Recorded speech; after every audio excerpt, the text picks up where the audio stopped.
Is it gonna work? It's working. Okay, I think it's working.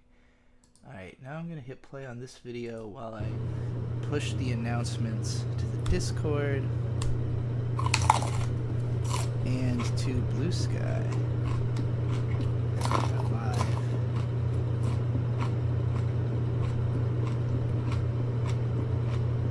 Kamugi, can you see and hear this video of this girl eating a pepper? Yes, I can, and the lag isn't even too long. It's actually like I just heard. Amazing. I could watch her eat peppers all day. Not gonna lie. Hi, Ellen. It's getting saved to favorites and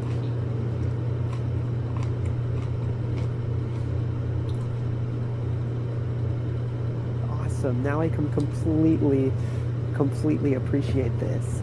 And like I can see the chat and it's gonna be amazing. Shout out Ellen, first one in chat. And Aggie Dine is here. What did you do to Kino? Kino decided to cosplay Tiramy as because Kino wanted to be the cutest in the whole universe. I love it. What a beautiful backstory for this beautiful art by Lizard Marker. This was such a sweet thing that Lizard Marker did because the server loves Kino and the server is now loving Tiramy, which is like making me so happy. It's amazing. Hello, Gary Always and CC. Komugi, why don't you introduce yourself real quick for the VOD viewers for whom this will be the start of the stream. Pretend there's 900 people who clicked on the VOD. How do you want to introduce yourself to them? Absolutely. That sounds amazing. And honestly, considering that thumbnail, I think that's a very real possibility. So I have a lot of channels on YouTube, which is a trick that I learned from Trixie in this current YouTube ecosystem. It's smart to have many channels. So I am that one Lucario fan on YouTube where I do anime reviews. And I have a new YouTube channel, which Trixie is heavily promoting for me and I appreciate, called Genki and Sienna, which will be an indie animated web series featuring Trixie's voice and several of our other friends. And Genki and Sienna is at Genki and Sienna, all one word. But if you type them in as separate words on YouTube, you get that too. We have a TikTok as well. Also, Genki and Sienna on TikTok. It's very easy to find. Cross-platform there. Yes, yes. It's actually your link And to your channel is right in the lastly, name of this Kamugi video. and Tiramisu. Oh, sorry, you're kind of breaking up right now. Your audio's breaking up. Why is that happening? Uh-oh. Marker, who made the thumbnail. And I wanted to mention, yeah, Kamugi and Tirami, all one word, on Blue Sky, where I post commissions because I commission people to draw me and Tirami together. I think I'm gonna have to stop streaming my screen to you on Discord because it's making the computer hiccup because I missed some of what you just said. That's fine. That's totally okay. I can repeat Genki and Sienna on YouTube and on TikTok, Kamugi and Tirami on Blue Sky if you want to see ship art of me and Tirami together, and that one Lucario fan on YouTube, which is some videos we're going to be watching on there today, which is where I make fun anime videos with my friends. That's everything. Excellent. That time it went perfectly. It was definitely. I think the computer was like, you can't do two streams at once. This is too much. It is kind of an old computer, but it's supposed to be stronger than my laptop. I feel like my laptop could have handled it. I'm actually using like multiple. I'm like on the laptop for chat and on the computer for doing the stream and Discord. Shout out to Lopo Ru, Anon Emus, Nisa, Lizard Marker, Gary. Wait, I already said Gary Always, and Yakuman in chat. Genki and Sienna hype indeed. Kamugi, you're awesome. Big love from Gary. Oh my gosh, is that Tiramy? That is indeed Tiramy. It's such a wonderful thing to know that anyone who clicks on this video is probably going to mention Tirami now because of that awesome thumbnail. If so, for people who would click on that thumbnail just thinking like, what is this cute pink thing? How would you describe Tiramy to them? That is a wonderful, wonderful question that I love to answer. Tirami is a character who was created by Shoji Gato. Shoji Gato is a light novel author who you might know for Full Metal Panic or Yes. later Amagi Brilliant Park. And Full Metal Panic was a very iconic mecha sort of like comedy, was a bit of thriller action elements. And within that series, the main boy was a very hard-ass military boy, but sometimes he would dress up in a mascot suit, and he'd dress up S- as Bonta-kun, the cute Yes. little mascot. Sagara He's a Sosuke, middle he's man. one of the best boys. One of the all-time best boys. He is. He's such a great like fish out of water character, and it's Yeah. adorable when he's in the mascot suit. And basically, the whole joke of it was that it's very funny to see this like military boy who like was trained and like is a hard ass inside of a cute little mascot suit. It's like that contrast between really like hard ass like gritty guy versus like the cute mascot suit he's wearing. And so Shoji Gato loved that concept so much when he like did it in Full Metal Panic, Fumofu, and all the different shows that he decided to make a full series about this concept of like the contrast of a cute mascot design with like edgy, mature personality. And that's what Amagi Brilliant Park is. There's a bunch of goofy mascots. And unlike in Full Metal, they are genuine furries that are actually alive. So they're like anthro furries from a magic kingdom who are just pretending to be people in mascot suits, but really they are genuinely alive furries. And yeah, Tiramy is one of them. And he is pink and fluffy, and he wants to work very hard to make the theme park that he works at be successful. And sometimes he says dumb shit because he's very like bad at having a filter. And it Mm. just makes him even more lovable because he'll say something really dumb, and everyone will be like, "Tiramy, shut up! You're being annoying." And it just makes you sympathize with him even more when you see this poor boy who just wants to make friends, but it's a little bit difficult for him. He really likes the ladies also, I think. Yes, that's one of his defining traits, which is kind of like a trope within Shoji Gato works. Because within Full Metal Panic, there's like this blonde guy who's like just this total like goofball, but he's on the military and he also is like obsessed with ladies, and he's always like kind of annoying all the characters basically. And it's funny because in Amagi Brilliant Park, Tiramy is presented as just a fluffy pink furry who is very beautiful. But in the light novels, there's an extra concept that the anime like never explored, which is that those mascots can use magic to transform themselves into humans. And Tiramy's human form, when he disguises himself, is a blonde guy. So I guess like Yeah. blonde, handsome B shonen are just destined to be that way in Shoji Gato's work. I really like that with Tirami, like the personality of the character makes you think that the human form would be like some sort of middle-aged man, but it is actually just like a super pretty boy, like a really beautiful like Bishonen character. Oh my gosh, I'm so happy you consider him to be beautiful. I remember you had a positive reaction when I first showed you Yeah. his art from the light novel, but hearing you say that makes me very happy. I love him in any form. I want him to know that much like a Beauty and the Beast type of story, I'll love him no matter what form he takes. He's a lot cuter than the beast in his beast Oh, form. hell yes. He's like way above. I totally agree. Yeah, Tirami's pretty adorable. I could definitely see the appeal. Um, guess a lot of people can because every time the subject comes up, as people start drawing Tirami fan art, that's why we always bring it up because we're like, it's like a free machine. You just talk about Tirami and people will look at him and go, you know what? I bet I could draw that thing, and then they do, and it's wonderful. Some people have done like whole animations of Tirami just based on your hype. You're so right. I'm very thankful for like everyone who's been so supportive of me and like interested to draw art of Tirami because I really say that like even if Tirami isn't my character, I kind of have like just made him a part of my mythology and my like legends of myself. And so whenever anyone is positive about Tirami and makes stuff of him, it makes me feel happy as well. I've said before that I have this dream that like maybe eventually anyone who thinks of Tirami from Maggie Brilliant Park will think of me and think of my love of him. And I think it's starting to get to that point, which is awesome. If I remember correctly, and tell me, correct me if I'm wrong, but you discovered Amaki Brilliant Park just because you saw Tirami in one of my videos, right? Like you just Yes. you saw, so it was like love at first sight before you even knew the context of who Tirami is. Completely true. When I was very young and I was in high school, I was a furry. I was a very young furry, which is actually quite common nowadays. I hear about from like just all kinds of like people who got into furry fandom, like, oh yeah, I got into furry fandom when I was like 13. Well, I was the same way, but I was experiencing that a little bit earlier. And so Mm-hmm. there wasn't much furry content to find except for like Pokemon comics on DeviantArt. Shout out to any of my friends in chat who may remember like Pokemon Mystery Dungeon gay ship comics where you have the Pokemons in like gay relationship with each other. I read a lot of those, and I was looking for more furry content, but there just wasn't much stuff out there. I mean, this was a pre-Beastars era, and Mm, so like furry content was hard to find. And I found your channel, and it seemed like you were so wonderfully positive on like cute, fluffy characters in anime. yeah. You loved anime that were slice of life and had strong, like lovable characters, and you weren't opposed to stuff that was more like focused on girl characters, and that was really Yeah. cool to me. Because I was also like into that stuff as well, like the slice of life shoujo stuff. And so I found out about Amagi Brilliant Park from one of your videos. I believe it is a part of the Asterisk Wars Sucks series when you talk about pink-haired girls voiced by Rie Kagamiya. You put Amagi Brilliant Park on screen for like 1 second.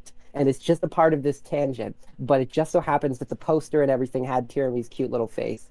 Wait, so is Tiramy voiced by Rie Kugimiya? No, but Oh, okay. there's a pink-haired girl in Amagi, I believe. No, I don't Okay. remember why it came up. I think it was you said this is what it was. You said if you're looking for a pink-haired girl voiced by Rie Kagamiya, watch Bloody Bloody Blah. It was Okay. like Familiar of Zero and etc. And then you said if you're looking for a fan service anime with Rie Kagamiya, you put Amagi on screen. So Okay. yeah, there isn't any pink girl voiced by her in there. It's just that she plays a character in there, and it's a fan service show, which was one of Interesting. the other things. So it was like the joke that you were saying was that the only thing that Asterisk War could possibly offer you is being both a fan service show and having the pink hair. Like that's the only thing that makes it unique, but you can get the others elsewhere. This is why it's always good to just stuff as many like visual references into your videos as humanly possible because you never know what's going to be like the one that defines someone's whole like next decade of their life. And it's not this is not the only time it's happened where like I mean I caused a lot of people. I'm not going to say caused as though I was the only factor, but like I was a major contributing factor to a lot of people's transitions before I ever started gender transition, particularly because of talking about Hodo Musco so much, which Wandering Sun, like it's not the. There's a lot of people who don't think it is the best trans representation, but it was for like a while the only trans representation in like really it's one of the only stories I've seen that tries to tell a trans person's life story like literally from elementary school to adulthood. And it had True. like a 12 episode anime adaptation, which is only a small part of the much larger manga. But um I recommended it a few times, and like the number of people who told me that they watched that show and then realized they were trans is more than 10. Like people like including to my face in person, like people who walked up to me at conventions and be like, you caused my transition with that Horo Musco take. And I was just like, wow. And it's not even that any of the videos I made about that show got a lot of views, it's just that they were seen by the right people who would be influenced by that. Big Cat is walking all over the cords. He's gonna unplug the camera. There goes the camera. Big Cat, please. That is so Wait, is he on wonderful. camera now? No, he's not. Hold on. I can put him. Yeah, the lag is a little bit behind, so I couldn't quite tell, but yeah, it looks like he isn't. Can you see him? I'm trying. While Trixie is handling everything with the cat, I'm just going to talk to chat a little bit. Basically, I love all of you so much for being so positive on Tyranny. Thank you. There was a world I existed in for a while in like 2010s, like late 2010s, where no one knew who the hell Tyranny was, and anyone who knew about the show was just like, oh, whatever. He's just like the comic relief side character. And I was like, no, I see the depths to this character. He fills my heart with light, as Dante from Devil May Cry would say. I was just so warmed by this character's presence, and he has a depth to him because even though he is a somewhat of a character for comic relief, where he says silly things that lead to him getting beat up, usually by Isuzu Sento, he also has a strong like desire to be friends with more people, and it's kind of implied that the reason he acts out, like his nature as an anthropomorphic furry Pomeranian, is like he's like a furry Pomeranian that like just wants to bark to get your attention. Like he's saying all this random shit because he just wants to make friends.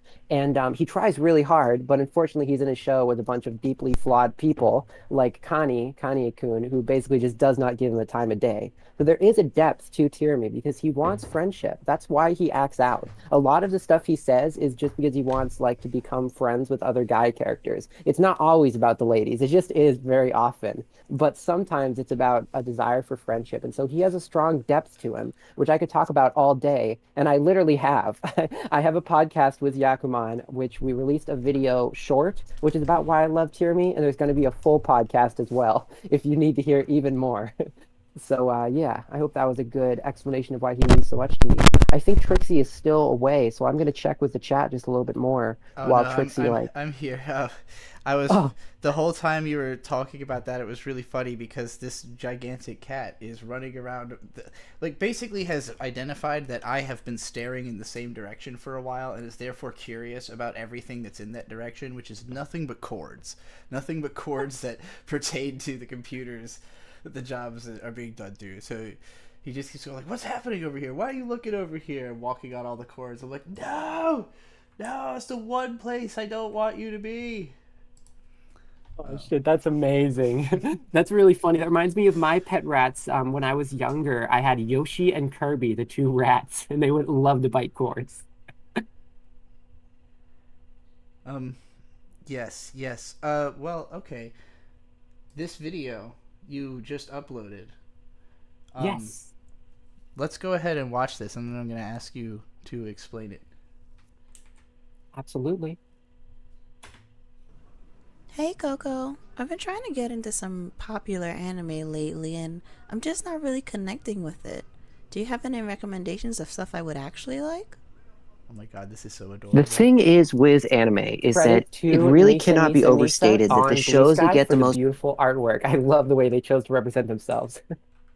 thing is with anime is that it really cannot be overstated that the shows that get the most Hi, popular Nisa are Wild. never the I'm most glad you're in the interesting chat. We ones. have I the mean, person in this video in chat.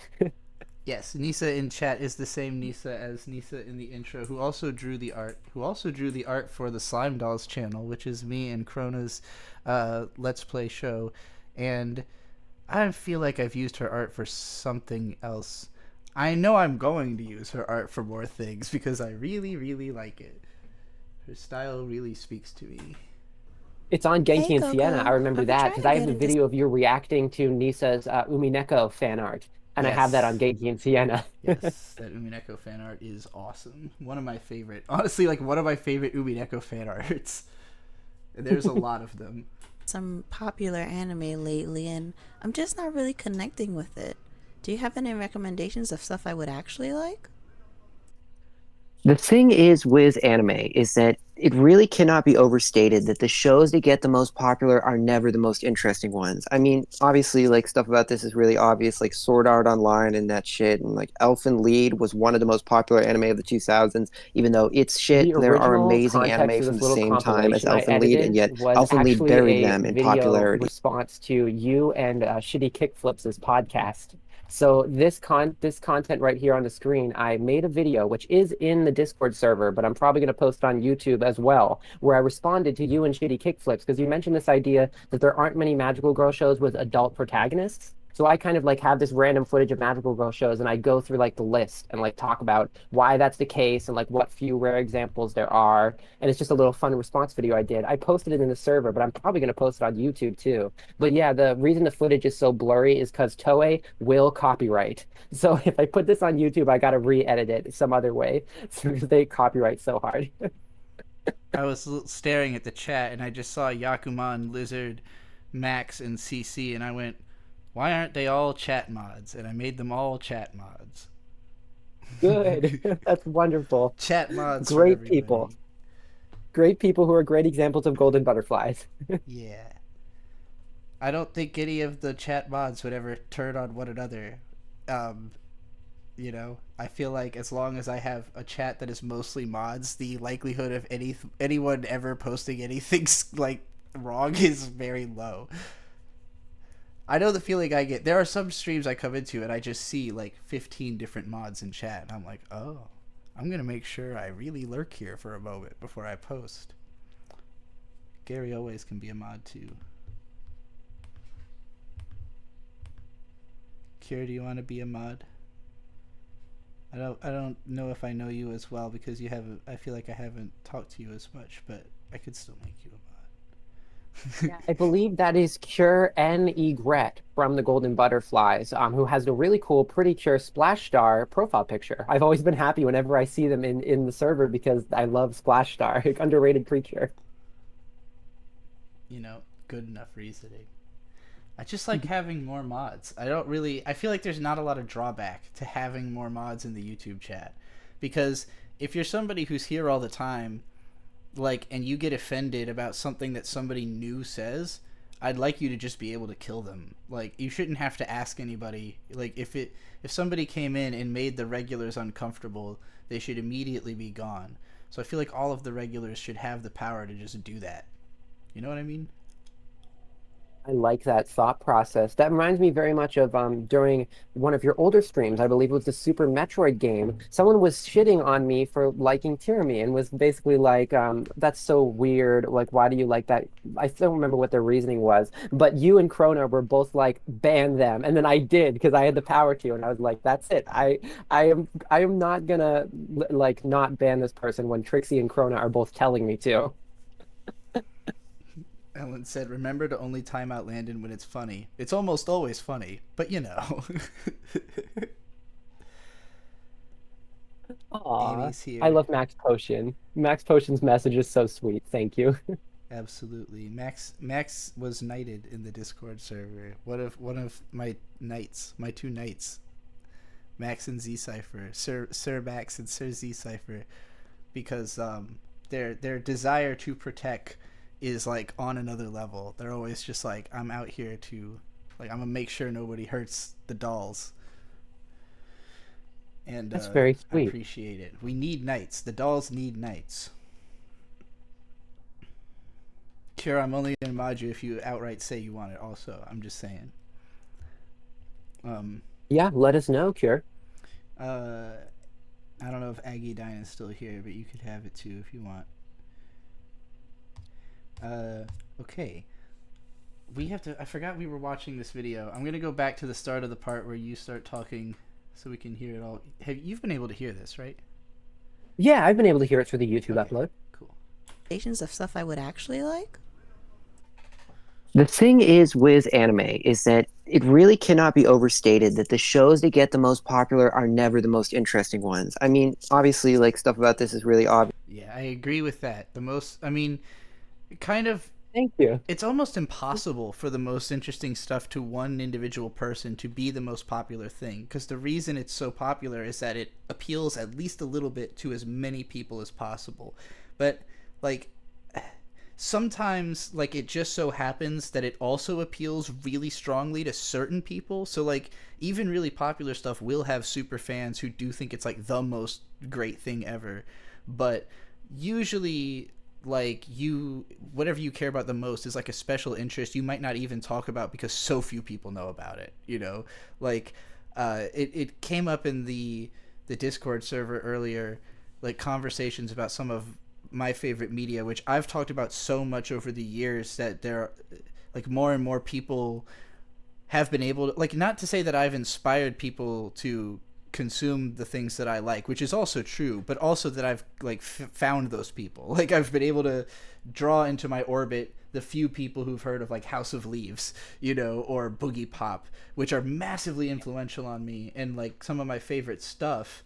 But it's like I don't even feel like I could make a video about them because it would take so much effort and nobody's fucking heard of the thing. It would be like me introducing it to those people as opposed to, the cat is of course tangled up in the cords again, so the camera the camera go.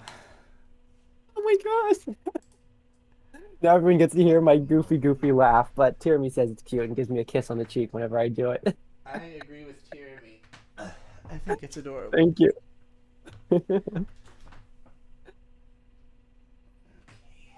think my camera's But good. yeah, to respond to what you said, Boogie Pop is a really interesting series. I've been interested in it in two times in my life. First because of you, Trixie, and then because of that Oh yes, remake these anime, which ciphers. I know was not very good, but it made me curious about like what's this light novel that everyone says is like really important. It's like when an old light novel from like super long ago somehow gets an anime, like it just must be super iconic. Like what they did was that one by the guy, what's it called? Kubikiri Cycle. When that one got an anime, I was like, oh, that's got to be based on something interesting because it just suddenly has an anime version. That was like also an old light novel too, I think, right? Um, Boogie Pop. Sorry, I got distracted Ah, because I was giving C Cipher mod. no, excuse me. I swallowed my own well, my own candy that I was sucking on. Okay, so what I was saying was, basically, when an old like light novel gets an anime like that, it makes me Yeah, really interested in it because there's been two times that Boogie Pop ever made me like try it out, which was first of all I tried Phantom because of yeah, you, and I haven't finished it yet, but it was quite good. And then second of all, I tried the new anime, which isn't good, but I was just so curious yeah. because I was like, this old light novel, it must be really iconic if it got like this anime out of Definitely. nowhere. And So, yeah, it made me think of like Kubikiri Cycle, Zarigoto, some other ones that are like that that got anime. It's like, well, they must be iconic for that. all right, I'm gonna autism dump about Boogie Pop for a second. Please do. Actually, let me put Boogie Pop on screen so that I can look at it while I do that. Because Boogie Pop, some things to understand about Boogie Pop is that this character is both dissociative identities and gender fluid, which are things that I don't feel like get talked about with Boogie Pop really because they're like, I don't know. It's weird. It's the most direct. Like it is literally it like explicit in the text that the character has dissociative identities, one of whom is a boy and one of whom is a girl. Her main personality is Miyashita Toka, who is just a completely average schoolgirl, but she was like a target of a serial killer when she was in middle school, and this caused like fracture in her psyche, although it is kind of debatable whether it's just like she was always like that and that's why she was targeted, or if it just like made it worse by being targeted. You know, there's a lot of psychological stuff going on in this series. And Boogie Pop is like this alternate personality that emerges when there is danger, and it's like she basically has like a sixth sense that emerges as this masculine, although Boogie Pop like uses male pronouns but doesn't specifically identify as male either, so it's more like an agender personality, but it's usually considered masculine by people who observe it, mostly because of the big hat. And I keep saying it because to me Boogie Pop is more of an it's a Sort of like mechanism. Lovecraftian, or like monstrous, like not exactly Yes. a human form. I see. Lovecraftian mythos plays pretty heavily into Boogie Pop because, like, I Cool. would say it is a Lovecraftian horror story. Like, it's what makes Boogie Pop interesting to me is that the stories are very mundane except for the moments that aren't. Like, it introduces you to characters who are like decidedly normal and boring, and they're going through like pretty normal teenage emotional stuff that then gets interrupted by meeting with some kind of extra dimensional monster. And like the Boogie Pop Phantom anime is more direct with the horror aspect. Like Boogie Pop Phantom is much creepier than the book. It's much more forwardly, like the characters are kind of worse people usually, like whereas in the book the characters are just pretty much normal students. Like they're not doing anything tremendously fucked except for like the one kid who's like working for the bad guys kind of thing. But like for the most part it's more about like how you deal with when your like normal life gets interrupted by realizing that the world is full of all this weird and crazy stuff, and like can you just go back to being normal after finding that out. And like in Miyashita Toka's case, she mostly does go back to being normal. It's just that Boogie Pop comes out and just deals with whatever chaos is happening, as he's kind of like a detective in a way. Like we'll just kind of appear and start trying to figure out where's the bad guy and how do I kill it. But mostly Boogie Pop just shows up and murders the fucking thing. Like whatever is the villain of the book, Boogie Pop shows up and creates like this big piano wire like mesh, and will just like cut them to pieces with piano wire while whistling um, fucking Wagner. Whoa, that's awesome. Yeah. So, but like Boogie Pop doesn't actually play that major of a role in the stories usually. It's more in the background, and Miyashita Toka's even more in the background. Like she even less so appears than Boogie Pop in the early stories. Although the sixth book, which was published fourth in the U.S., is her backstory, and it explains how she became Boogie Pop, and also how the Fire Witch, which is this girl Sanzani Nagi, you can see her in this image here, the like long-haired biker chick. She's like the like Batman of the series. She's like a high school girl who her dad was like a famous pop psychologist, so she has like shitloads of money, but he died when she was young, so she started crime fighting. So she basically teams up with Boogie Pop in like every book to she's usually doing like the on the ground detective work, while Boogie Pop is just kind of like trying to find magic shit, you know, through being like having some kind of magic power. It's not really clear. Like basically, Know her. I met Nagi Saxonine in Phantom because I watched a little bit of Phantom. It was awesome. She's in it. Suema Kazuko is also in Phantom, which she's not in this image weirdly. Kazuko is the girl who like hangs out with Nagi in the first book and eventually becomes like really important because she gets wrapped up in like all the crazy. Basically, Boogie Pop starts off very like mundane and normal, but as I understand it, the books continually just get like tremendously weirder, where like in book 4 or 5 he fights a kaiju. Like it escalates to that level quickly, and then it just keeps getting crazier and crazier, because basically it's like the events of the first book caused well, this is explained in Boogie Pop Phantom, that like there was this gigantic light that explodes into the sky and it causes all these people to get weird powers. And that's what's happening in Phantom. That weird light is what happens at the end of the first book. So Boogie Pop Phantom actually takes place in between books 1 and 2, and it has characters from both books 1 and 2, but nothing that happens in it is specifically relevant to the books. It is basically a tangent side story. Anime original.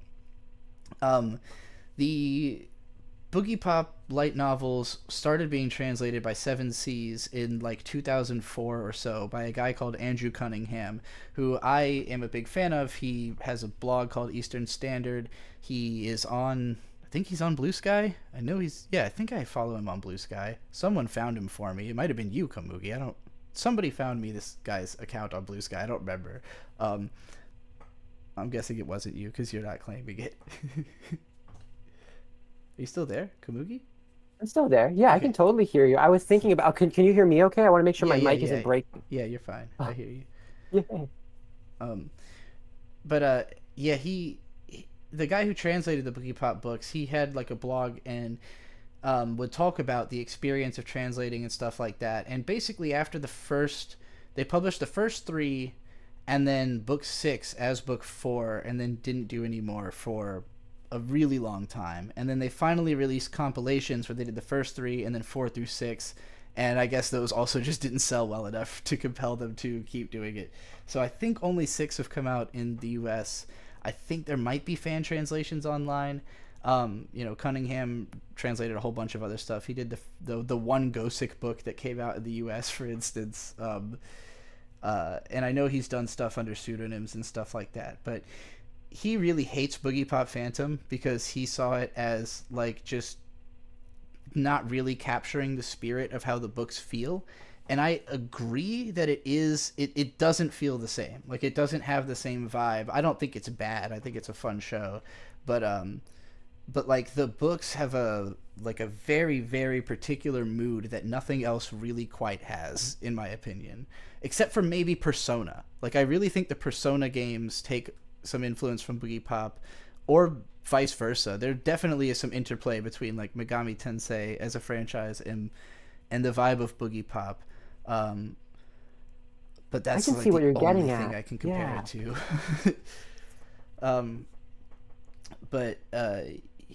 It's very surreal and it's dark, but it's not like scary. Like again, I think Phantom is more like scary or actively spooky, whereas the book is more like kind of just ethereal and sad. I mean, Boogie Pop literally describes himself as being ethereal, like a bubble with a pop.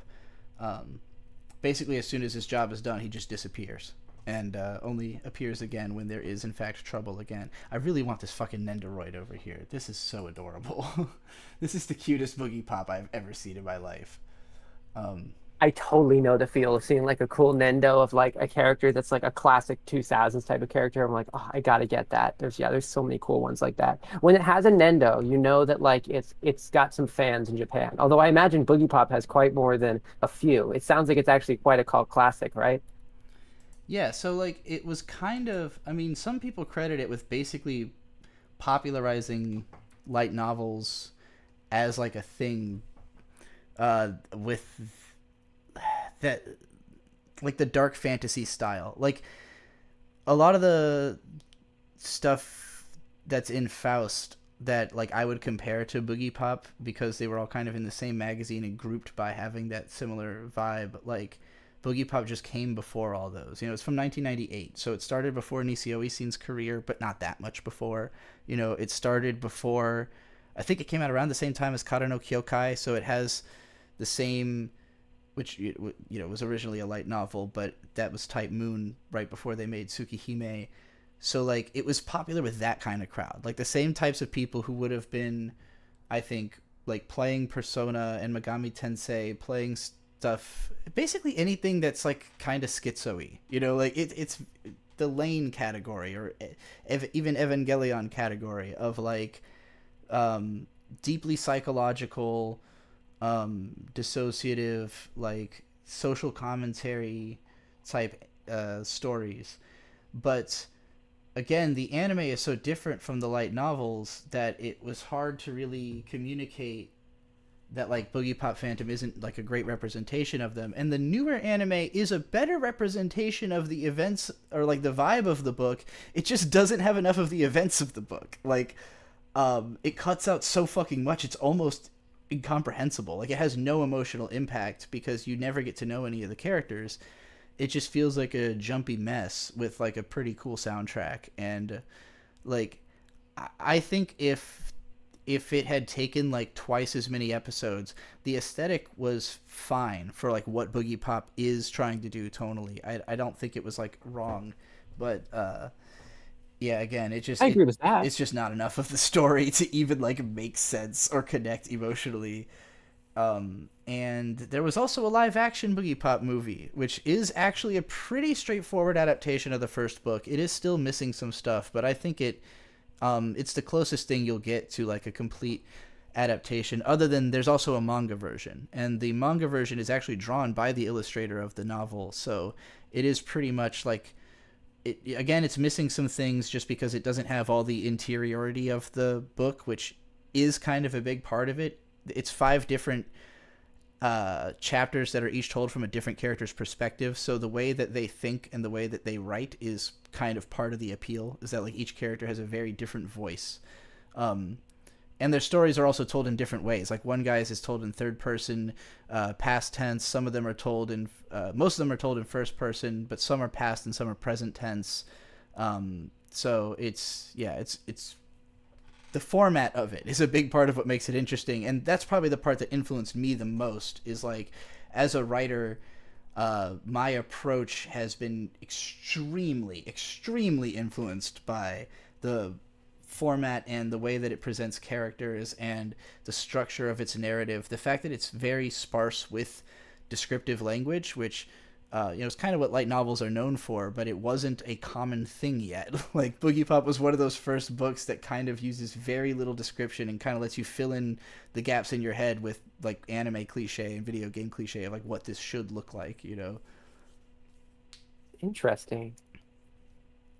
Okay. So like what you're basically saying, oh sorry, I didn't mean to keep going on about Boogie Pop for a while, but I was just interested to ask is what you were saying is that the inspiration to make Boogie Pop and others was probably coming from a good place. Like these creators were like, this is an iconic light novel. Let's do like a good adaptation of it. Probably like a similar situation to like the Kino's Journey people who did a good job was the 2003 version. But the issue is that like just it wasn't well done in terms of like how it was executed. So it wasn't that their heart was in the wrong place. Like it's not cynical. It's just it wasn't done as well as it could have been. Is that what you're basically saying? Yes, I would say that's true. I think it's, and there are people who liked it. But I think they're mostly people who hadn't read the light novels, you know. And I know I made a few videos that were like comparing the books to, like, I literally made a couple of 30-minute videos like explaining everything that was missing from each arc and just like here's why it doesn't hit for me, Those. you know. I love those vids. I have gone and modded everyone in chat. Shout out Mayday from space, and everyone else has mod now. I'm so Mastomo, I proud don't of know if all I of shouted you. you out yet. Mastomo said Kino's Journey is Kino as fuck. Big agree. That's another show that had way more impact on me than I realized until we rewatched it, and like, because it's a super philosophical anime, and I watched it at a time when I was first learning philosophy, like literally 14 or 15. Like I was either 15 or 16 when I watched Kino specifically, but I watched it like at the same month as having seen like Serial Experiments Laid and Haibane Renmei, and like not too long after Evangelion. And this was like the period where I was first discovering like philosophical concepts through anime. And like a lot of that philosophy that I learned back then, I now kind of take for granted. Like that's just how I see the world. You know, this is my understanding of reality. And returning to Kino, hearing these moments where the characters will express, or like the story itself expresses understandings that I have now taken for granted. I'm like, oh, I learned that here. Like I learned from Kino how the world works. Like, because I thought about these stories and I extrapolated them, and I've examined my own life through the lens of these lessons that I learned fucking 20 years ago, you know, watching this anime that I, in spite of the fact that back then I know I watched it at least twice inside of like 2 years. And then I'm sure I've watched like the first DVD a few more times, but I think my DVDs were damaged. So the last time I tried to watch it, I couldn't get through it because like halfway through episode 2 it started skipping, and I just don't think I'd revisited it since then. So in the back of my head, I've always been like, well, I remember thinking Kino's Journey was like in my top 10, you know, when I first watched it. But it's been so long, I don't even know if it's good. How can I even know if it's good if I haven't seen it in 20 years? And I rewatch it and I'm like, not only is it good, but it basically created me. I live a lifestyle of not wanting to be in one place for more than 3 days. I've traveled all over and like I've literally lived like Kino, and also been like gender androgynous while doing it most of the way. Like, yeah, so it was pretty eye-opening to return to. Definite 10 out of 10. Definitely one of my favorite anime still. And I think you were seeing it for the first time.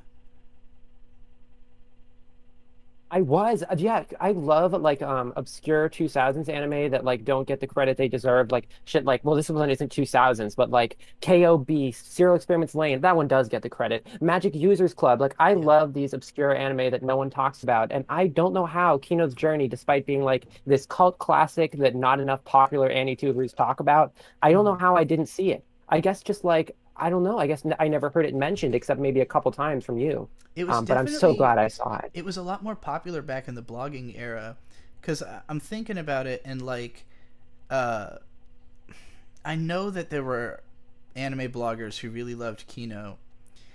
I don't think it was necessarily considered like one of the all-time best anime, because anime fans in the US do tend to favor like plot-driven stuff. Like if something has an overarching narrative, especially if it has like a satisfying ending, which is incredibly rare, but you know, it's why stuff like FMA Brotherhood tends to be so like heralded, even though to you and I, we look at it and we're kind of like, I don't know, I'm sure it's good, but is it for me? You know, I don't, just because it's got like, just because it does all the things that people say makes a good show, does that mean it's good for me? You know? I totally know what you mean with FMA. I won't go super long into it. My parents bought me the manga back in the day because they knew I loved anime and manga. And they're like, we found this at like Barnes and Noble. And I loved reading those couple of volumes over and over, but I never felt motivated to continue. And then when I thought about it later, I realized that like the reason I kept loving to reread them is because they bought me the volumes with the cute furries. I don't even remember what their names are, but remember the gorilla and the lion man? They're like side characters, but they're men who turned into a gorilla and a lion. Max Potion said, that's how I feel about The Matrix. I assume you mean, like, it's good, but is it good for you? When I think about Yeah. The Matrix, I'm like, I'm sure when I finally revisit that, it's going to be similar to revisiting Kino's journey, because that was, even before Kino, I was like 10 when I saw The Matrix, and that was literally the first, like, philosophical piece of media I ever saw. But even more so than the first one, The Matrix 2, because I'll never forget that after seeing The Matrix 2, like, my family went to Chili's or something, and I was sitting there going, like, have you ever thought about the fact that, like, the green that I see might not be the same green that you see? And, like, getting all philosophical, Amazing. like, big mind. And then, like, 3 years later, seeing that as, like, a millions of views Vsauce video that's, like, literally just saying some shit I said in middle school after seeing The Matrix, and I was like, damn. I wish I had known that like people were going to be mind blown by this idea, like, sincerely, if you just present it with a little pizzazz. All right, let's get back to this video. I feel like we looped ourselves back around to what you had just said, which is like the most popular thing is not always the best for you. Obvious, like Sword I Art love that. Online. I can see it right And now. that The shit video's playing for me too. Elfen Lied was one of the most popular anime of the 2000s. Oof. Even though it's shit, there are amazing anime from the same Even though it's shit, I love that. time as Elfen Thank Lied, you. and yet Elfen Lied buried them in popularity. Like, there's obscure, forgotten stuff like Brigadoon, which is amazing and from like around the same time period, and it has everything you could want from Elfen Lied, except actually in a good show. And so, like, basically, it's one of those things where if you only watch the popular anime. I gotta say, everything you could want from Elfenlied, but actually in a good show, is a very interesting way to advertise Brigadoon, and I wonder if it would work. I wonder if we can go. I wonder if that will. I wonder if people will be like, "This is everything I wanted from Elfenlied," or if they'll just be like, "Fuck Elfenlied, but this show is great." That I'm fine with too. Yeah. Brigadoon is just awesome. It is definitely, like, in a totally different way from Elfenlied, a stunning show. And I think, like, Elfenlied's the kind of thing that when I was 14, I was like, whoa, I can't believe there's so much violence in this anime. And, like, watching it as an adult, it feels just boring. Like, it's just, like, this long-ass slog of, like, okay, and then this person dies, and this person dies. They all kind of die in a similar way. It's, like, not that interesting. It's not, like, visually that exciting. You watch Brigadoon, and even, like, no matter what, you're never quite prepared for it. You're like, the feeling of it is not like another show. It just has its own mai peisu, as the Japanese would say. It has its own pace. You know, it moves at its own, to the beat of its own drum. That's such a beautiful way to think of it. I totally know what you mean. Yeah.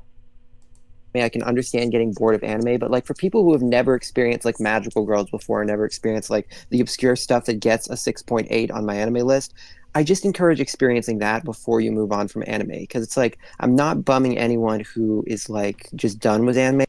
Sorry, I just had a moment where I looked at the chat and saw nothing but mod wrenches, and I almost burst out laughing. That's amazing.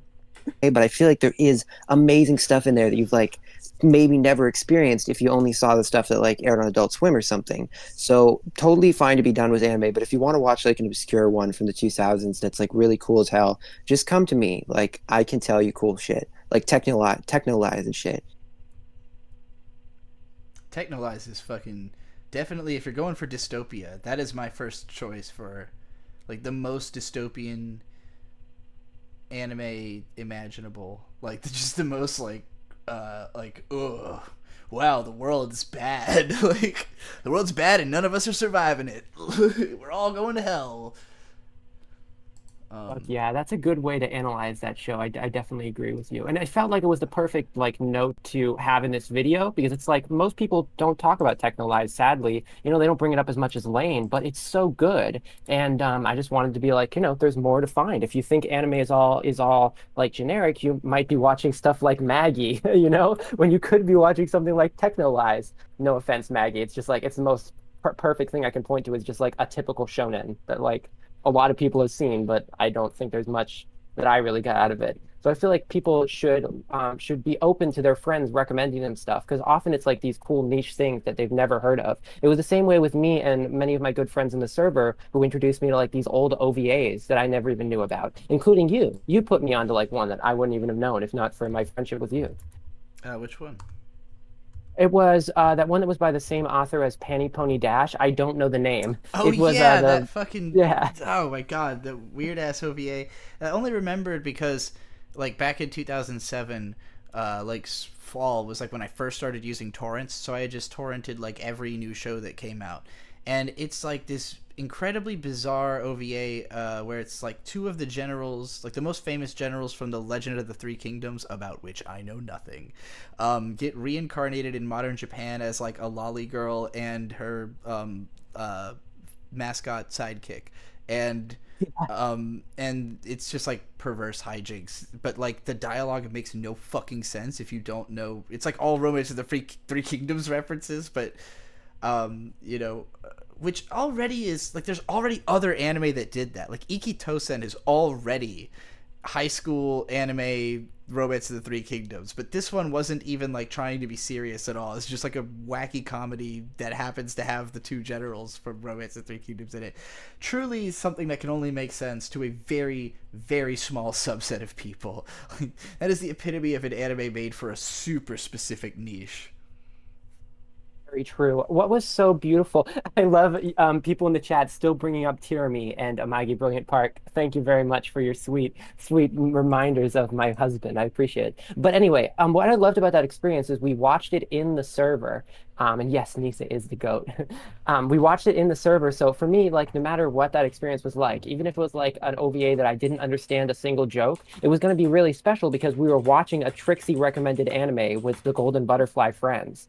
So like I definitely had a fun time with that one. And that's why me and Yakuman host these watch parties with the Golden Butterflies because we want to watch like shows that the server will enjoy. And oh my gosh, speaking of that, when you are finished with this video, I don't want to rush you if you have any more to say, but you should click on my channel when you're finished with this one. I have a little surprise. You ready to go right now? Check out newest one. Hell yes. Oh wow, literally So, just what do you now. think sparked your love for YES5? Let me go back. That's Saber Analysis, who everybody should be subscribed to, because I know you all love anime analysis, and you especially like it when it's good. Oh, I just unplugged my headphones.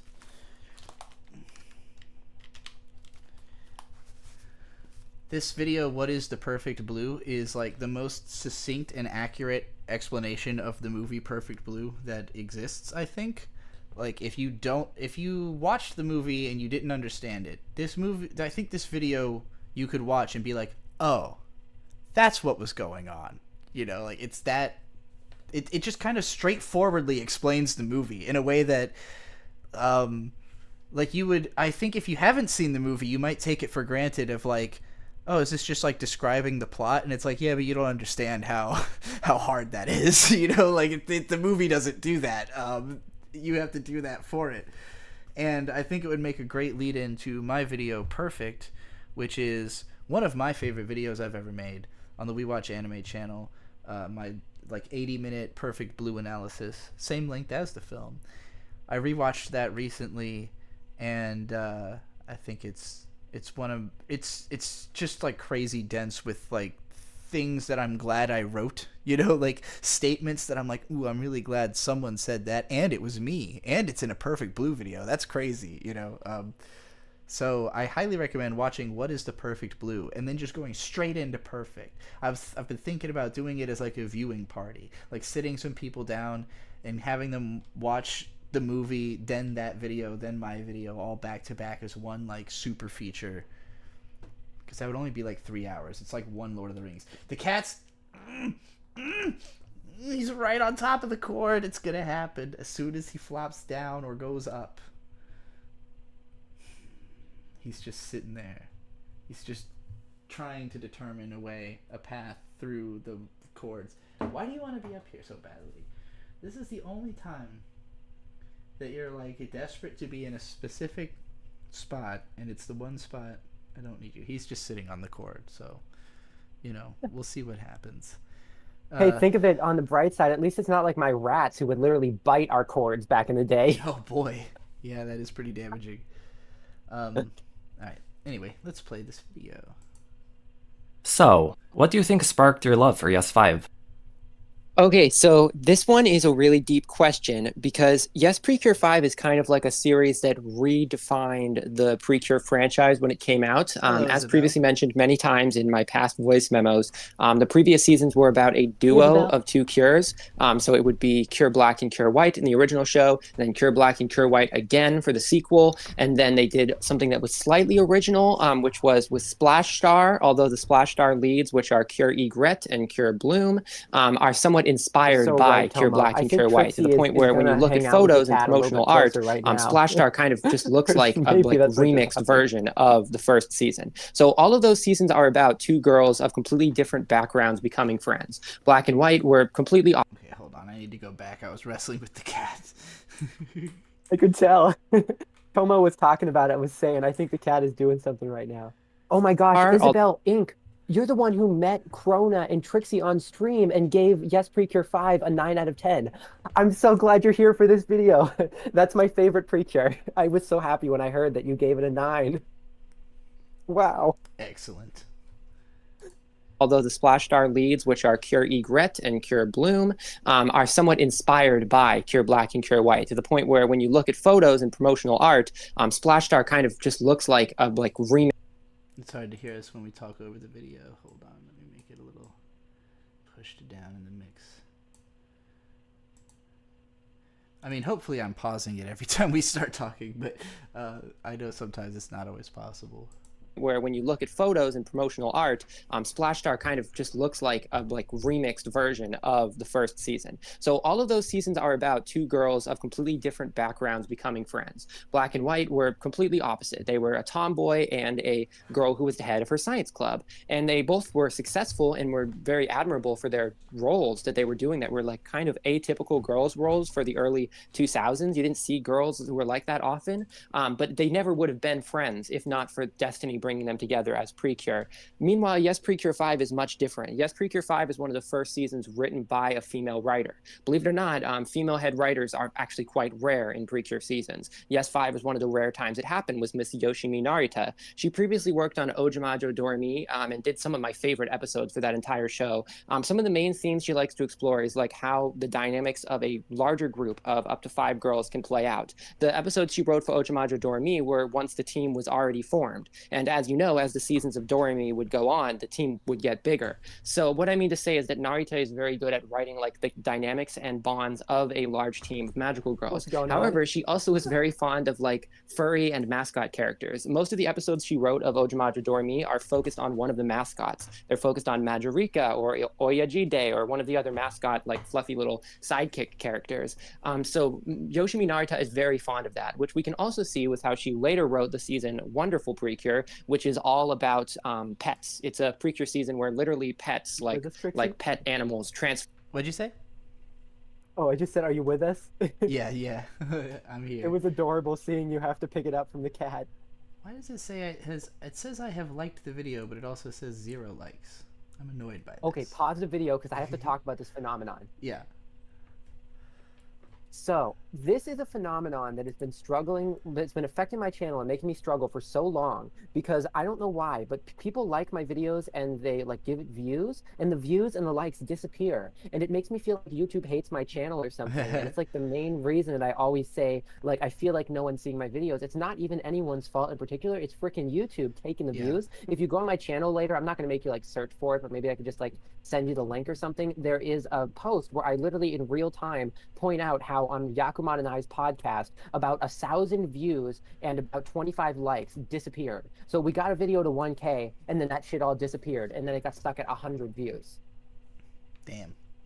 Yeah. Yeah, YouTube, the view counters have always been kind of broken, but like it's very random. Like sometimes it seems accurate, and then sometimes like it'll give me different view counts between my back room, the actual page, and the analytics page.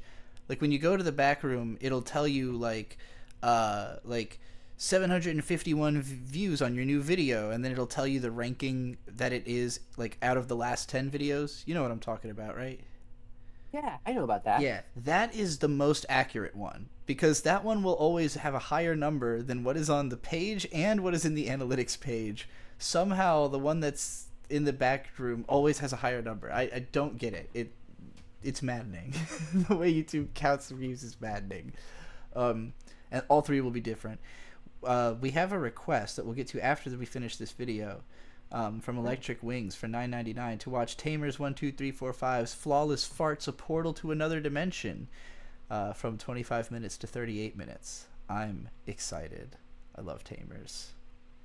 Have you been here for the Tamers videos, Komu? So I have a history with Tamers, and I don't want to talk your ear off, but I've watched him for like 2 years. I think him is the right pronouns. Yeah, I'm pretty sure. And I watched him back when he made like Sonic videos. He made Sonic Underground fan videos because he like ships Sonic the Hedgehog with one of the weird like villain side characters of Sonic Underground, and he's like earnest about it, but at the same time, it's videos filled with like shit humor, so it's hard to tell if it's like a shit post or not. I used to love watching Tamers. The only reason I stopped is like I can only handle so much gross out. So I just was like, I'll take a break. But every time he comes up on the stream, I'm like, thumbs up. I have no problem. I used to watch him for years. It helps that Electric Wings always picks like the most Kino part to have us watch.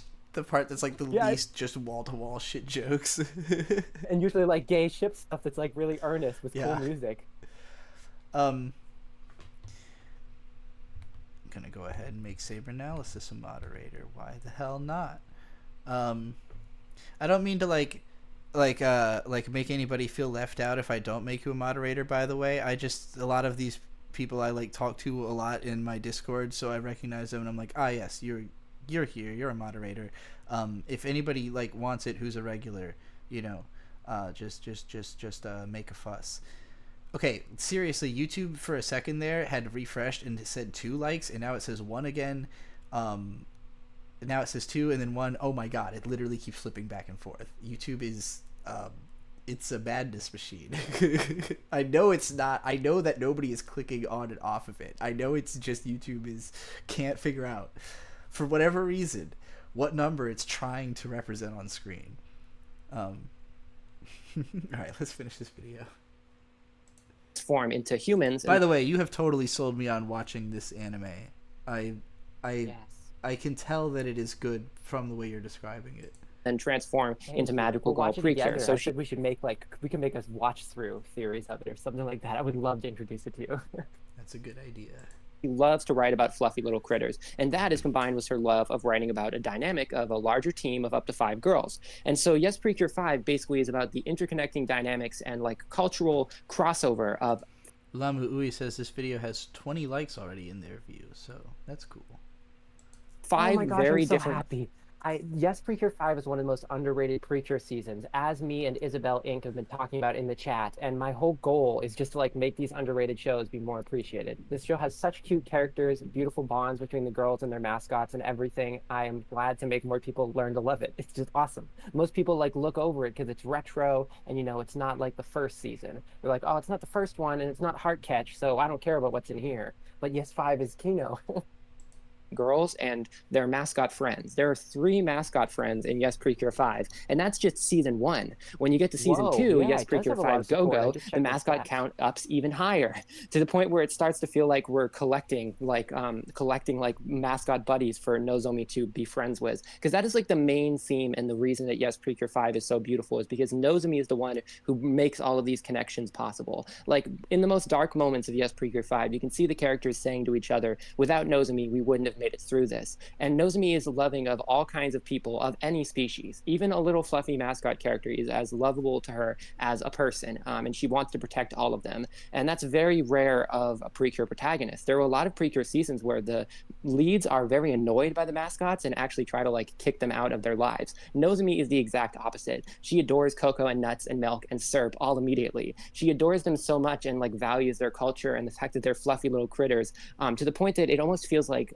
advocacy for cross-cultural acceptance. If I were to say what the theme of Yes 5 is, I would definitely say that that idea of like accepting people of different cultures is very important. There's literally an episode of Yes Precure 5 Go-Go where we literally get to see one of the little mascots named Nuts, and he actually does research into like the wars that happen in the Middle East, and they don't like present anything dramatic or like violent and showing what actually happened, but they talk about how like in the spice trades a lot of people lost their lives, and Nuts finds that very tragic, and that's why he's like determined to make sure that humankind doesn't fuck with the fairy kingdom, and fairy kingdom also doesn't do anything that would hurt humankind. So basically like the fairy mascots and the humans coexisting is one of the main scenes of the show, is as explored by like literally comparing it to real life wars that have happened. And that's not even rare for Precure to go that dark. They've done that in many seasons, as many people who watched the most popular season, Heartcatch Precure, would be able to tell you. But I believe that Yes 5 is somewhat underappreciated and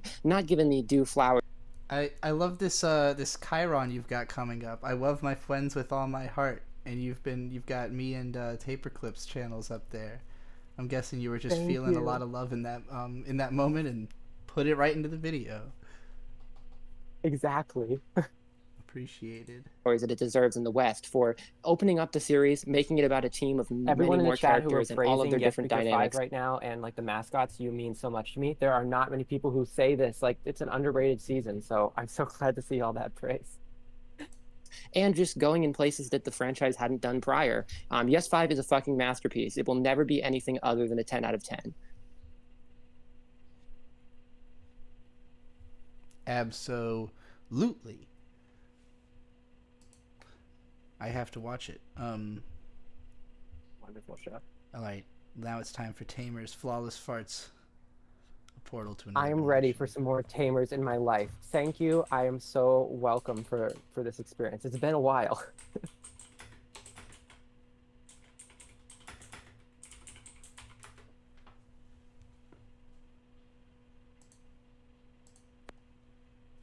And we went from 25 minute to 38 minute. This thing is like 83 minutes long. I don't understand how Tamers make so many of these so fast. Like the productivity rate is just beyond.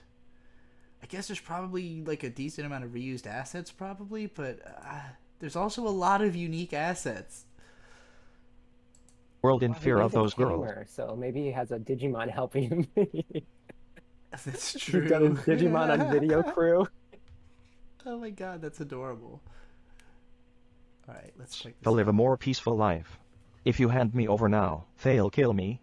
Why They don't the care fuck is about the protecting Winx Club justice. girl there? That's the main girl from Winx Club, Oh, Bloom. you're right, it is. I couldn't tell who that was. I like how her ass is so big that it's like falling to the like halfway past her knees. Like who the hell is the Wait, is this Tails? Like is this like Chad Tails here with the blonde hair next to Okay, no, Sonic? Trixie.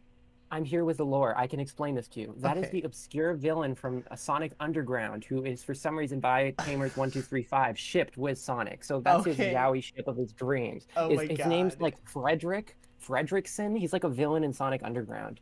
Okay, I've never even heard of Sonic Underground, I'm not gonna lie. It's the one where Sonic has a sister and a brother who are both voiced by Steve Urkel, along with Sonic himself. Okay, I have heard of that then. Yes. Jaleel White. Shout out. They care about control. And they know they can't control me in this world, a world full of Sonic Underground's love. And that makes them angry. This is like the most It doesn't insane matter, point because to return of to you. Tamers Two in. of my best friends they never make any sense, but they somehow make emotional sense. are dead. For No, real. Joe, I cannot believe you have done this.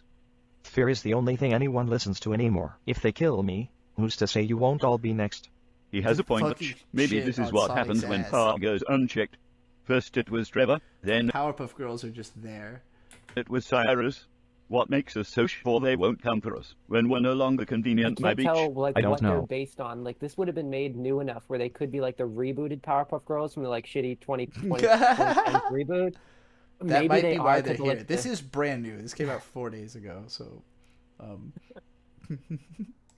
When we start Amazing. asking questions they don't want answered, I don't know. you little girls call fucking boing noise. yourselves heroes. But heroes I protect the love how you weak thought this guy They was don't Chad demand- Tails. That's so great. and obedience. We eliminate threats. That's how we keep peace. And who decides what a threat is? You. Obviously, we're the Powerpuff Girls. No joke. This is actually really funny because like there's a new Illuminati video that's about like why problematic media is like necessary, and at one point she's talking about the Powerpuff Girls like being like, you know, when you go back and watch it you're like, yeah, they are kind of like basically authoritarian like cops, like they and the show sometimes even explores that, like it does not make them always necessarily morally righteous, like they are kind of just like out to beat up bad guys because they like doing it. I love Joe. Powerpuff Girls, but there's some upsetting shit in there because there's like one scene where Bubbles tries to be mean and she literally beats the shit out of like a random dog. Like it was just a goofy cartoon dog and she beat it up and I'm like, whoa, animal abuse. This would not fly on modern TV. Yeah. We are giving you the benefit of the doubt because somewhere in us we believe there is Ellen good in pointed every. out when they beat up an innocent man who was a clown as well. Yep. Yeah. Powerpuff Girls be evil. I mean, there were some episodes where they legit like that actually kind of criticized them, if I remember correctly, for like being violent. Like, if I remember correctly, the conclusion they come to is kind of like, yeah, but fuck it, it's fun. like they just don't care. It's true. Everybody. By the way, your ass is really big. Do you have a machine gun in there? Or did you get implants? Oh my god. He's got a gun. Everyone not anymore. run for your lives. I'll call the cops. Sonic! Holy crap. Bartleby, do you have any dreams? No. Have you ever heard of the No. Nickelodeon game show, Legends of the Hidden Temple? Nope. I always wanted to be a part of it. His name is Bartlesby. Bartlesby is the Sonic Underground guy. His face is so little. Just look so much fun. I was just trying to distract you so I could get close and take out Sonic, my real target. Hurry, Mo, Joe. Get in the car before Bartleby catches us. Oh, my goodness gracious. What were you thinking? Floor at the Little Caesars slot. We're getting the money from that guy This is who like paid us to kill unironically Sonic. very creative. And then we're gonna like, use it that looks green nice. to hit I up the don't remember casinos and old Vegas ones I and watched bank looking this hooker. good. Yeah, a lot of them. You missed the one we watched on one of the recent streams. You must not have been there because it was only like a week ago. But like, it had just crazy production value. Like there was this whole massive fight scene between like Twilight Sparkle and like Shadow Twilight Sparkle or some shit, and it was like really legit. That's why I keep saying like I don't understand how these get made so fast, because some of the ideas are like really creative and interesting, and it feels like the creator would have had to just like back to back be thinking of these ideas and just implementing them, you know. Like Homestuck level is the only thing I can compare it to, of like getting stuff this creative out this fast and it looks this good, just because even if it's not like the most complicated drawings, the aesthetic sensibilities are just always on point. Isabel Inc., I appreciate your taste so much. I believe she is the correct pronouns, if you're all right with that. So she just gave us a super chat just to say that they want us to talk about Boogie Pop more, which is super interesting to me because I want to learn more about it. So Absolutely, you're very will cool. do after we've got to minute 38.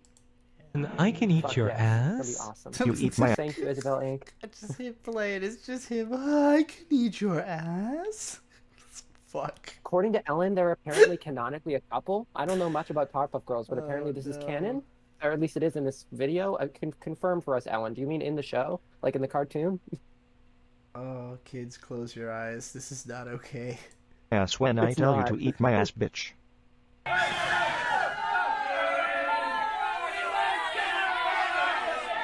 Hey yo, F all this nonsense. Let's just kill everybody up in this bitch. I cannot fucking Bartleby, get over you the go fucking Winx Club like anime characters. and catch Mojo Jojo. We'll hang back here and take care of the Powerpuff Girls.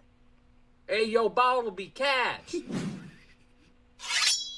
Will he be able to defeat Mojo Jojo with just a sword? Even the Celtic Guardian can defeat the Blue Eyes with the proper equipped cards.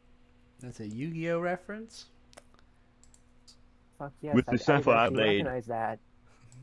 I shall defeat Mojo Jojo and his gay lover, and avenge my bitch. Okay. Bartleby is gaining on us, my little monkey daddy. We'll never get away from him if he have to keep stopping for all of these red light. What if he catches us and bangs us in the butt?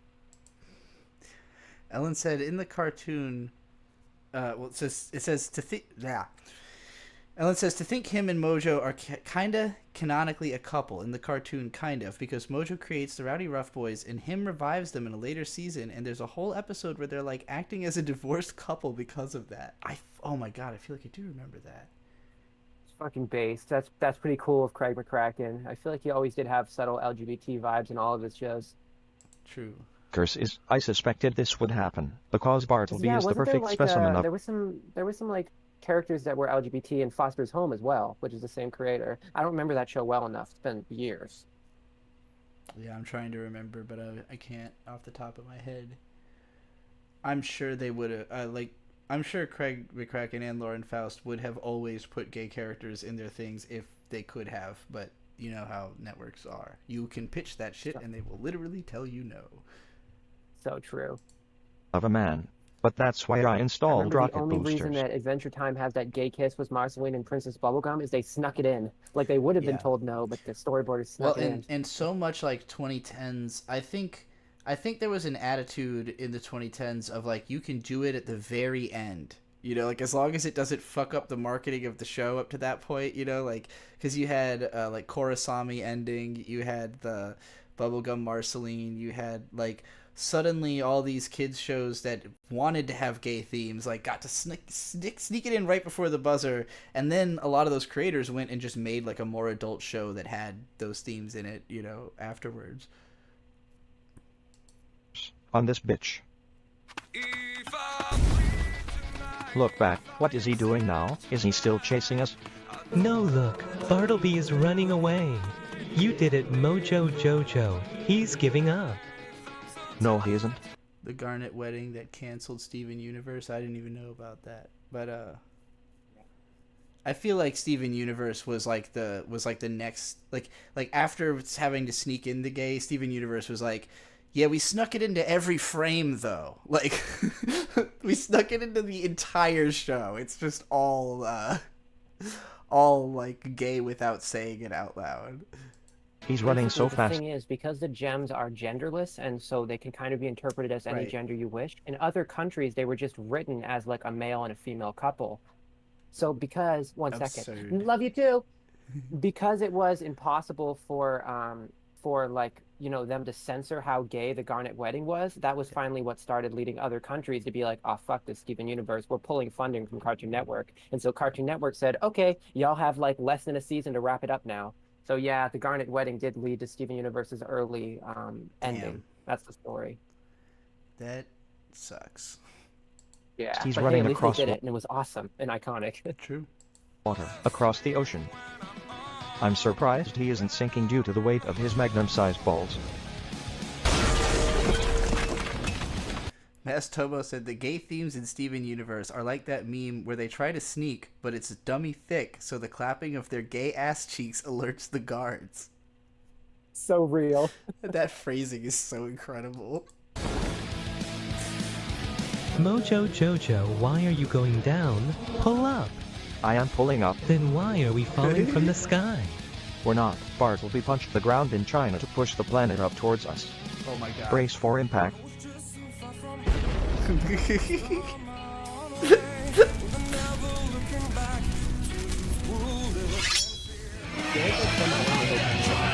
falling out of the sky. I don't know which one, but oh my god, their asses. Let's go!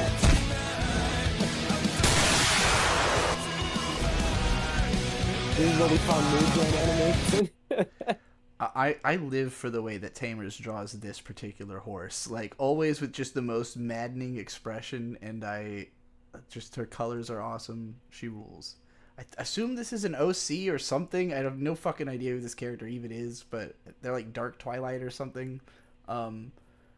They're awesome.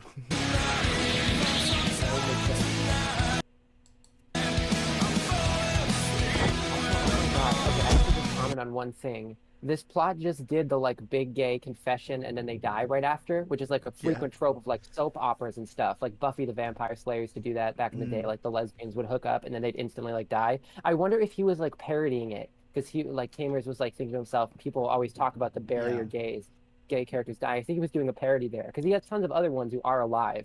So I think that might have been the joke. I think you're definitely right. What the hell even are you? Why can't I touch you? I am a masterpiece. Like, look at that. This is fucking awesome. Every shot of her is so good. Sculpted from whispers beneath the moon, and I am a masterpiece sculpted from whispers beneath the moon. Bars. fractured dreams of those who dared to reach. And the fractured dreams too high. of those who dared to reach too high. She rules. She's the best. Tricky cannon. Look at her cute little cannon.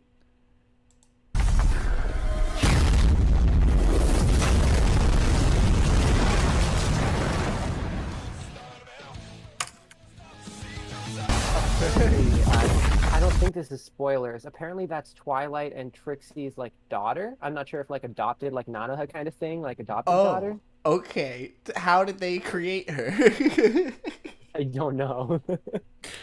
Her name is Flawless. She is indeed flawless. I love her.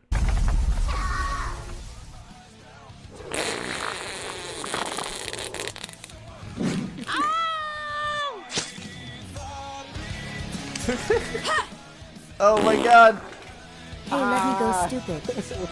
Yeah, right. I'm gonna drop you from really high up so you die. Stupid smelly horse. That is quite unethical. I'm calling the cops. Bartleby, help me. Why are the Powerpuff Girls even fighting them again? I think they just decided the Powerpuff Girls were evil, so they're trying to stop them. Fair enough. Oh, and thank you, Isabel Inc., for confirming that she, her were the proper pronouns to use. Yeah, I had a feeling from how Corona like told me about how awesome your appearance on the first stream was. I think they used she, her. I'm glad to confirm it, though. Thank you for being here. From pony to hero flip and twirl, sugar and spice make me a Powerpuff Girl. Looks like a little hamster falling out of the sky.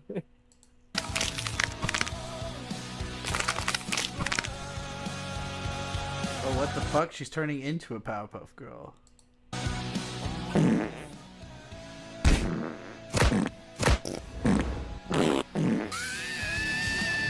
Maybe like when in Townsville, all magical beings become Powerpuff Girls. Oh, could be.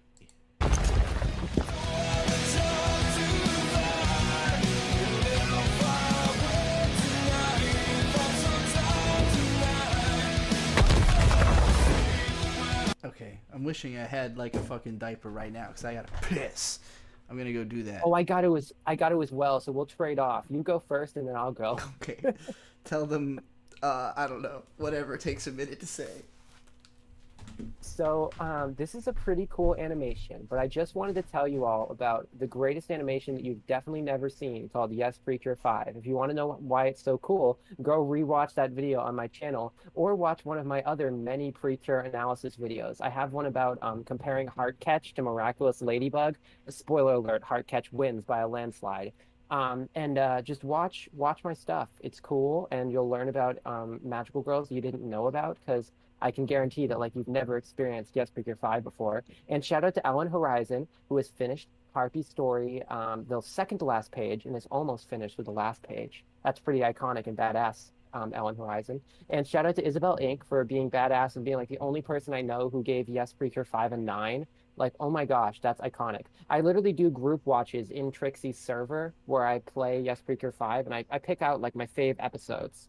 And I basically like try to show people why it's so cool. and I've got a bunch. Yes, Mayday from Space. Yes, Precure 5 is a perfect first Precure. It wasn't my first. I watched the original first because I was like trying to be a cool anime fan like Trixie. So I'm like, I gotta watch it in order. But technically speaking, you don't need to watch Precure in order. Each of the seasons are standalone stories. It's much like what's a good anthology show? One where like every entry is its own standalone thing. It's like Persona. Like you don't need to play Persona 1 through 4 in order to play Persona 5, right? So it's the same way with Yes Precure 5. Oh my god. Is this visible to the stream? Can they all see that Big Cat is in the chair? Yes, and Mask Tomo is going to be so happy because Tomo was hoping for that. Fucking incredible. Final Fantasy is another good example of an anthology series, Isabel Inc. Thank you. You can go ahead and go to the bathroom now. Oh, thank you. Yeah. Are you going to keep watching this or are you going to keep it paused while I'm gone? I'll keep it paused. I don't mind either way. Okay, cool. This was pretty fun. I'm enjoying watching Tamers again. It is as traumatic as I remember, but it's also beautiful. And like I think it's the perfect mix of pain and beauty and amazing animation. So I'm having fun. Be right back, everyone. Look at how laid out this cat is. Look, he's gotten completely comfortable. Absolutely 1000% gotten comfy. Putting his hand on my hand as if to say, it's chill, bro. Don't even trip. Do you see this? I'm getting te. Why are you doing this? Yeah? Wow, you got it really you got like a hand-like hand, really. He's like hardcore grabbing onto my finger. Bruh. You think flexing your claws at me is gonna scare me out of taking you out of my chair? Absolutely not. Yeah, you can move for yourself if you want, or you can get scooped. It's really up to you. You're not staying though. You're not staying in the chair. Come on. He's like gripping down, like you're not taking me alive. Oy. Okay.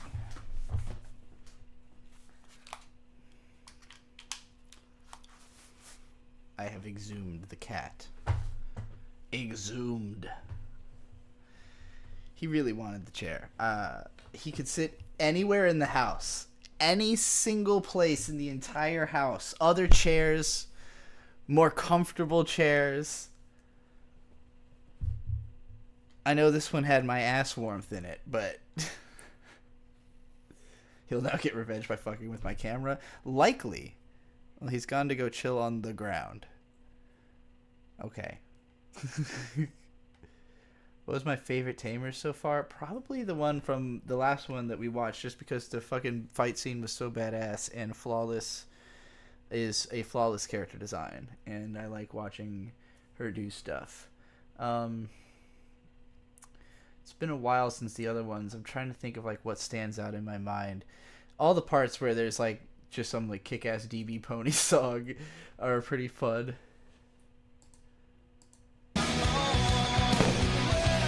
Not bad, not bad. For a All right, I was waiting for Koma to get back.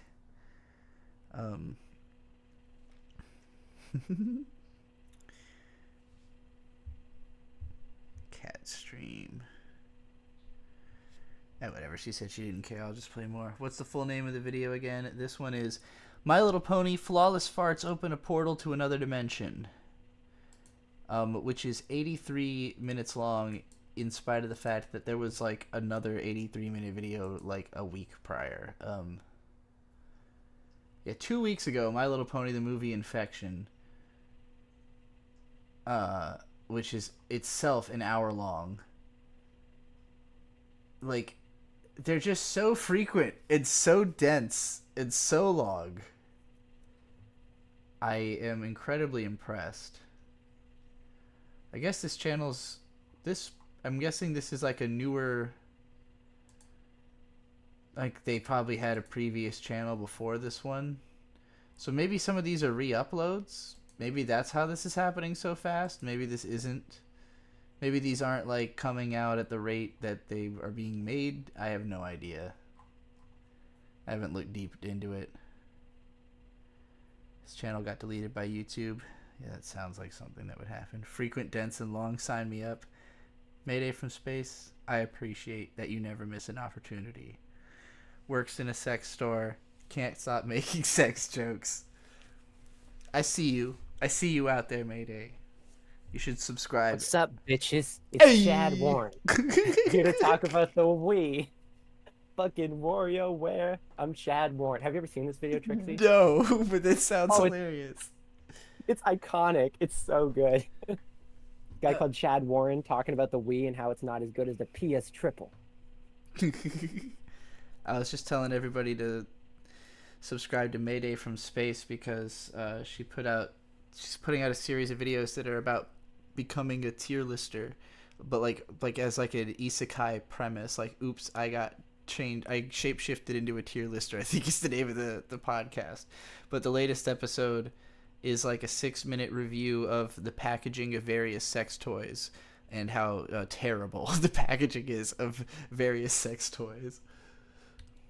It's iconic. I'm so happy for you, Mayday from Space. And I've talked with you in Golden Butterflies, and you're a very friendly and like amazing person. So I'm glad that you're doing content. Definitely gotta check that out. Hell yeah. That'll definitely be something I put into the next Sunday Redial episode, which I need to start like getting stuff together for at some point. I know that feel. I had so many collabs I needed to edit tonight, and it was like getting to talk with you is what motivated me. Like, I got to get them done because I got to show Trixie them, and I did. Very clean, and they're awesome also. All right, more flawless farts. A little girl, however, not to drop a bombshell, but bottle rocket bombardment. Like, okay, the stuff like that, like the amount of heart that's in this. Not to drop a bombshell. Real, that's just beautiful. Just like, that's just like one frame in here, and it's awesome. It's such a good frame. It's a random little joke, and it's like, just the video is 83 minutes, and this is not even on screen for 1 second. Like, the effort is crazy. This is very Bottle doujinshi rocket core, and it bombardment. reminds me of like that anime music video you watch where like a million things were flying on the screen a second. Oh, and like yeah. that took so much effort to make. It's just, The- I respect it, even if I don't laugh at every joke, you know? Nico Doga, do you say gun? That's what you're talking about. Nico Doga.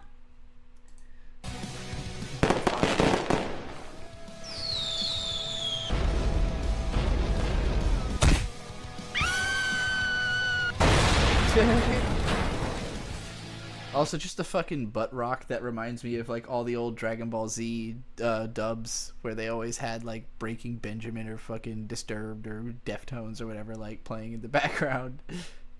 You fight well, little pest, but you lack sophistication. Take comfort in knowing your defeat will make Trixie's legend even greater. Oh yeah, Trixie's fucking scythe. She had that in the last movie too. So I definitely think there's like continuity between all of these, which makes me want to kind of watch them all in order sometime. But I feel like that would be like an all day. It would be like being strapped into the chair from A Clockwork Orange. Just like a mind washing experience.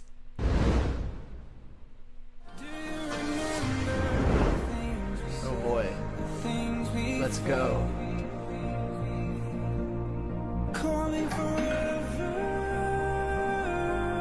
Oh, I love the outfits. Love that Applejack shot.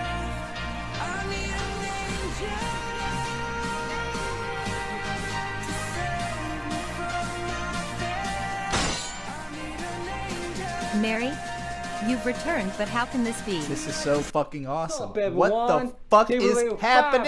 5 here. And I don't really got like an explanation for that. I just felt like doing it. So what's with the mask? Are you like embarrassed to show your face after I kicked your ass? It's not for me. It's so ponies can look at me without looking away. Don't tell me you forgot about what you did to me.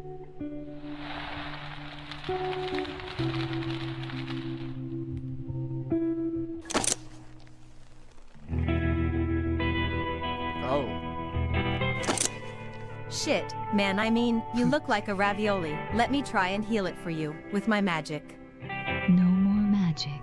Please, Trixie. Thank No you more. to the person who super chatted for this. I don't remember who, but thank you for like thinking my reaction would be interesting enough that you like super chatted for me to be here for this as well. That's awesome. Electric Wings. Yeah, they always Electric Wings always comes through with the Tamers requests. If you don't trust me to do it, then we'll get some pony else. No, Magic scares me. Mary, you Magic can't just go through scares life me. thinking every little thing is going to hurt you. Why don't you go and tell that to the stallions who think they have the right to claim ownership over our voice and body? You know, I could see rocking the like mask with the hat that just has a female symbol on it. I could see doing this as a way to go about in public. Okay, girl, damn. It's I'm just really saying. fascinating because we were just watching my Yes Precure 5 video, and the villains in that also have a white mask with like red face paint, but actually theirs kind of looks like they're bleeding from their eyes. And yeah, it's just very similar, like oppressive mask organization kind of thing. Cool aesthetic. And you don't gotta look like beef jerky. Marionette, guess you didn't learn your lesson the first time I morally kicked your ass, huh? Seriously, every shot of Flawless is so good. You can really tell that like Tamers just loves drawing this character. Like obviously they enjoy drawing everything, but like Flawless just always gets special attention and always looks cooler than everybody else. Spare her. Trixie begs of you, Twilight Sparkle. You taught Trixie about Totally French. know what you mean. Yeah. Although Trixie looks like, pretty awesome here too. It's like when a furry artist has like one species that they really love to draw the most, and so they like always put passion into drawing their face from all the angles. I love that. I think it's really cool that Tamers has that character type they love. And the value of second chances. I skipped breakfast. I'm not really in the mood for any more arguments today. From unicorn grace to tails so fluffy, change me into a bouncing puppy. Oh Turn my my sister god. back. Oh my god, Flawless is like a puppy cat. Is it? Wait. Wait. She said I turn me think into that's a based puppy. on. I think that's Jewel Pet-esque. I think that's literally based Oh on my the like art God. style of Jewel Pet. It does look like Jewel Pet. It's fucking adorable. Into a pony right now. Yeah, that's way too close to be a coincidence. The eyes are the same, the Stop face it. shape is the same. If you look up Ruby Jewel Pet, that's same shape, obviously. No, Jojo. I agree. Jojo, you came to our world thinking we were weak. You thought you could twist the truth and pit us against each other and laugh while we burned. Your biggest mistake was coming here to my universe. You don't belong here, and after what you did, you never will. I'm letting you go, but don't be I mistaken. believe You Jojo are didn't not die. walking In out the of last shot, he was literally impaled by a sign. I guess that's just survivable in this world. Or for Mojo Jojo. this because I'm merciful. You are walking out of this because I want you to always know that I'm better than you. Crawl back to whatever broken world you came from and pray that I ever come after you. Wait, before you leave, Lynn says I the must sign know, was up who his was butt. it? That's how he was okay. Oh, okay. Yeah, he's used to having it up there. And they're both alive. And he's got his Good. hand on him's ass as they walk away. That put a hit on my beach. I don't know his name, but if you wish to find him, head to our meetup point. Behind the Applebee's next to the dumpster at 3 o'clock. 3. Ah yes, the number that when turned on its side looks like a pair of balls. 3. Ah, yes. The number that when turned on its side looks like a pair of balls. Oh my god. For someone would need quite the pair of massive balls to even think about going after the bitch of someone with big muscles. Head to our meetup point, behind the Applebee's next to the dumpster at 3 o'clock. Wait, come back. I must talk to you. Damn, I just missed him. Hey, he dropped something. What is this? A black belt in karate. But why? Who in this North America could possibly have such a high rank in karate? You just have to point out, when I was looking up this guy's name to figure out that he was named Bartleby, one of the first results I got was Bartleby, the Loathsome Characters Wiki. So someone fucking hates this guy. I don't know There's why. a loathsome characters wiki. That's hilarious. Oh my god. How could we have been so blind all this time? Who is to blame for this? No one is. Who would ever suspect a friend? I have to tell the freedom fighters at once. That Jackie Chan is a traitor to the Shitted so hard that it broke the camera lens. Sonic Underground.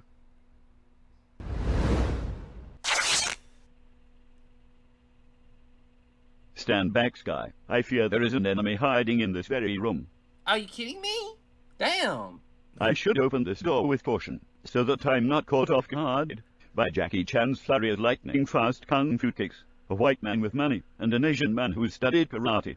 Truly there has never I'm been a always battle as fascinated great as whenever what... there's direct anime references in a Tamers video, because he has some interesting taste. Did you know he actually made a Zatch Bell fan series? Like multiple No. episodes. That's Yeah, awesome. of all things. Is it like this or? It's like this. Okay. It's a shitpost series. Amazing. What is about to happen here today?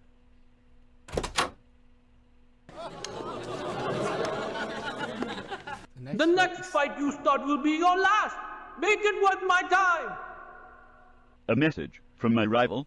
Find Jackie Chan. If it's a fight you want, you'll Fuck get it. Jackie Chan. But only when you stop running away like a baby and face me like a man with balls. Sister, where is Bart Levy? Where is... I don't remember who are these Sonics? We got what is Chaotix? Is that his name? Oh, I got you covered. I know everything. I just was looking at the chat for a second. Okay, so these are the underground characters. That is Sonic's brother, Manic the Hedgehog, Oh. and that is Sonic's sister, Sonia the Hedgehog. Wow. And they're all voiced by Jaleel White, talking about chili dogs and on the cloud. And they have to save their mom, who was like a princess and had to send them away from home because she was going to be killed or something. Weird cartoon. I have can't. watched several episodes. I have no idea how it's possible that I am in 2025 only now finding out that Sonic had siblings at a time. Like, I've seen these characters. I did not realize they were his brother and sister.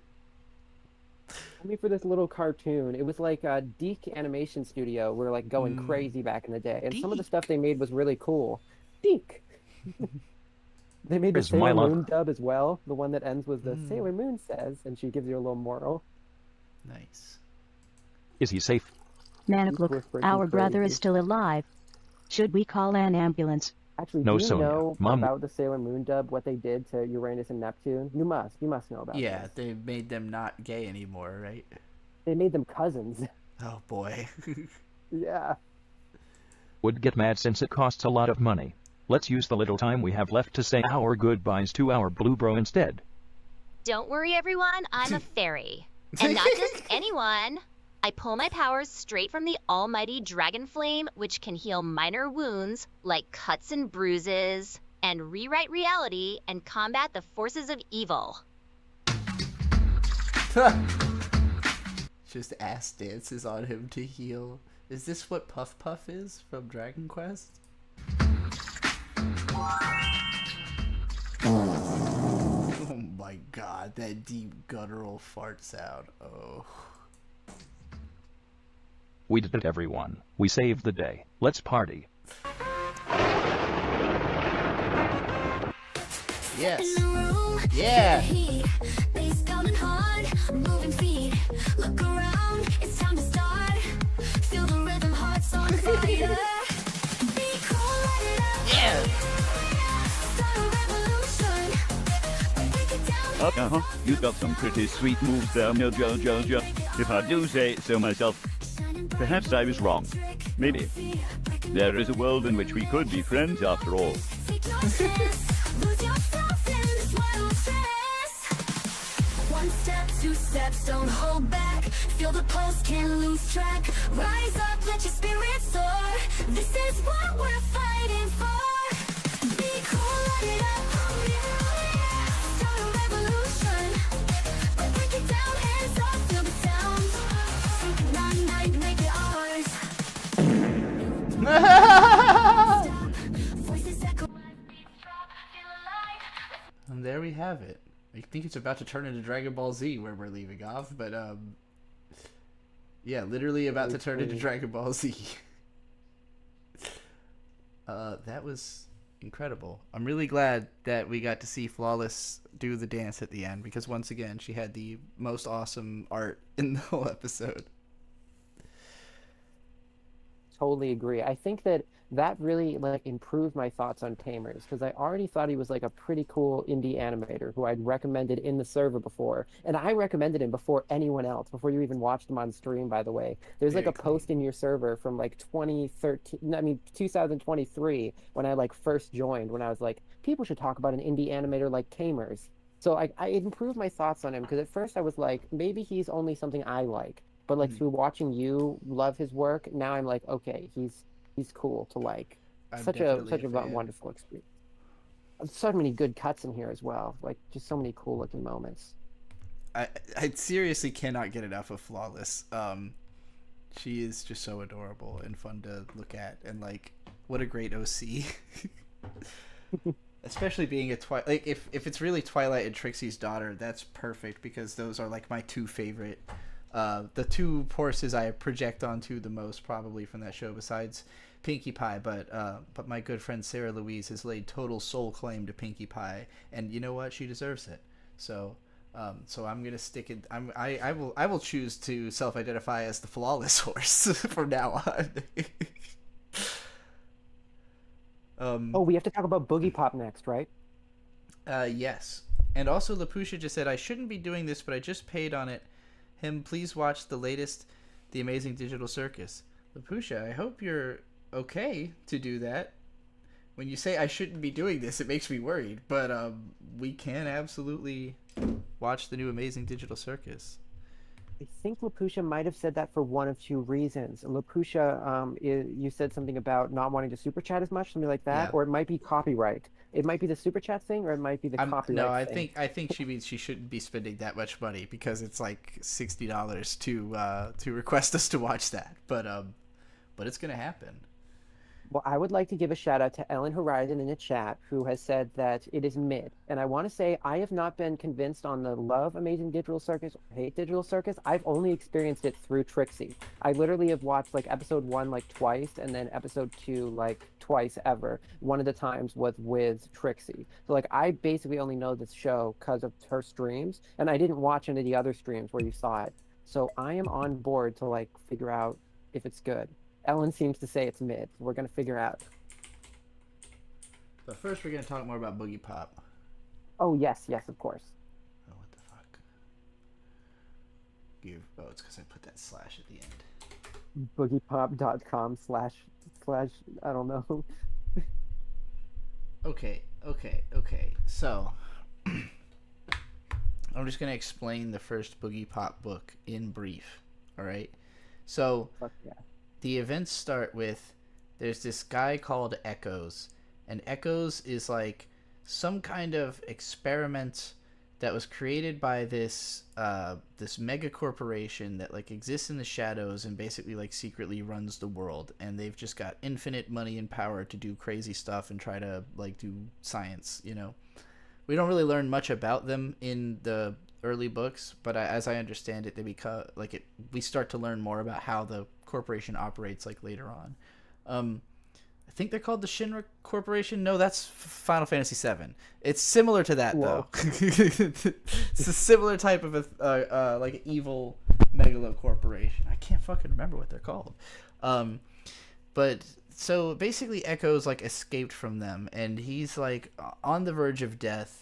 And he can't speak. He can only echo back what people say. Like, if you say something to him, he can pick out a few words. And so he'll, communicate by saying a couple of the words you said back.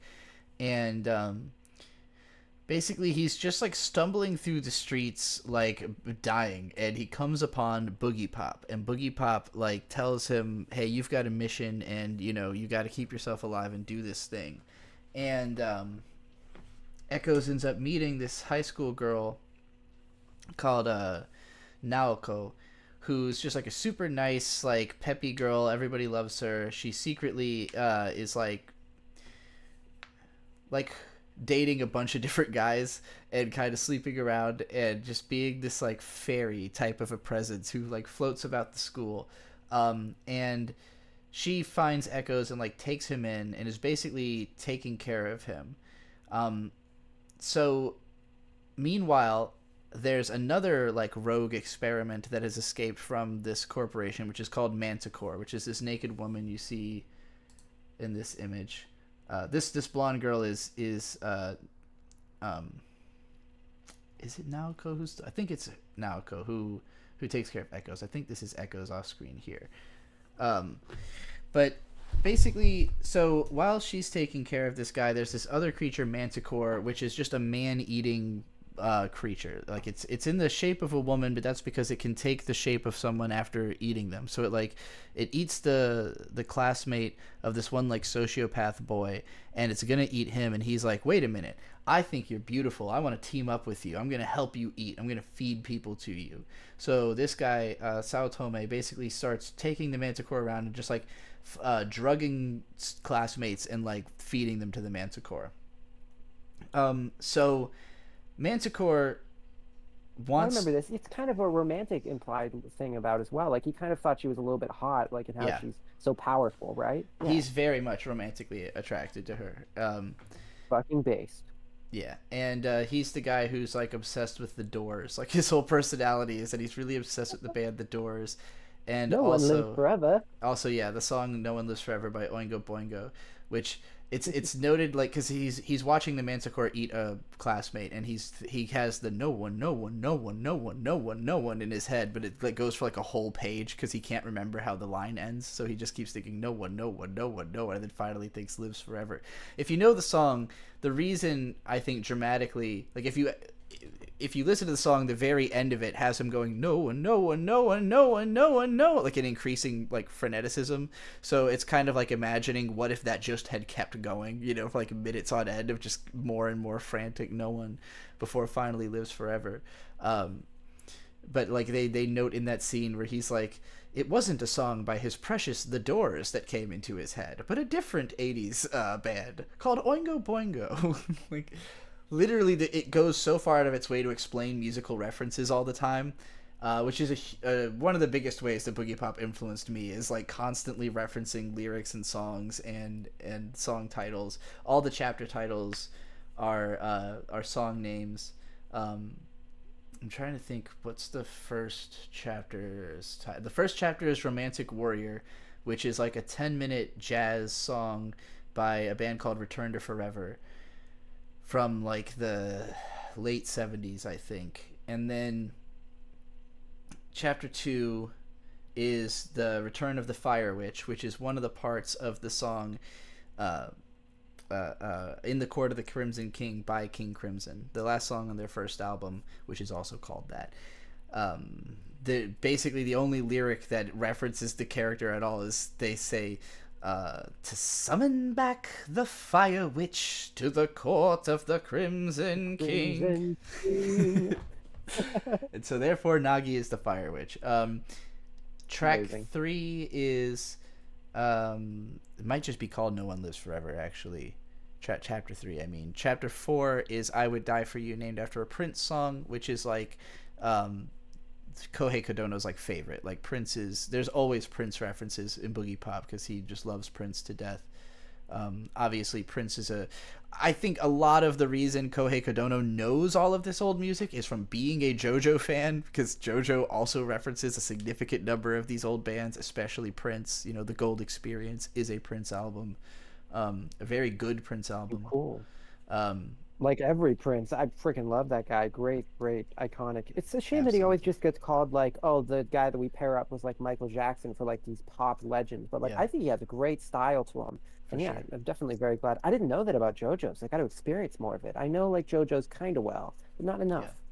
Yeah, like almost every stand is named after some kind of song or band or album. So, and a lot of most of it's like 70s and 80s Western music, you know. It almost never references like Japanese artists.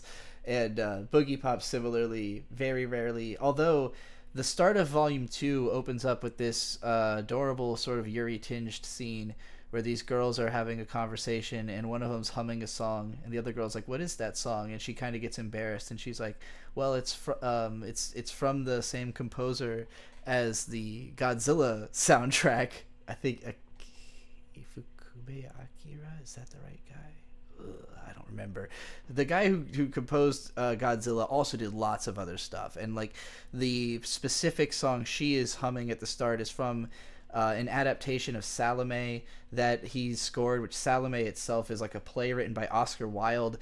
The complexity of the references made casually in Boogie Pop is like something I've never really seen another story where characters like literally will explain references they're making to one another. Like, oh yeah, I'm humming this song that's like written by the Godzilla composer, but it's from this Oscar Wilde adaptation. Like all that is in the text of the book, you know. So yeah, the music fandom cannot be contained in the Boogie Pop story. I forgot to say the 5th chapter is Heartbreaker, and I actually had corrected the Wikipedia page at one point because they had thought it was Heartbreaker by Led Zeppelin, but it says in the afterword of the first book that he's listening to the song Heartbreaker by Grand Funk Railroad, specifically the live version, while writing that post, which caused me to go look that up. It's on YouTube. The live version is the version to listen to because it's just this epic, heartbreaking song. Is that one that's like Heartbreaker, Soul Taker? No, that is... Oh, it's Pat Benatar. Yes, that's Pat Benatar. This song is not really a well-known one, and the hook is just kind of like Heartbreaker. It's a song about your daughter dying. Like the first lyrics are like, "Once I had a little girl. Some days I think about her, but you know she's not here today." And like this whole song is just from there, that tone. It's like oof. So yeah, but it's epic. It's an epic emotional song, especially the live version. And they're in like these badass 70s outfits that like no one wears anything as cool as that anymore. Do recommend checking out that live performance. I watched it a ton of times as a teen, and I literally only know about it because that's what Kohei Kodono said was his BGM while he wrote the afterword of Boogie Pop Volume 1. Needless to say, I have heard all of the music that is referenced here quite a bit. And like King Crimson's now one of my favorite bands. I didn't get that reference when I read the fucking book when I was 14. You know, like I didn't know any of those songs. So the fact that they're almost all artists that I am now like a fan of is pretty miraculous. That like Kodono definitely influenced my taste, even though like music is something I explore a lot on my own. So it's not like I needed to get, you know, pulls from here, but all the pulls I did get from here are really good. And again, hugely influential on the way I write, the way I structure stories. Gigadonk in chat. Yo! Gigadonk? I'm very, very happy that you're here because this has been like a very wonderful night for me where I'm just like having fun talking about the golden butterflies, including mentioning you. I just mentioned Isabel Inc., who, you know, I only am getting to meet and know about because of you, Corona. You told me that Isabel Inc. gave Yes Freaker 5 and 9, and they're cool, and now I'm getting to meet them in chat. And many other cool people as well, like Lapusha, who paid us for a thing that I probably should let Trixie get to soon before it becomes too late in the night. But just to give my thoughts on Boogie Pop, very interested to experience more. The Phantom anime is really cool. I've only seen like 2 eps, but I loved it. Same designer as Kino's Journey, 2003. And very, very interesting. And I experienced the modern show, but I thought it was kind of and I feel like I just read the books if I wanted to experience that story. Isabel said, listening to the Heartbreaker live version is the thing that pushed my score for Boogie Pop and others to a 10. Absolutely beautiful. That's so cool. Maybe that was Kodono's intent to get you into dork music. Absolutely. That was absolutely the intent. Just popping in to say hi about to watch Kiki's Delivery Service with some friends. Ooh, I am so overdue for a rewatch of that. But that's not what we're about to do. We're about to watch the Amazing Digital Circus episode 5. Kiki's Delivery Service has a great mascot. I love him. I love him in any version, even the silly dub version where he has an old man voice. Oh my god, we just got a $50 super chat from the Masked Tomo. This probably isn't the best time for this request, but last time I was here for one of these streams, I said I had a request, but it was too late. I wanted to request you watch or listen to Return to the Kingdom of Fife. Never heard of that. Have fun, every pony. We will. Love you, Kona. No thank yous here. Yo, what up? Yo, what up? We're about to watch Amazing Digital Circus episode 5, and then whatever is Return to the Kingdom of Fife, which I have never even heard of. It's to be an album, and also I have to give a warning. Okay. I probably can't stay for more than like 30 more minutes, 30 minutes to an hour. If I'm having a really fun time, I'll like stick around, but because of work in the morning, I might have to leave like within the hour. But I really, really have been thankful for tonight. It was amazing. And thank you for super chatting while I was here. It feels like people want me to experience these certain things, which is very encouraging. It's so cool. We've now made like a real good amount of money. So I would say this is like we've crossed my threshold of what is a successful stream in my brain. So I'm pretty happy about that. Isabel also with another $5 said, read your old blog post, musical references of Boogie Pop and others. It's really funny. Oh, I'm excited for what makes it really funny then. Because I remember that post, like writing that is the reason that I could pull all those off the top of my head like that. But I don't remember what exactly I say that might make it hilarious. Well, we'll get to that later. Komu will probably already be in bed by then. Since we have all this stuff lined up. Oh my god, Cat, get out of the goddamn chords. Stop! Alright, well, I'm gonna hit play. If I get up to... It's because I'm adjusting my camera. Welcome back, my candy hearts and paper flowers! Well, They're all just like covered in filth. Sure could have gone better, but I'm sure the next Trixie, adventure will it's be like that less. one Rick and Morty scene where they had like a really fucked up adventure like right before the episode started. Yeah. And they're like, "Fuck, Morty, that wasn't okay. But none of that was okay." And you don't Yeah. even know what the adventure was. I love that start. It is funny though because I was thinking like, haha, this is kind of a cute thing, and then you just immediately reminded me of like a better version of the same thing, and I was like, yeah, it could be done better, couldn't it? But this is still cute. agreed. It's still fine. It's still cute What? so far. Hey, Ragatha, can you help me count my eggs before they hatch? Oh, yeah, of course. Wait, what? Looks like that oh-so-positive Ragatha charm is starting to wear off, huh? Did you pause for a sec? Yeah. I think the cat managed to walk on the thing in a way that didn't fuck it up. Amazing. Well, actually, I wanted to just make a statement on the designs because I think if there's one thing I would praise the hell out of the show for that like is a positive, I think the designs. Like in the same way that you talk about some anime that are like hard carried by the designs. I'm not saying that's the case here, but like an anime with super iconic designs like gets your attention right away. Yeah. Like there was that new Aquarion anime that came out and everyone was like interested immediately because it had like panty and stocking type designs, even though it was like an insane ass show because Shoji Kawamori's brain is like a brain burst. Yeah. But what I mean to say is this show is very eye-catching. I'm being Yeah. told in the chat by No Thank You that there apparently is anime references in this episode, which I wouldn't expect because this show's art style is not really what I would call anime-esque, except like maybe Pomni a little bit.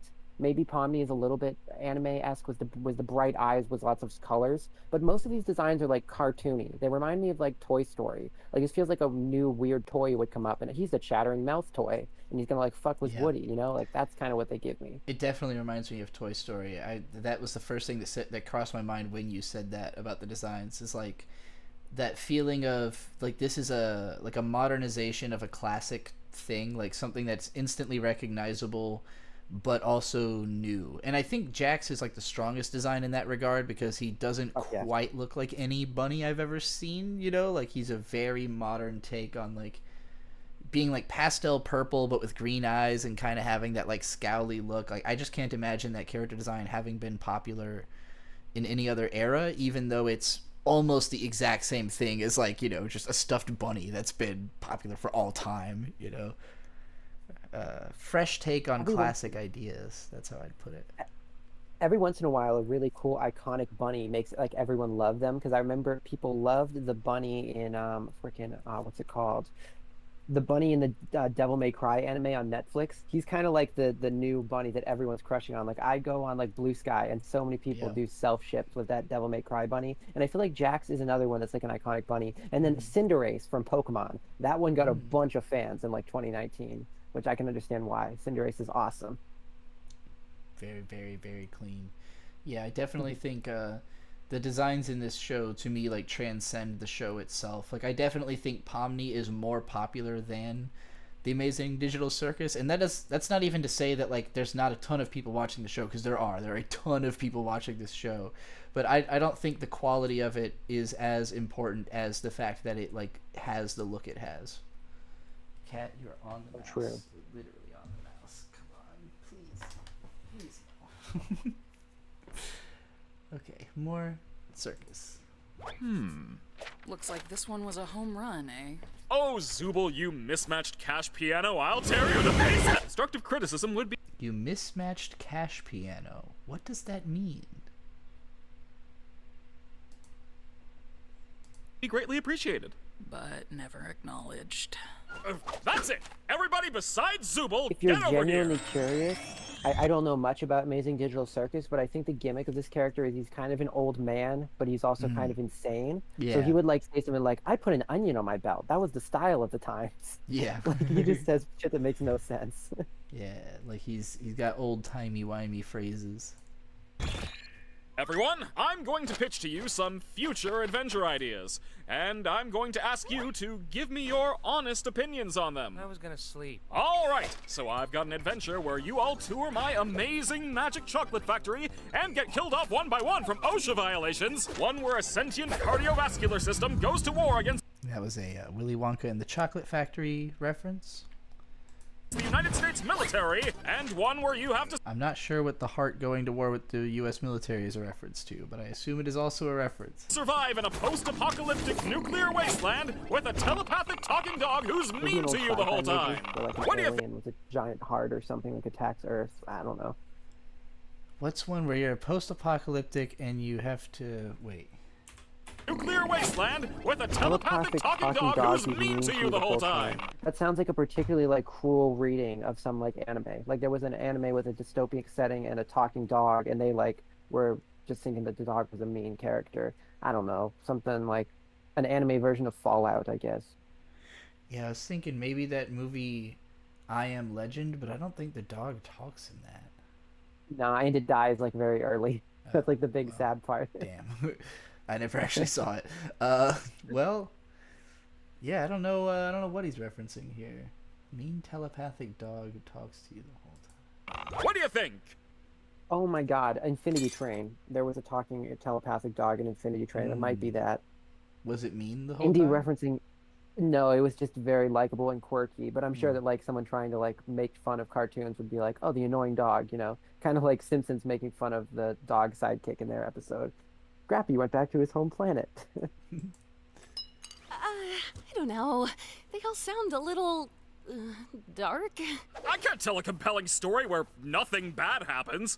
Where's the intrigue? The stakes? Not to mention the sex appeal.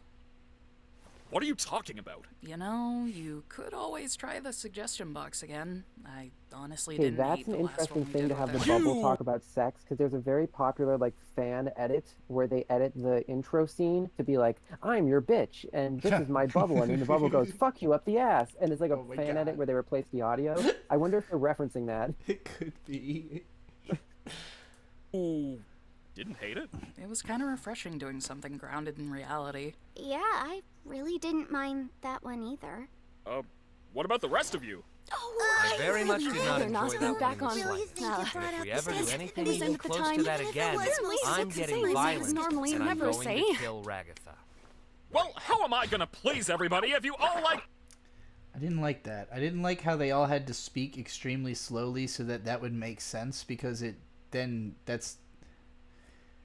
made sense to listen to, but the joke is that it wouldn't make sense to listen to because they're all speaking over each other. But they're doing it in like a weird, slow way, like they're deliberately trying to be audible. It just felt very strange to me, that presentation. Can I say something very mean and that potentially will make the audience very mad at me? There's a joke similar to this in Tropical Rouge Precure, which is like one of the most comedy-driven seasons, where they all talk way too much at the same time about like their attacks they're going to do in the battle. Yeah. And then the one mean one named Manatsu, who's like a preppy mermaid girl who's like full of herself. It's like, all of you shut up and tell me what your plan is one at a time. And it's really funny because you couldn't tell what they were saying. That was the joke. It was just Japanese VAs going wild and talking at the same time. But yeah, anyway, let's enjoy the show. Different things! Maybe just keep your adventures open at all times and let us do whatever we want when we want. Are you hearing this, Bubble? The Toy Box character wants us to leave the other intelligent AIs to run for a prolonged period of time. Disgusting. Am I not supposed to be hearing you? Zippy! What did you even zip up? I don't have a mouth. Okay, well, how about this? Good bit. We'll that was do an a MLP. lightning round. Discord did that to one of the ponies, shutting him up. Going through all the suggestions in the suggestion box in rapid succession. And if you don't like one, you can all vote to skip it. What? Like, now? That's right. So grab your bones and pop your pansies, cause here we go! We just I was finished gonna an adventure!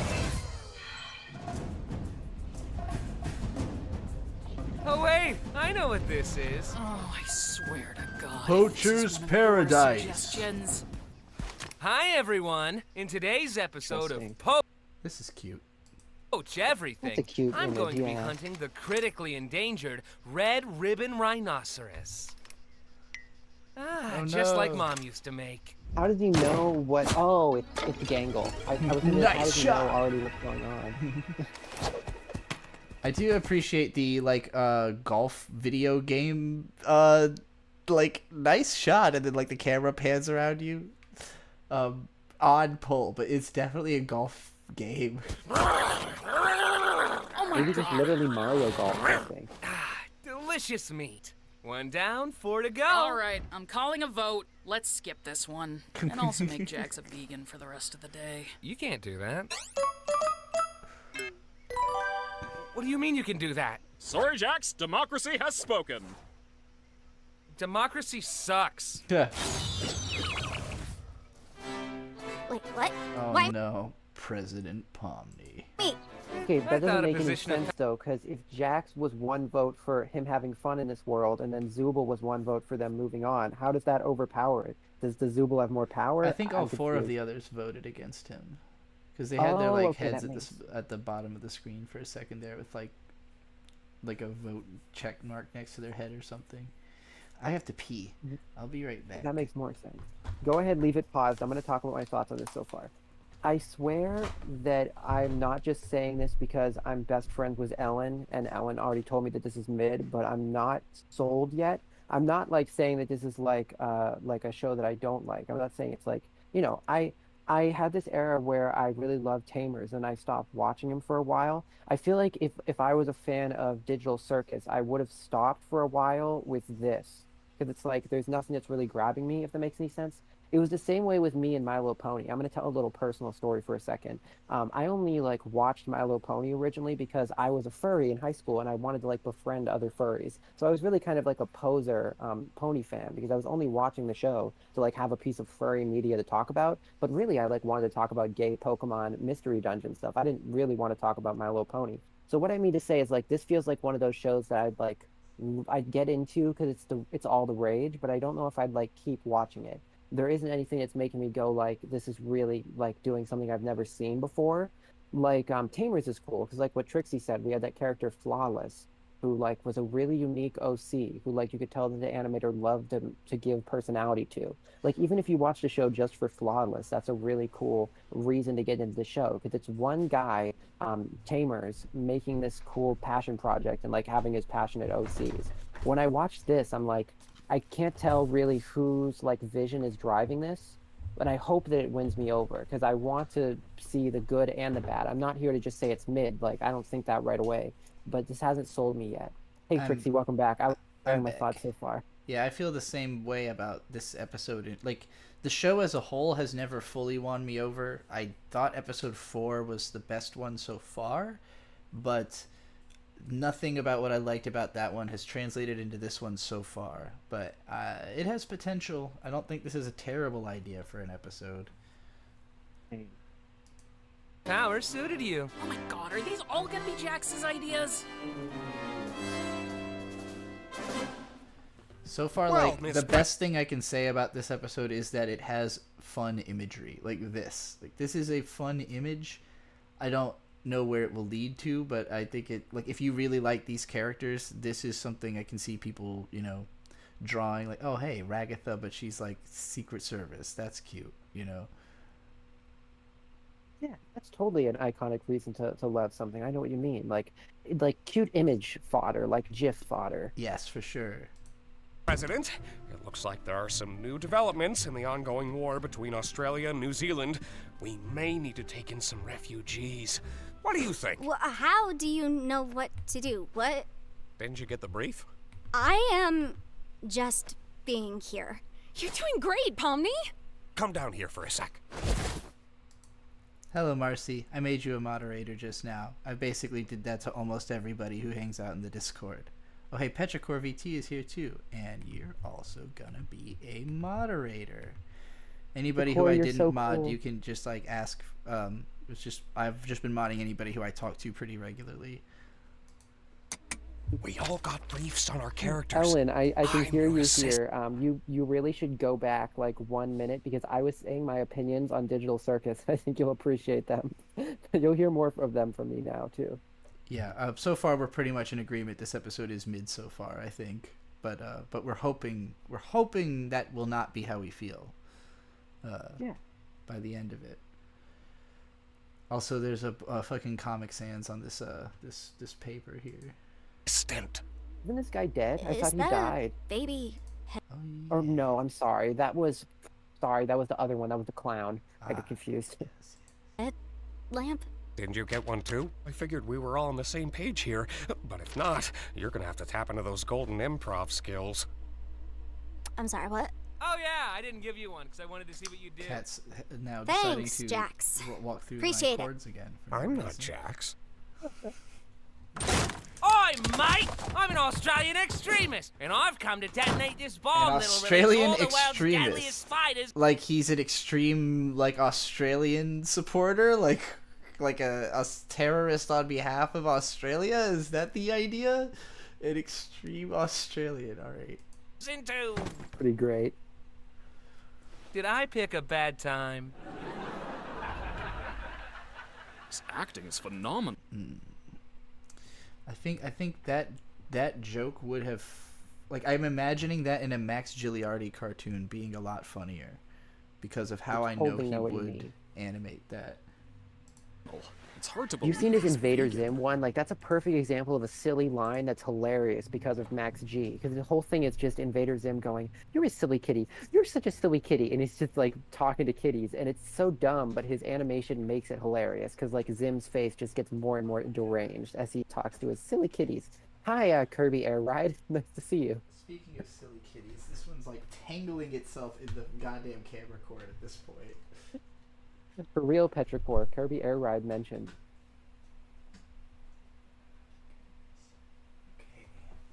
Jesus Christ, this cat just is absolutely obsessed with being in the camera cord. It's kind of impressive how determined he is to get tangled in that thing. Why wouldn't the president have a bomb squad? Don't worry, President Pomni. I believe you can do this. There's centipedes in there too. Just be sure you know what you're doing. Okay, well, which wire do I cut? Follow your heart. You stay. Oh yeah, no thank you said discrimination against people who don't like being in Discord servers. If you want to be mod, just say so. I'll give it to you. You know, if you're a regular I recognize and you want to be mod, that's fine. It's very easy for me to just dump it on everybody who I talk to a lot. Stay out of this. Shouldn't you be arrested or something? Hey, I'm on your side here. You're literally not. Come on, just pick your favorite color. Like the red one? I'd personally go with blue. Blue's my favorite color, it being closest to black and all. Wouldn't black be your favorite color then? Well, no, there's no black wire. Hi! I'm a New Zealand extremist, and Oh. I don't That was a joke that somehow got less funny the second time. know what New Zealanders That can be how it is sometimes. But hey, I'm still having fun. This stream's called Tiramy is Cute. I couldn't be happier. Very true.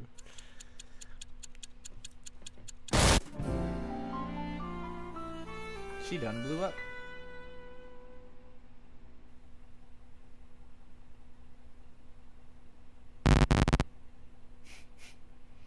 Okay.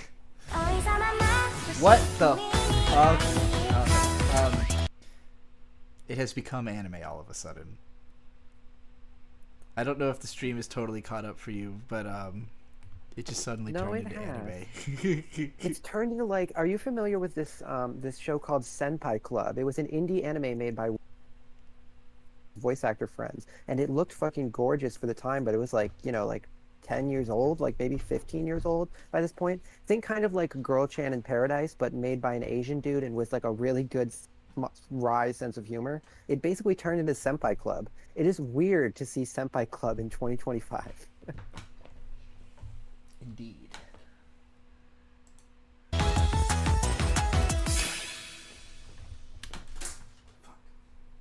It's like the same, like, very What is digital this? web I don't like animation, this. but an Can anime. it? At It's least like we the finally same have one style. that's by someone else. Yeah, there's nothing more fun than being back in school. Just give it a chance, Jax. Jeez. There's nothing wrong with your suggestion. How did you know this was my suggestion? I will say, Jax Blade saying, "There's nothing more fun than being back in school" is how I feel about clicking on any high school anime. I'm just like, why, of anywhere that a show could be set, why would you put it in my least favorite place? School. Like, there's... Did you first... First of all, Petrichor, I'm glad you're going to check out Senpai Club because it's a very good anime parody that I recommend, and it's awesome. And second of all, I know what you mean about high school anime. I do have a thought about that. And third of all, you called him Jax Blade. Oh, the bunny? That's hilarious. You called the bunny Jax Blade. Jax Blade said this. I was like, what? Amazing. Shout outs to Jax Blade. So the high school anime thought thing, I think the thing that can be like interesting about that is like we can see like a different interpretation of what they think high school anime is like, because so far this is like, it's very hard for me to pin down what they're taking influence from. I guess I would say like maybe Kyoto Animation, like maybe this has like flavors of Hyoka, but it's a little bit too bright and pastel to be Hyoka, so maybe like Nichijou. But it's like, it is interesting to see these high school anime parodies, because it's like, what do they think a high school anime is like? Yeah. Like, this is not what Azumanga Daioh looks like. This is not what... Yeah, it's interesting. I don't know what it feels very like dating sim, but like Western dating sim. Oh yeah, definitely. That's a good take. Yeah, this is very Doki Doki Literature Club colors and vibe. Can you believe this, Pomni? First she draws anime, now she drags us all into one. Giving us a lot to talk about. She must be one of them, losers. Threw me out of a moving truck. All right, class. Today, we're gonna learn the popular foreign language known as English. This is... Isn't it funny to call anime fans losers?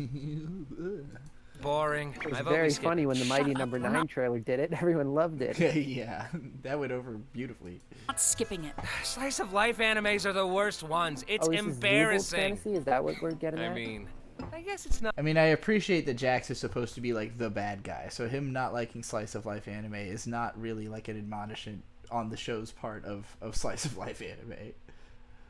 Not as embarrassing as that time Gangle took an anime figure and... That's fine. Let's skip this one. What did Gangle do with that anime figure? I guess wrap it all up in strings. Oh, I hate to say this, but I think it's a joke about people doing dirty stuff with their figures. That's like such a popular internet joke nowadays. Yeah. Oh gosh. Starry. Are we just chilling for this one? Can I finally relax? I guess so, but I prefer a little bite to my adventures. Then why don't you help yourself to a sandwich?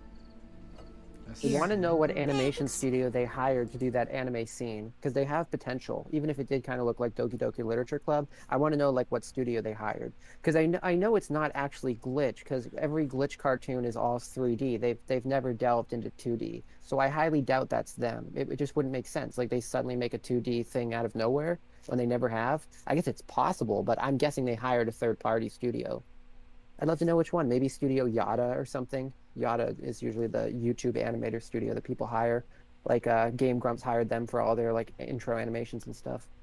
No thank you said, that's what I'm saying. Why isn't this an actual reference to a show? Why isn't this a K-On! Reference? Why is there chromatic aberration in the color palette of a cel-shaded anime while having the art style of a modern show?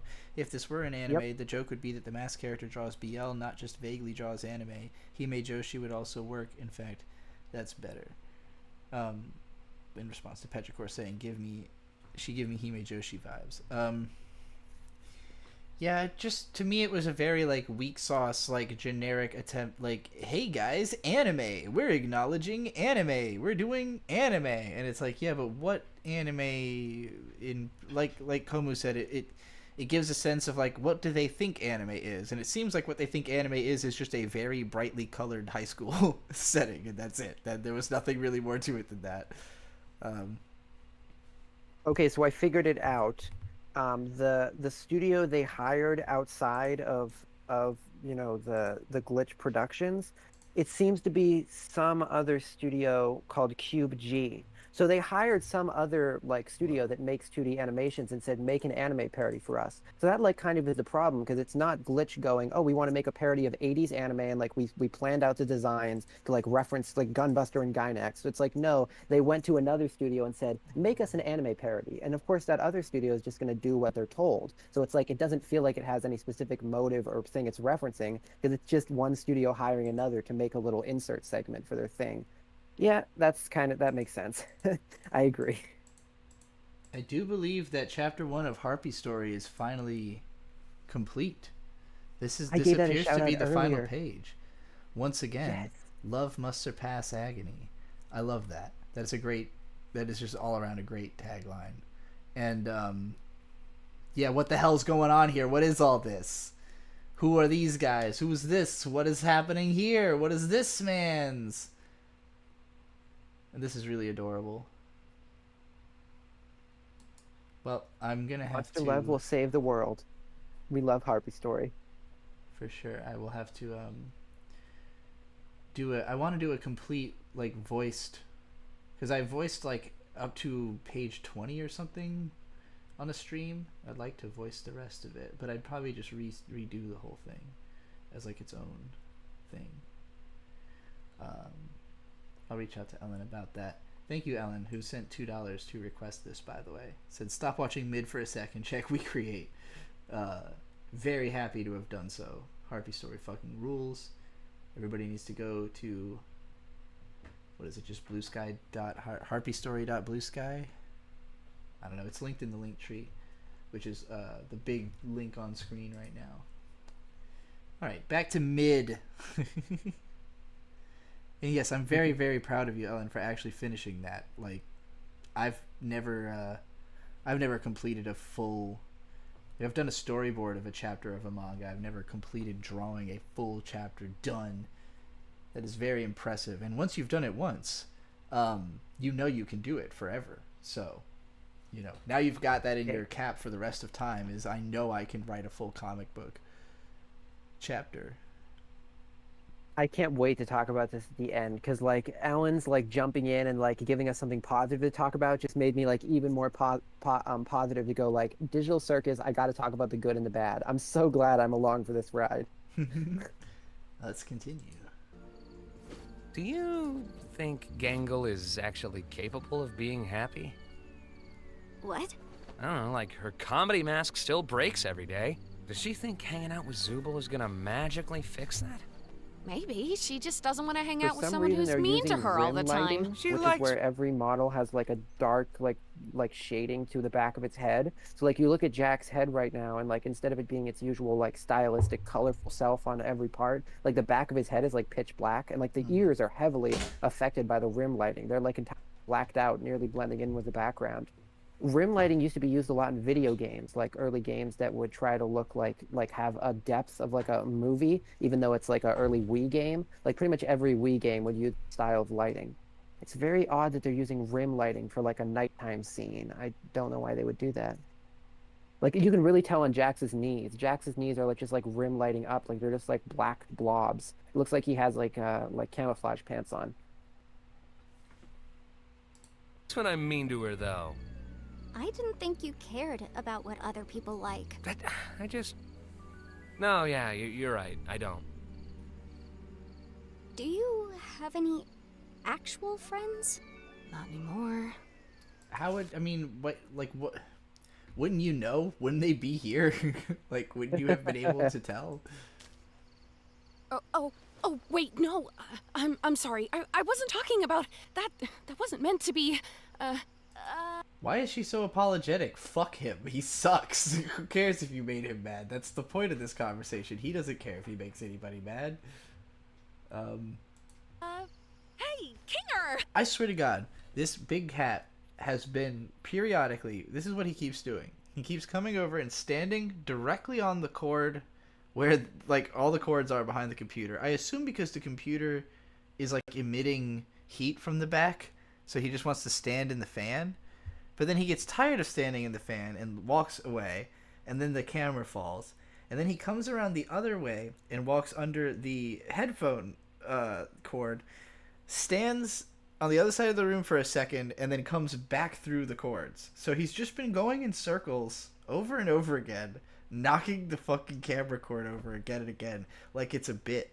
And I'm blown away. I'm like, this is not a pattern of behavior this cat has ever exhibited. It has never, for any reason, entangled itself behind a computer and its cords over and over again, but just decided this is the night and this is the lifestyle now. I'm amazed at how consistently he's kept doing this. Anyway. He's a beloved character of the Golden Butterfly streams, and I'm so glad to have him. Truly, Behemoth is the next level. Here he goes. Oh, that time he managed to not knock the camera over. That's nice. Okay. He's coming back around to this side. I don't know that he does want attention. I think he just wants... I think he simultaneously wants the heat from the computer, but also keeps overheating and then leaving it. So, like, he just wants to be warm, but not that warm. You know what? I bet if I open the door to the upstairs, he'll just go up there and stop bothering me. Okay. Did you see the fireflies all the way over there? What was that about? It's nothing. Who cares? Doesn't she get on your nerves sometimes? I mean, she's nice to everyone. I don't know. I think she tries Well, way that's a too good hard. cut. I like Palmy's Like, we're huge head stuck with in... the small appendages. That's a good cut. Yeah. Again, the aesthetics work sometimes. That's the best part. Yeah. Why are you always pretending everything's always fine? Like, if you tell someone they're loved and appreciated every day, it just kind of loses all meaning. It just feels like she's trying to take advantage of you, you know? I don't know. Also, she's dumb and she looks weird. Think we all look weird. Excuse you. This is what peak male performance looks like. My ears and tail are kind of the pinnacle of masculinity. You don't have a tail. What are you talking about? Yes, I do. It's what the... Where's my tail? How long have I not had my tail? I have never seen you with a tail. When would that have even... That would really fuck with you, huh? Thinking you had a tail this whole time and then realizing you don't. Yeah.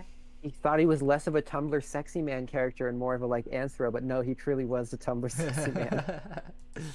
They look happy. The moon is talking to him. You think after this, maybe... Oh, that's gotta be a reference to Bear in a Big Blue House, old kid show with the moon talking to them at every episode's end. It just like came over and started flirting with him? That was weird. Explain to Daddy Bubble how bad thing. I think that...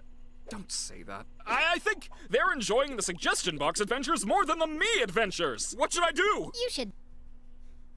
I don't like what they're doing with this whole Bubble having like a kink thing going on. It's strange.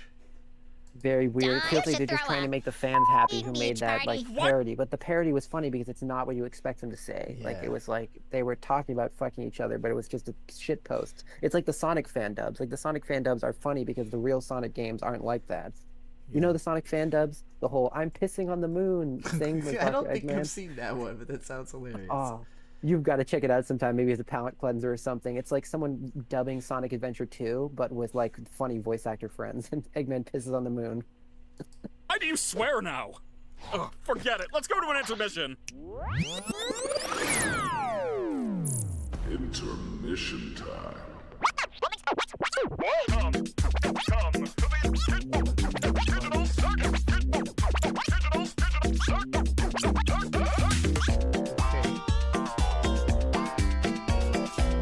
It's like the Netflix announcement. Because it looks like a Netflix trailer, and I know that it like got put on Netflix recently. This feels like in Pokemon, the first movie, Pikachu's Vacation short, how like there's those little weird intermissions that are just a couple seconds of like funky little Pokemon animations. But what was so great about those is they were like all throughout the film.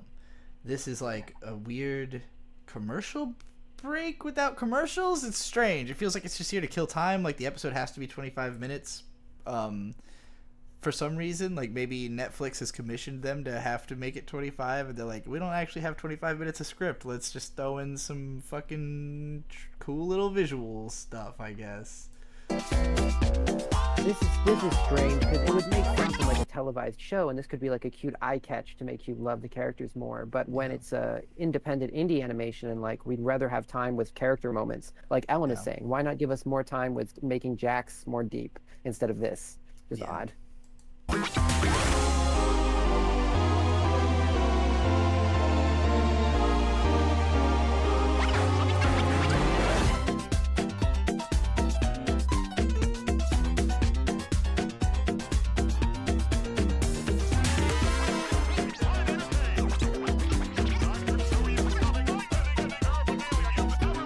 Really confused what the bubble like eating Tommy is supposed to mean, because as far as I understand it, the bubble is a pervert character, right? That's the joke, is the bubble right now. Seems is like the bubble gonna yeah. go after Pomni next?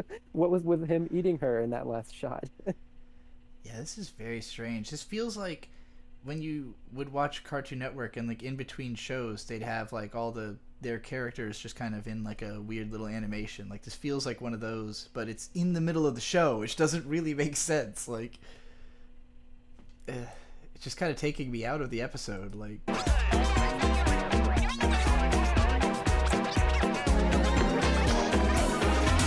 Kane, what are we doing right now? We're intermissioning! Why? Yeah. Hello? And now, back to the show!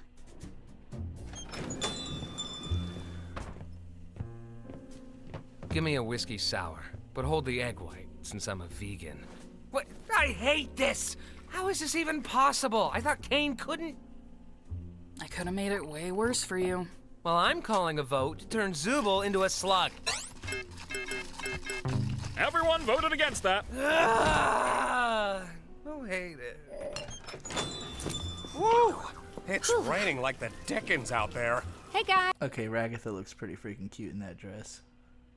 This is fun. I like the outfits. I also like this lighting effect. Is neat. This is no longer rim lighting. This is lighting that's like I don't know how to describe it. Two-tone.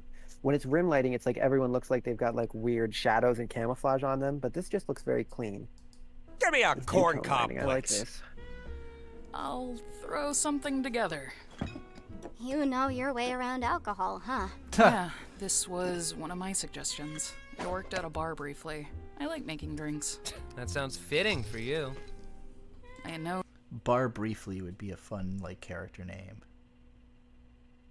This guy is Bar Briefly. Well, there's an implication. That's adorable. There, but I can't be to figure it out. So, Pomni, you ever have any jobs? Or are you too young for that? I'm 25 years old. Oh my god, and what? Pomni not only has an established age, she's fucking 25? I don't think that's not too surprising. I don't think she'd be. I guess she behaves like some 25-year-olds, but I feel like. Yeah, I don't know. To me, I mean, did you think she was like a teen or something? For sure. I just feel like the maturity level of this show does not feel high enough for me to think that these characters are young adults, but I don't know. I guess it's fair enough. Yeah, I was an accountant for a supermarket chain. A supermarket? How'd you end up here? Well, I sometimes got bored of things, and I would seek out mild thrills, like exploring abandoned buildings, you know. Yeah, you're right. This is very much like a videos of Breakfast it Club, online. like teens bonding kind of scene right now. So it does feel weird that they're 25-year-olds. Like, how many coworkers or like people you met in the bus do you just start having like a Breakfast Club bonding session with? Like, it is a bit weird for 25-year-olds to be doing that. It would make more sense if they were like meeting through a job or something, and they like became friends, like The Office. This is odd lore for like if this is really her lore, like. For her to be someone who seems so like afraid all the time, I'm very surprised to hear that she has like a hobby of urban exploration and making videos about it. Like, the existential horror of being a YouTuber seems way more than anything they've faced in this show. I don't know how she could be so ill prepared for for all the events. and especially somebody who like explores abandoned buildings, that takes like a lot of courage. Like, so it makes it such a thrilling genre. I thought she was gonna say like I was stealing like potatoes from the grocery store, but she's like actually doing something exciting. Ah, agree. YouTuber. Not really. Nobody watched them. It was just something I did for me. Good I point, sometimes Lakusha, did in the that. chat, I saying that wouldn't like this record is it, their though. Breakfast Club moment because they don't really have a choice. That's a good point. I agree with that. Here's your Cosmo.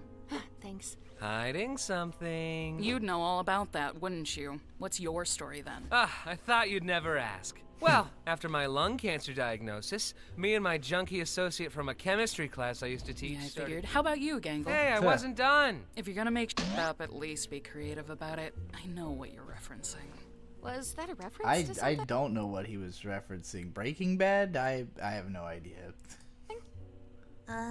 What was it again that he said? I don't even. He said.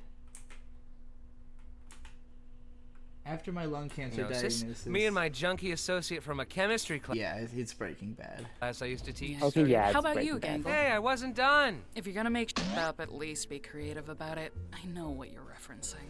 Was that a reference to something? You know, it's funny because the Breaking Bad guy, worked in I forget his name, something Cranston. He used to be in anime dubs. He was in Macross Plus. Oh yeah, he's. Oh fuck, is he in? I was thinking he was in Armitage the Third, but I know. I think he is. I think he's the main guy. No, the main guy is it's the fucking guy from 24. I can't remember his name. The guy who plays fucking Old Snake, not Old Snake, Big Boss in Metal Gear 5. It is wild that like all these like beloved dramatic you know drama actors like also have anime credits. That's so fucking cool, actually. Agreed. Food. You've done more than that. What about your art? I was in community college for graphic design, but I dropped He was out. Eddie in Armitage the I didn't Third. really Eddie. pursue art much after that. Hey, I'm always down to make art together if you want. Oh, I didn't know you were an artist too, Zubal. Yeah, I was a tattoo artist for a couple Yes, Kiefer Sutherland. That was the name I was trying to remember. I guess both of them are in it. years. A bartender and a Such a tattoo fun artist. stream. I'm like You're learning killing new me stuff here, I didn't even Zuby. know about. What do you mean when you say that? Do you have like an actual point, or are you just talking? I'm just having fun. I forgot you hate fun. Fun isn't the thing I hate. I guess I'll go now. Oh, geez, where to start? I was born into a fairly wealthy family. We had a large property with horses and chickens, and my mother, well, my mother was a lot. I worked in real estate for a bit until I ended up here. Worked in real estate for a bit. Sure, How she old are doesn't you? miss 30? me. I certainly don't miss the yelling, and the braiding, and guilt tripping, and the yeah. I do not know kind any of a farm girl. 25-year-old who Nothing like too worked out in of the real ordinary. estate. Maybe as an apprentice or like a I a have- person who would. I have known some consult. younger people because when it comes to that, I guess all you really need to get started is like enough money to like buy a property. Some people probably shouldn't be doing it at such a young age because they don't really know what they're doing. But you know, I'm sure that was the case for her too. That makes sense. Okay, yeah, she's rich. So okay, that makes sense. And no point in asking Kinger, because there's no way he remembers anything. Never better. Good night, Max Do you Potion. guys know Thank you for about being here, his Max. wife? You Good night, are the Max. knight. Have a good sleep.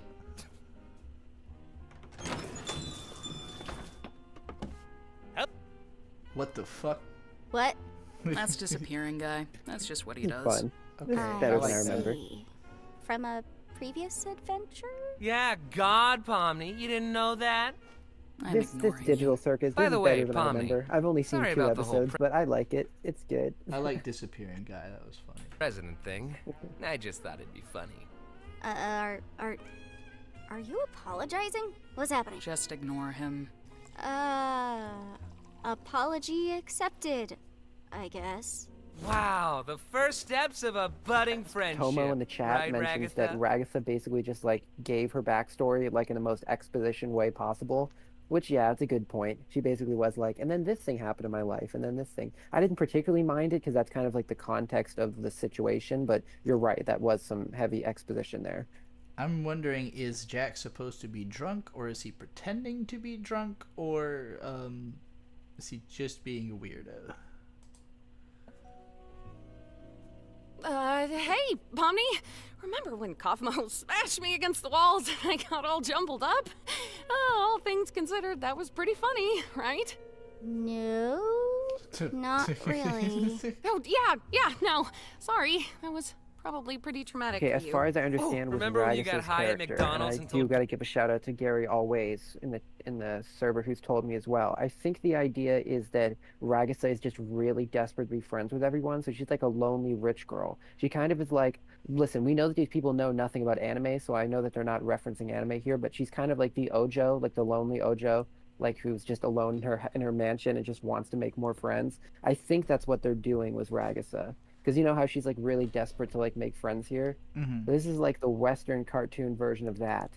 I know that these digital circus people don't know about that anime trope, but they're kind of accidentally doing it. Or I guess that chick from Gravity Falls, Pacifica Northwest, basically that. For sure. Gangle to kill herself? No, that was funny. What? I did not say that. I think. No, of course I didn't. And I am still so sorry about that, Gangle. I would never have said anything like that if I didn't get that stupid sauce in my eye. Jeez, Raggy, just let yourself be mean sometimes. It's funny. Yeah, constantly tormenting Gangle's really funny, Jax. You guys all take this place way too seriously. What is this? Why'd you do that? Can you get that thing away from me? Are you afraid of corn? No. Who's afraid of corn? On board! Let's go to the next adventure! You're not even a part of... It's softball, ladies and gentlemen! Oh, we're doing this now? Beautiful night for a game, right, Bubble? We've got the Big Tops playing against the evil Big Tops. Sup, I'm evil Pomni. Okay. I'm evil. I can accept. Sup, fuckers, I'm evil Pomni. I think I already like the evil versions more than the regular versions. Yeah, good design. Coach Dictator here. Coach Dictator. Hi, guys. I'm Evil Okay, Jax. 100% Ojo confirmed, because Evil Ragatha was literally doing like the Ojo-sama laugh, like the Yeah. oh. For sure. Yeah. Good point, yeah. Also, Evil Orb Man, what's this fucking Gangle turned into? That's the boss from Gunstar Heroes. That's like boss 1 in Gunstar Heroes. I treasure. Oh, amazing. I was thinking it reminded me of there's a fighting game on the N64 called something like Balls, where it's literally like Oh just my gosh. guys made of balls. I was gonna make that reference too, but I thought it was too obscure. Yeah, Balls 3D. Yeah. Balls 3D. Oh my god. I'm Bazooble. That wasn't in my suggestion. Why don't I get an evil clone? But first, let's welcome our special guest, here to sing the American National Anthem.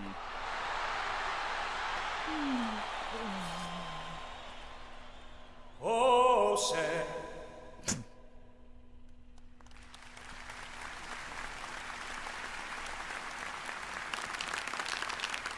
Why was there a centipede in the crowd? All right, team.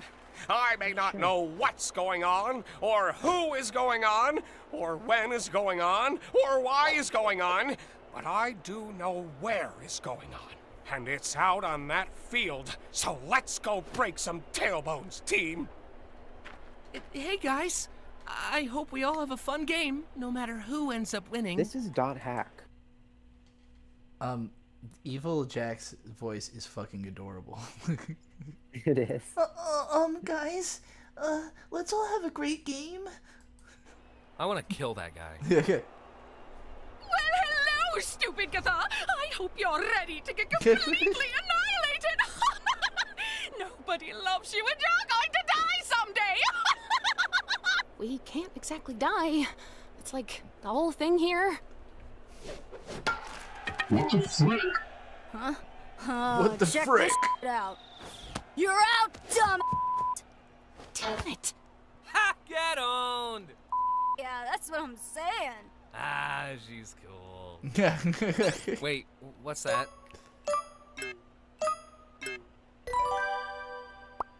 What the heck? Who did this? You!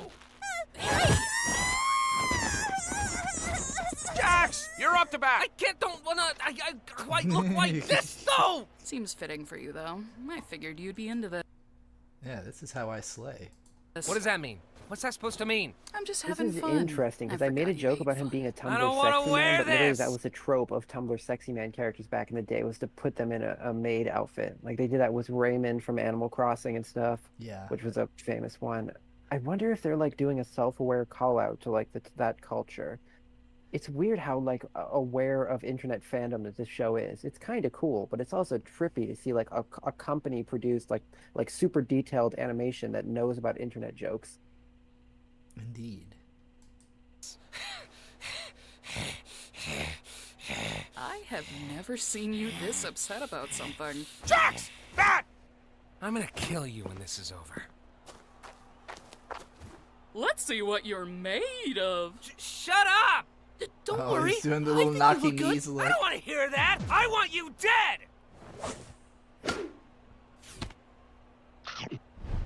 Well, guess there's no more ball. We're done. Wait, I got this. Ugh. Hey!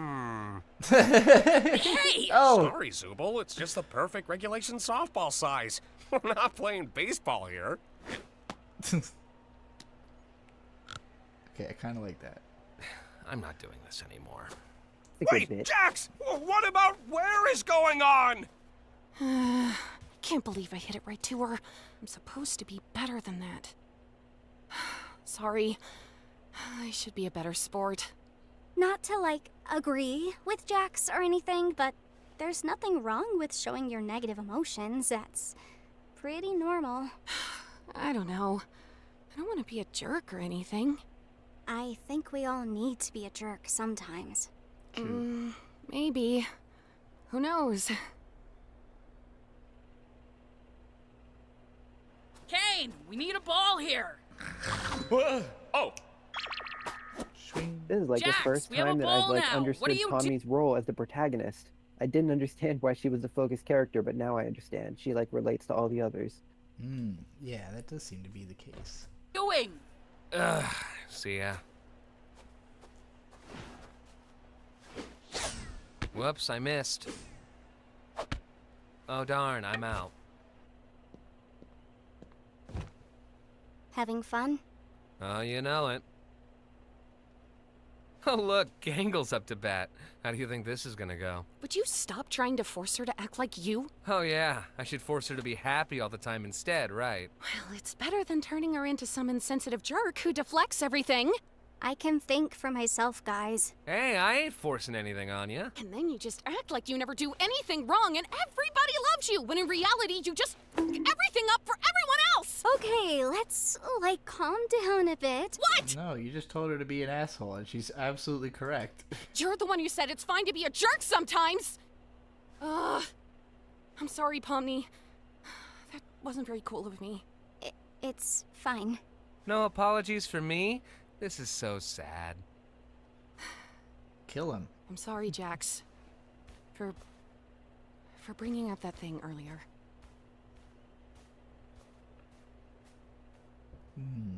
Big cat eye. So, you wanna talk about that? That's cute. I'm in a maid I like outfit. that, What do you that think? pose and expression. So, how's the game going? Finally noticed the corn next Gangle to hit him. a home run. Really? Yeah, your instructions helped me a lot. Huh. Oh yeah, he's very cat-coded. Can they're, you give they're me making my good use eye of those back? cat eyes. Joke's on you. I've already forgotten what you're talking about. Wowee! Another home run! God damn it! What? Okay. Nice going, Zubul. All right, Pomni, you're up. Hey, Ragatha. You wanna bat for me instead? I guess I could. If you really don't want to. Think of it as a second chance to show him who's boss. Yeah.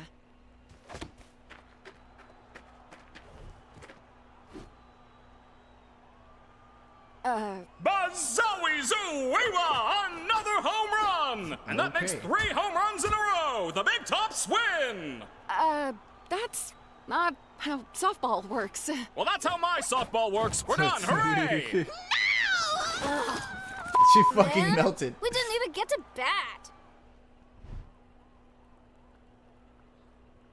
You did it, Ragatha! We won! I mean, I guess. Good job. Whatever you did. Is this where the episode's gonna end? Oh yeah, good job, team. I guess. Huh? Oh, cool. I'm not a vegan anymore. Oh, hey! Runs for hot dog. What are you... What is going on?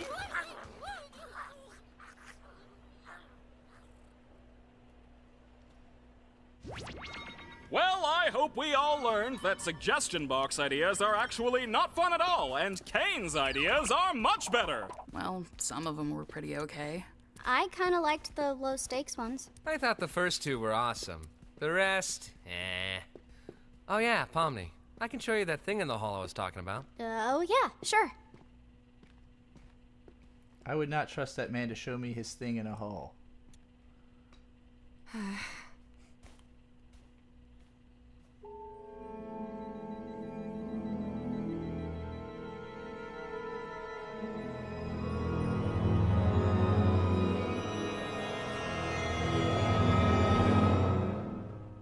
He didn't disappear.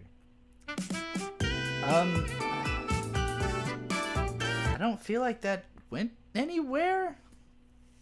% agreed. I do have some criticisms to share. Yeah, like what character developed in that episode exactly? Like we learned a bunch of errant random facts about everyone, but nothing specifically like happened. Absolutely. Something else, people have pointed out that that episode ended with 0 music, which is very odd because you'd think that would be like a dark theme, like, oh, it's going to be like, oh, something fucked up happened. But no, it was a very casual, sweet ending. So, like, no music there is very odd.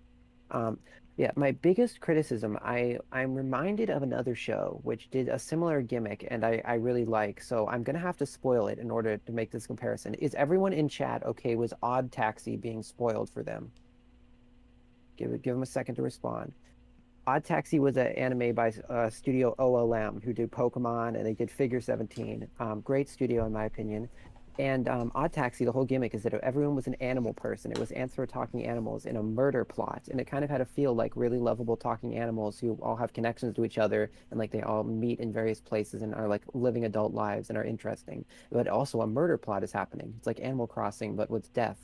And the big twist, basically everyone's fine with me spoiling it, I've checked the chat, is that they weren't actually animals, they were people, which actually made a lot of sense when you watch the show, because like there's a bunch of hints at it. Like they have pet animals, they have a pet cat. It's like, well, how are there ants for animal society but they also have pet cats? Doesn't make sense. Well, it doesn't make sense because it was all one guy hallucinating them as animals. It was all a hallucination.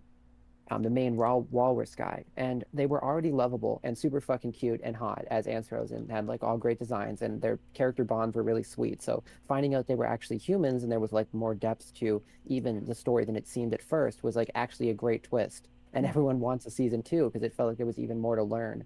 This show is very odd because I know someday I'm going to find out that they're humans, but it wasn't a surprise at all. And I think that probably is my biggest thing that I'm struggling to connect to. If the big deal isn't that they were secretly humans, then like, what's the hook here? We're just having fun in a virtual world. It's like Dot Hack, the variety show. I don't get it. It definitely seems like all of them have some kind of trauma, and they're all here in like a purgatory kind of a state, but yeah, it never feels like it gels into anything. Like there's not a unifying theme that's obvious. Like because we know such random bits and pieces about the characters, it never feels like who they are really matters to the scenario. You know, it's like the scenario is just whatever it is, and then the characters react the way that they always react. Like they just have the same reactions to every scenario, and so it kind of feels repetitive. And like when you learn new things about the characters, it doesn't change the way they interact very much. You know, it feels like they're still in that same static state, and maybe that's the point, but I don't know, it just feels like the show's just been kind of treading water at this point. Like we're 5 episodes in, and like we just learned a bunch of random backstory details about the characters that makes me like I guess understand who they are a little more, but it doesn't like make their actions seem deeper. Like it doesn't make anything that they've done be like, oh, they did it because of that per se, you know. I don't know, it felt kind of random. Didn't feel like it had that much to say. Limp is a good word, Marcy. I like that word. Very good point. I love that analysis, Trixie. You basically said what I was trying to say even better, and the chat seemed to love my analysis as well, so I appreciate it. It was very pretty, and I did love some of the gags and some of the explorations we did. So I'm not entirely negative. I'm still in that space where I'm like not quite negative, not quite positive on Amazing Digital Circus, and it's indie animation, so I'm glad to stand. You know, like I care about this as an indie work. So yeah, very fun. Glad to come along for the ride. I unfortunately will have to leave like very soon, but I want to at least hear this album that we got paid to listen to. That sounds kick ass. I want to hear a little bit. Alrighty, Return to the Kingdom of Fife.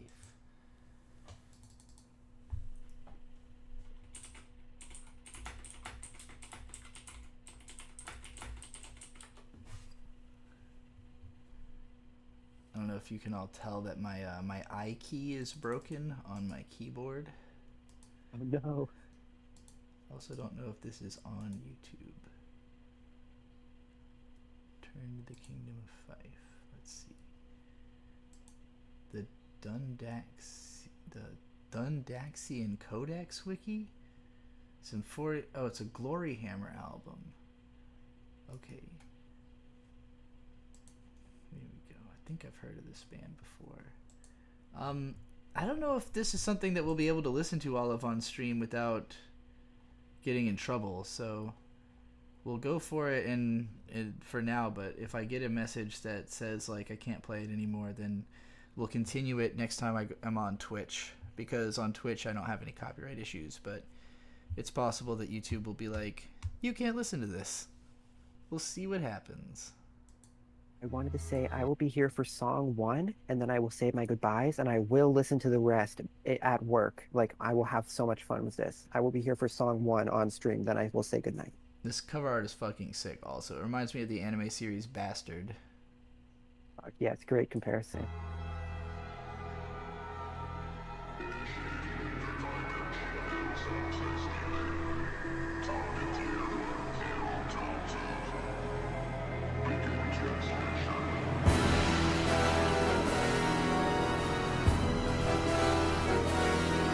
This straight up sounds like 70s anime.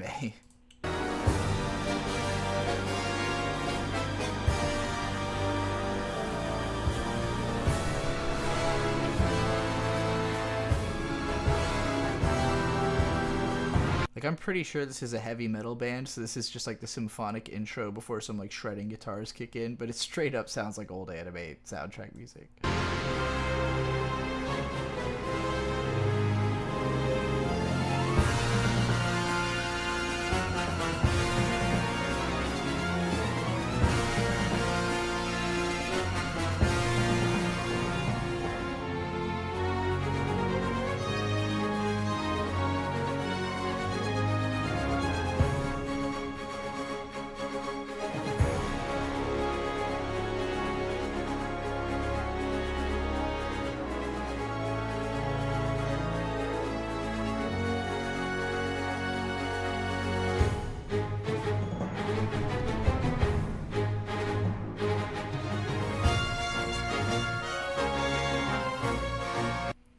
I can't decide if this sounds more like The Lord of the Rings or Final Fantasy, but it's fascinating to hear something so like combining like every fantasy sounding like type of music into one.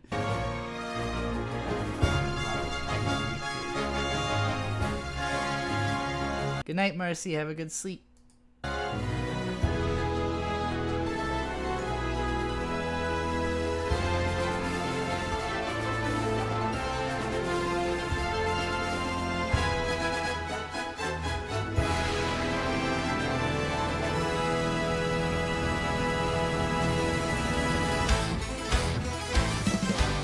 Cool. It's very like Sega Saturn now. This is like the rare Saturn game. Oh, that's an awesome comparison. Holy Flaming Hammer of Unholy Cosmic Frost is the name of this song. To head off for tonight, because I do have work in the morning. I love you, Trixie. I love you too, Kamugi. Have a good sleep. Thanks. Bye. Bye. Assume she left call. No, she did. Oh, she did leave. I just have to disconnect too. Brilliant. Brilliant! Everybody, go watch all of Kamugi's videos again after this stream is over. And meanwhile, let's check out the more of this Glory Hammer. See how long we can listen to this before YouTube says no.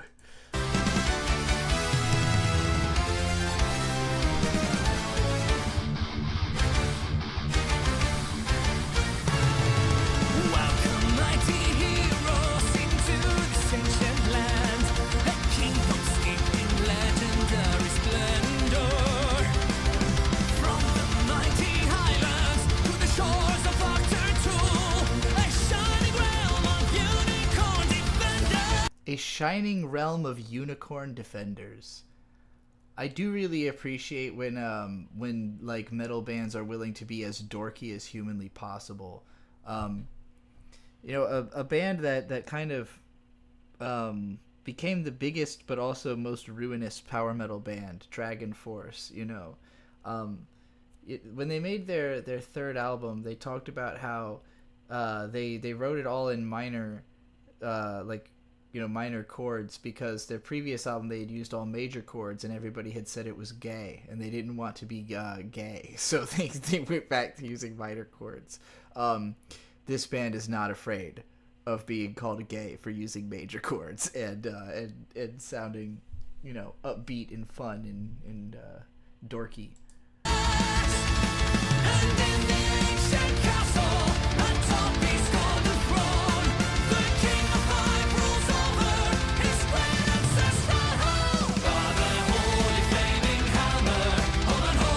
The vocals kind of remind me of Dan Avidan a little bit.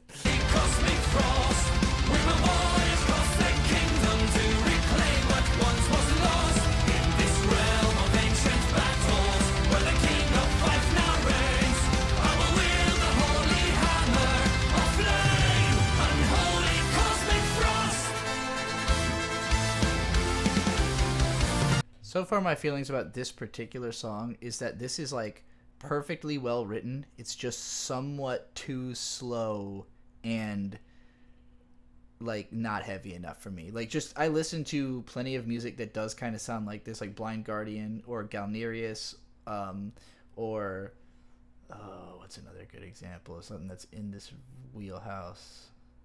Well, both of those are just great examples of something that's like a little harder, heavier, and faster. Like same type of thing, just a little harder, heavier, faster. You know, what's Ensiferum, even more hard, heavy, and fast than those two bands, but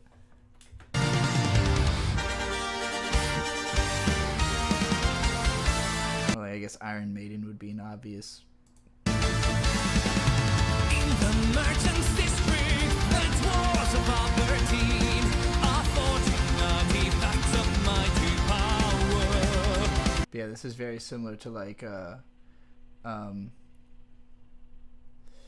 Burn My Heart into Eternity. Burn My Heart by Galnerius would be like a song that's kind of similar to this, but like in my head I'm like, I kind of want to listen to that one more. Meanwhile, in the college, where wizards learn their spells, a fireball is blasting from the tower. Behold the knights of Grail atop the city walls. They swore a mighty oath to save the king will never fall. For the holy flaming hammer of unholy cosmic frost, we will walk. The way they come in on the group vocal definitely reminds me of like Valley of the Damned, the first Dragon Force album, or some Blind Guardian hooks. Valhalla Deliverance. Always cross the kingdom to reclaim what once was lost. In this realm of ancient battles, where the king of life now reigns, I will wield the holy hammer of flame. unholy cosmic frost.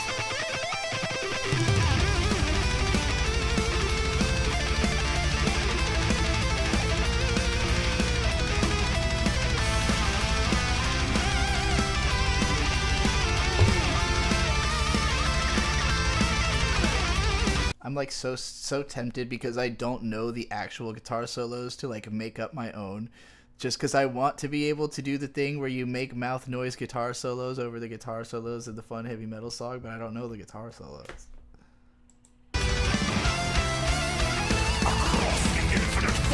Whoa! Yes! This is my favorite trope, is across the infinite void of time and space! Reminds me of like fuck, what is it? Murder of the Universe by King Gizzard and the Lizard Wizard. Dying screams of a malevolent sorcerer materialized and terrible are the words they spoke. Initiating interdimensional subspace relay. Transmission. Take me to the 5D.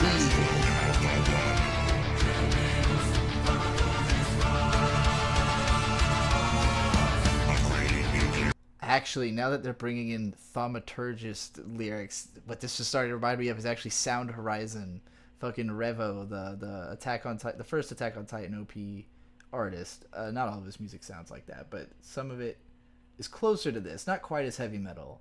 That would be like the lighter, less heavy take on this genre. But Sound Horizon has tons and tons of like goofy voices and like different segments of the songs that are doing like you know, like crazy sounding shit like this.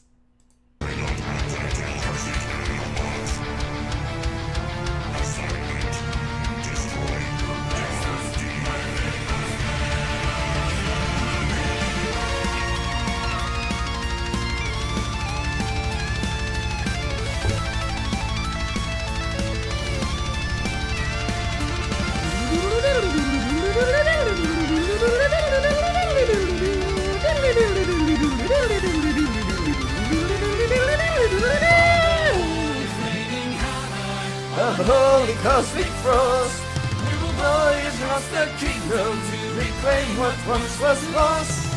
Holy flaming hammer, unholy cosmic frost, we will voyage across the kingdom to reclaim what once was lost. In this realm of ancient battles, where the king of fight now reigns, I will lead the holy hammer of flame, unholy cosmic frost. Yeah, that's pretty fun to sing.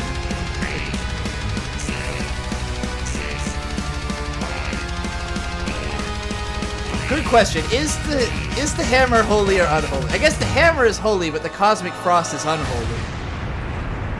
Maybe the fact that the hammer is holy is what allows it to handle the unholiness of the cosmic frost. Like it's creating a balance between the holiness of the hammer and the unholiness of the cosmic frost.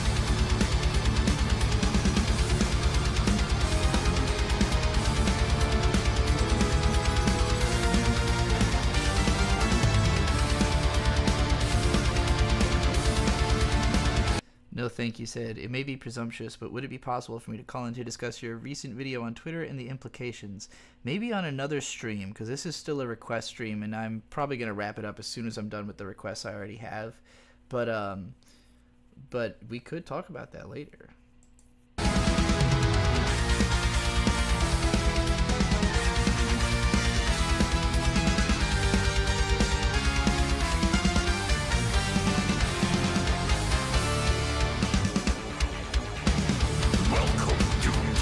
Gary, I see you saying, wait, can I not say that? But I don't know what you said, because I guess not. YouTube ate it.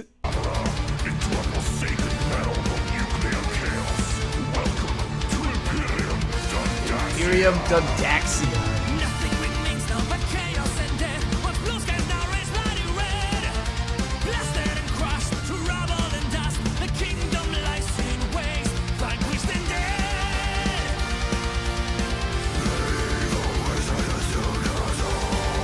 Fuck that wizard.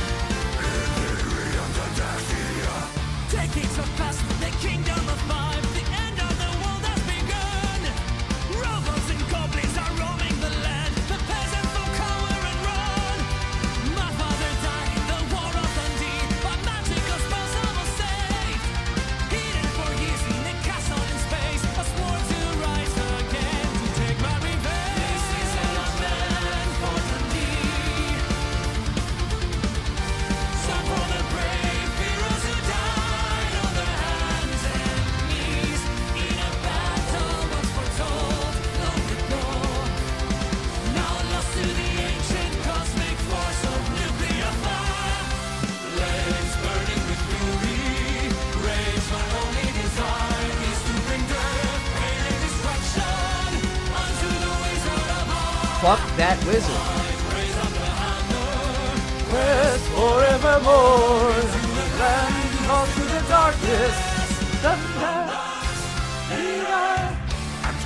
The toxic shadows of the Daxian wasteland. The Daxian wasteland. Diabolical quest in the name of his high-snout progenitor. Chaos, evil, 1,000 plagues and more will be unleashed upon the world, and all will once again yield before the immortal Zargothrax. Okay, hold on. Hold on. That was the first lyric I really truly loved, actually. Goblins, agents of doom, masters of evil that come from the moon. That is actually really fucking hard. I love that. Masters of evil that come from the moon. Robots, serpents of steel, their lasers so real you shall feel. Your lasers so real you shall feel. Frozen into his nuclear clone made and Deco kaboom. Cut. But all is not lost just as long as I stand. The forces of justice still wander this land. I swear by the hammer that I will defy. The armies of chaos will die.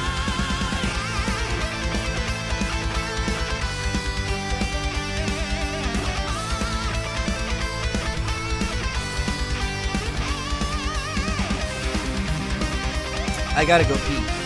I'm gonna let it keep playing because I have no other way of entertaining you.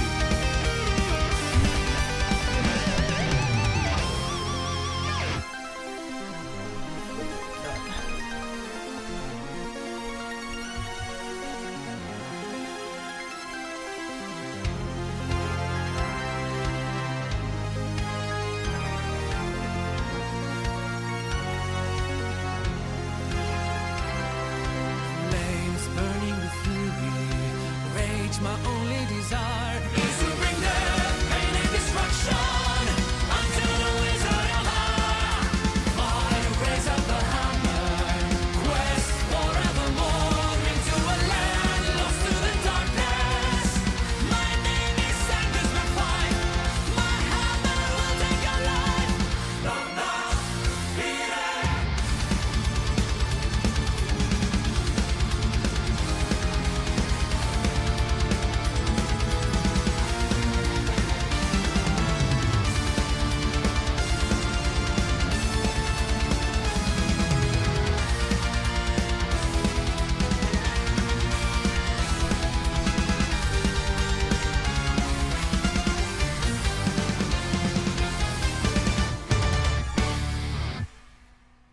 I got back just in time for the end of the song.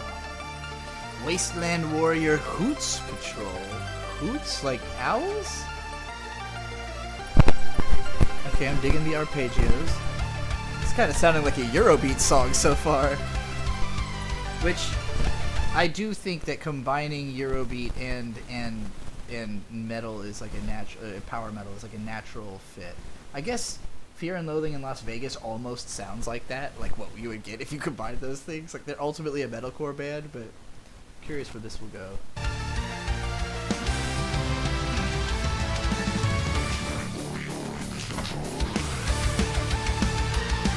Oh, this is fun. This actually reminds me a little bit of Angel Electronics. It's nowhere near as like dirty sounding as that, but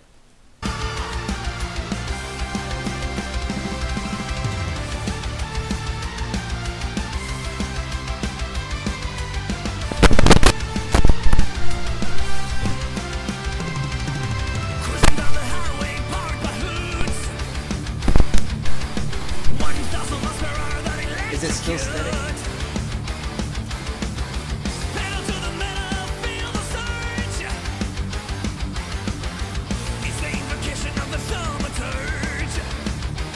Thaumaturge.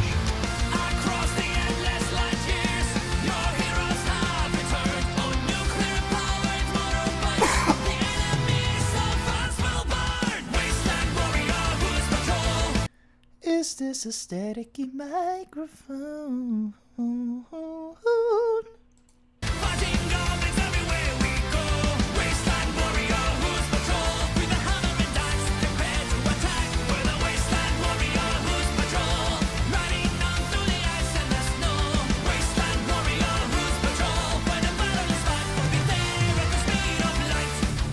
Very Hammers! Battle Axe! This is definitely an album that's got to go fucking crazy when they play it live, because it's got so many, like, holler this fun word type lyrics, you know, just everyone in the venue shouting hammer. You know the dorks go crazy during this live show.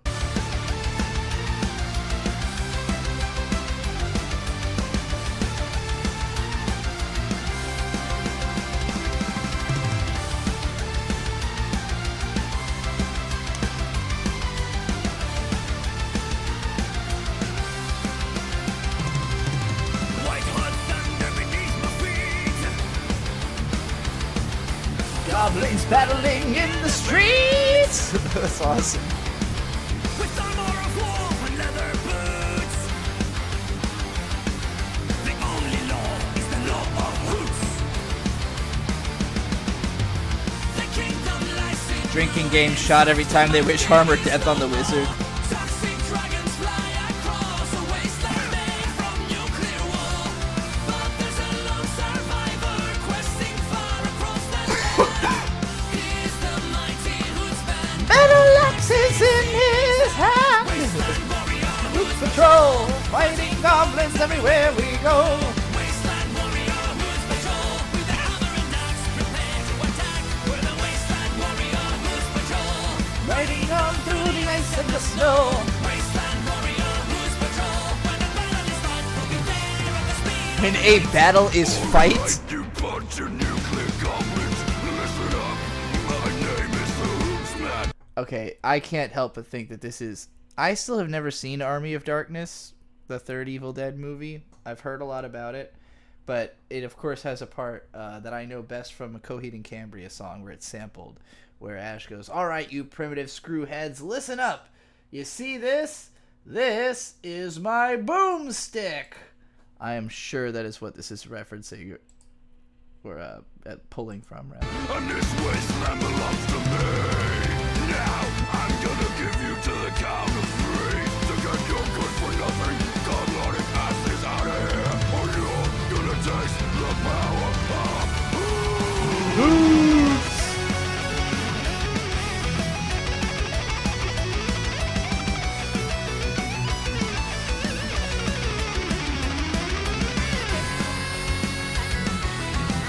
Ooh.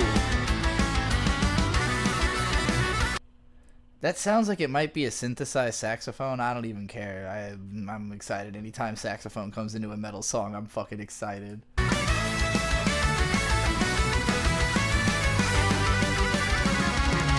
Wasteland warrior who's patrol, fighting goblins everywhere we go.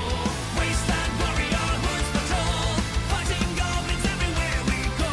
Wasteland warrior who's patrol, with the hammer and axe, prepare to attack. We're the It's occurred to wasteland me warrior. that this cat probably wants me to give it its third meal. I'm gonna go put some wet food in this cat's tin. Riding on through the ice and the snow. Wasteland warrior who's patrol. When the battle is fight, we'll be there at the speed of light. Swords, hammers, battle axe, hooves. Whoa, in the decimated wastelands of Krail. Whoa, where the brotherhood rides in Alisa we live.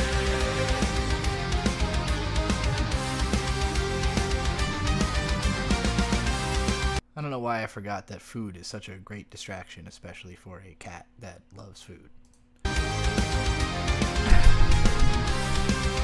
Isabel said, "I remember you starting a video with 'Listen up, you primitive screwheads.' I wasn't aware it was a reference. I thought you were just saying that, lol." Yeah, no, I got it. Again, not even from the original source movie, because I have not seen Army of Darkness, but I definitely was doing it as a Coheed and Cambria reference. Specifically, they play that clip at the start of the like acoustic demo version of June Song Provision, which plays at the end of their first album, the Second Stage Turbine Blade, but like the second release version, which is the only one anyone's ever heard. But it's like he goes, it's a really funny thing because it plays straight from "This Is My Boomstick" into Claudio's like most high-pitched falsetto voice he's ever done, over like a dainty acoustic guitar. So you hear like, "This is my boomstick. Good morning, sunshine. Awake when the sun hits the sky." It's adorable.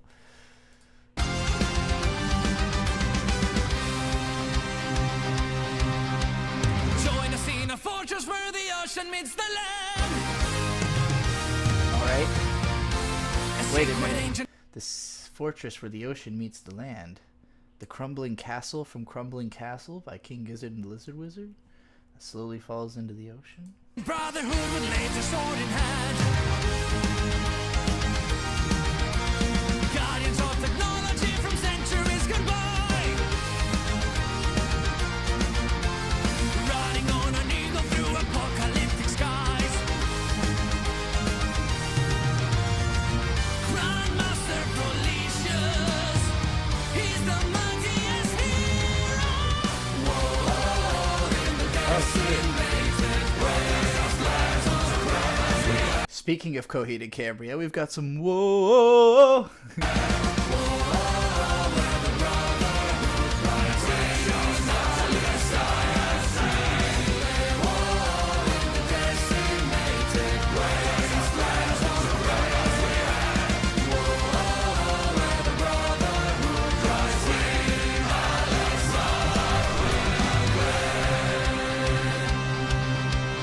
Long ago we served the king, but now we stand alone. We'll fight to save the land of Krell with blood and steel and bone. Keepers of the sorcerer are trapped inside of ice. Never shall his reign of terror overcome the night. I have not been following Gundam GQs. I didn't like the movie, so.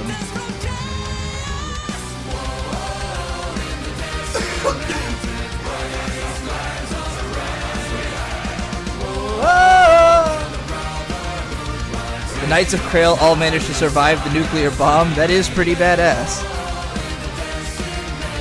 Brothers of Krell, 2 robots we hail! We are Brotherhood of Krell! Deformed goblins of the wastelands, you have proven yourselves to be unworthy of our technology. Indeed. Prepare to face the might of the Brotherhood of Krell.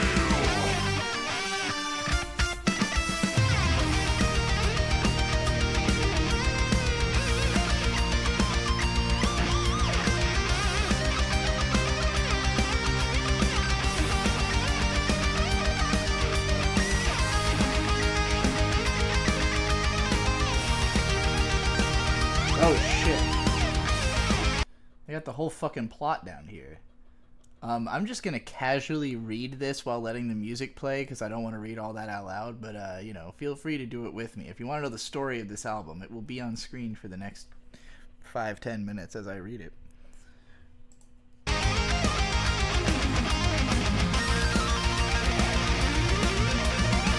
We'll fight together, proudly we will stand. The evil wizards are no facts, will never rule this land. Upon our eagles riding in the sky, the Brotherhood of Krell will never die. In the decimated waves, lands of Wait a minute. Hold on. The frozen corpse of the sorcerer lay dormant under the watchful eye of Sora Proleteus and his Templar Knights of Krail, never to be reawakened. Peace and prosperity reigned across the highlands of Scotland? What? I thought we were in like a magical fantasy world. This is in Scotland? Okay. Hello, Sarah.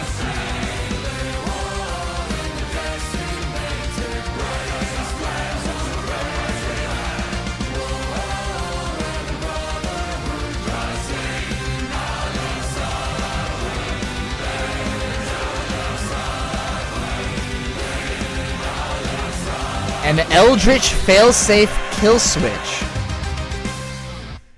An eldritch failsafe kill switch had triggered a trans-dimensional broadcast.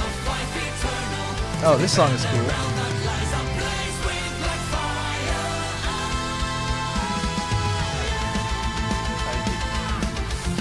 This is my favorite one already by far.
The mystical realm known as outer space.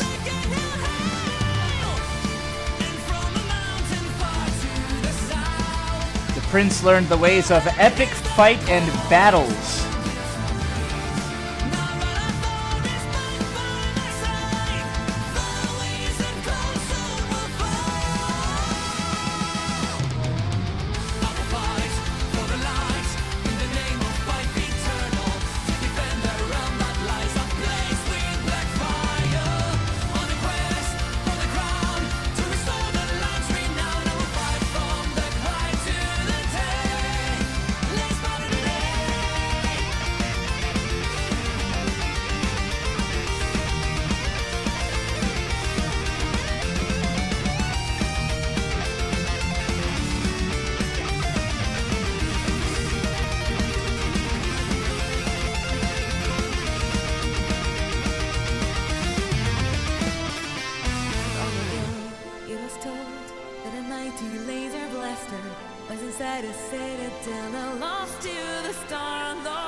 Happening right now.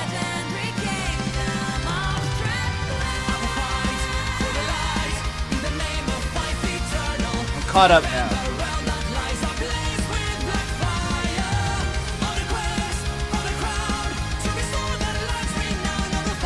Dundee, Fife, Abernathy are all cities in Scotland. Yeah, I would not have. I would have just assumed those were fantasy names. I never would have guessed those were real place names because they just sounds like some fucking fantasy ass bullshit.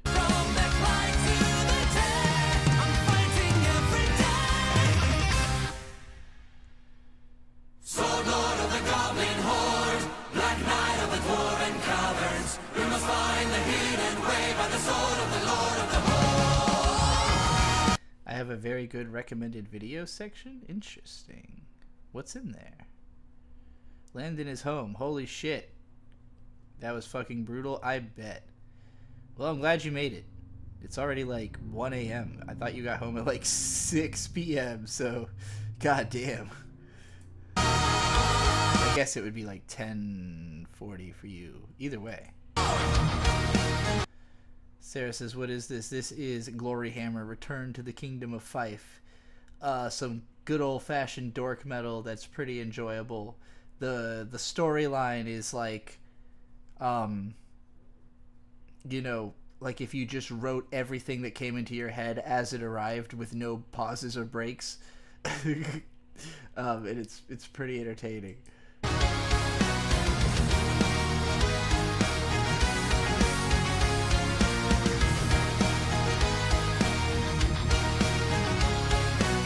Where has Landon been? On a plane. He just flew back from here to the middle of Indiana.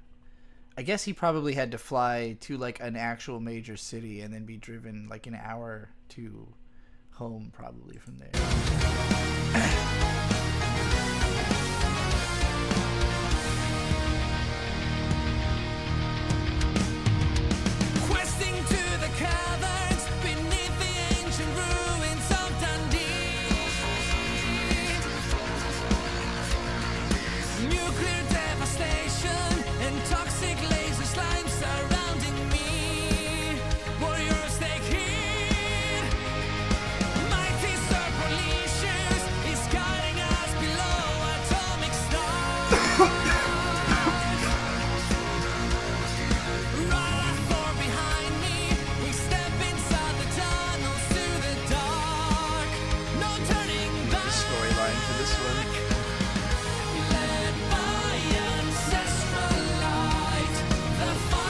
Vorpal Laser Blast.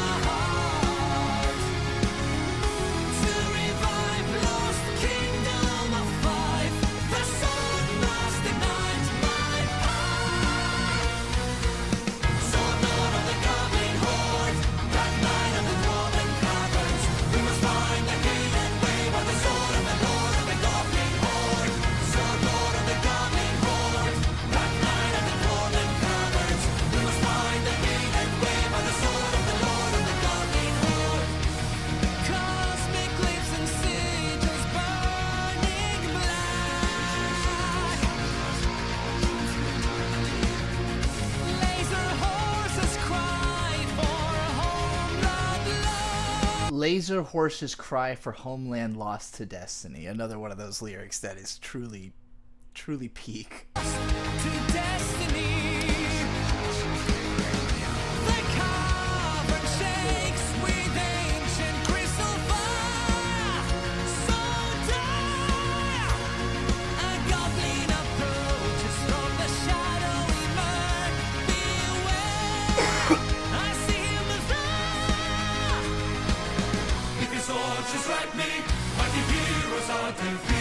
Isabel said, why does the lead vocalist sound trans femme? I'm not going to get onto a whole thing about how metal is like the realm of the closet gay. Like when you are so sensitive and so determined to portray yourself as not that, or like to portray your sensitivity through the lens of aggression so that it is masculinizing. I mean, this album's like making fun of it, right? Like this album is like boy toys, you know, like but it's making fun of that. Like it's childish on purpose. It's like an adult's version of what a 5-year-old would come up with, but now that you're grown enough to like do it, you know. But like with it has a certain care to it to be like very particular with the aesthetic. There's none of the like psychosexual stuff that used to be like, if you imagine this album cover actually from the 80s, there would be like some big titty chick on it somewhere, and that's not here, you know. So the fact that it doesn't have that like cis straight sexuality aspect to it, it's just like dorks clearly not taking it that seriously, but commenting on like what is traditionally considered like a very sort of like masculine fantasy idea, but through this like tumble dryer of irony that turns it into something that becomes like post-ironic, you know. It is sincere but after irony, you know. That's just a place where a lot of transmedia tends to occupy. I think transmedia tends to end up in this kind of headspace. So I could definitely see how even if this singer might not be trans femme, I bet they have a lot of the same mentality that you see in a lot of trans femme musicians. Also, I don't know if you noticed, but the sky is like pink and the snow is like blue. So it kind of looks like a giant trans flag with a nuclear explosion happening on it.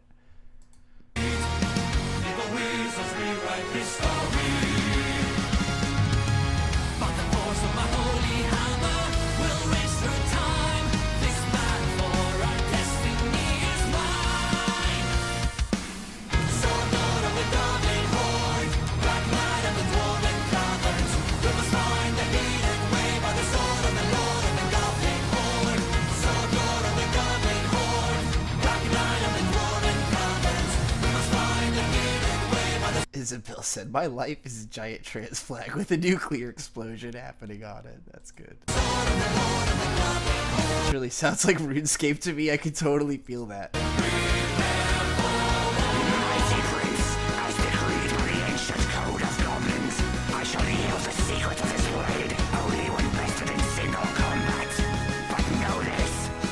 I definitely appreciate how, like, this sounds like something that could have come out back when RuneScape was relevant, but it wouldn't have, because metal fans could not handle this level of post-ironic sincerity in 2000. This would have been hated. this would have been like reviled in like 2003 by the metal community online.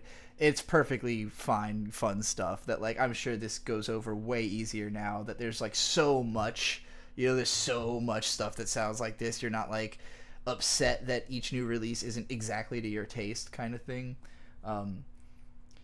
But like it would have made just as much sense for this to have existed back then. It just wouldn't have been accepted, I think. Only be revealed if you take its knowledge to the grave. Now enough shelter. Prepare for battle. Vanguard.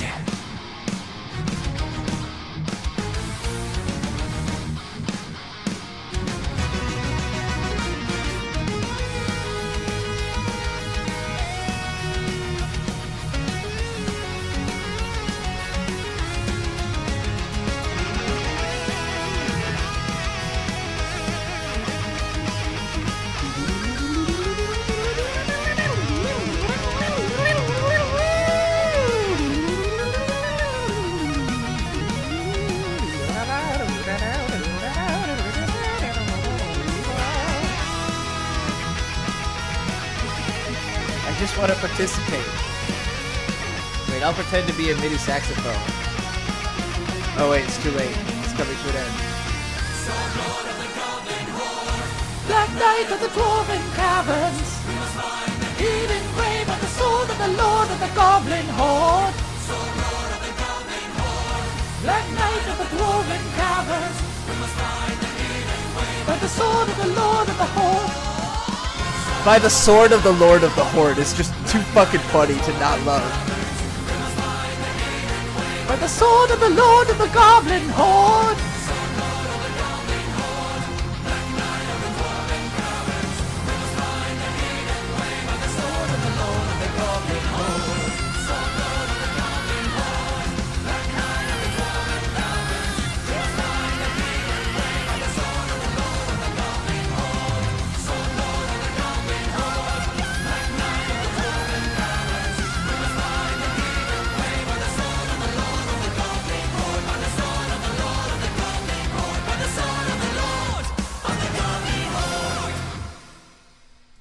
I feel like Tobuscus would have made a song like about the sword of the Lord of the Goblin Horde.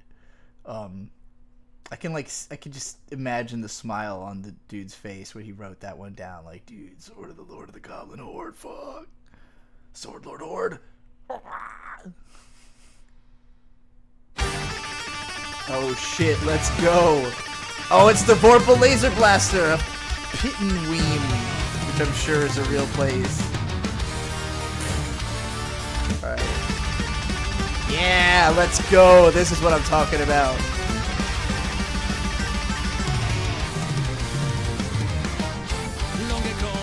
I can't be the only one who was thinking of Holy Orders, Be Just or Be Dead from Guilty Gear.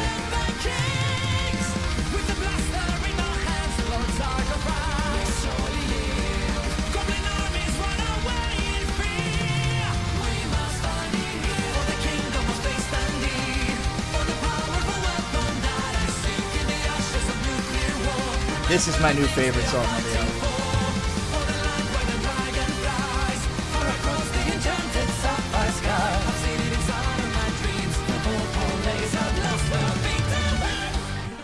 Yeah, it's gotta be this one.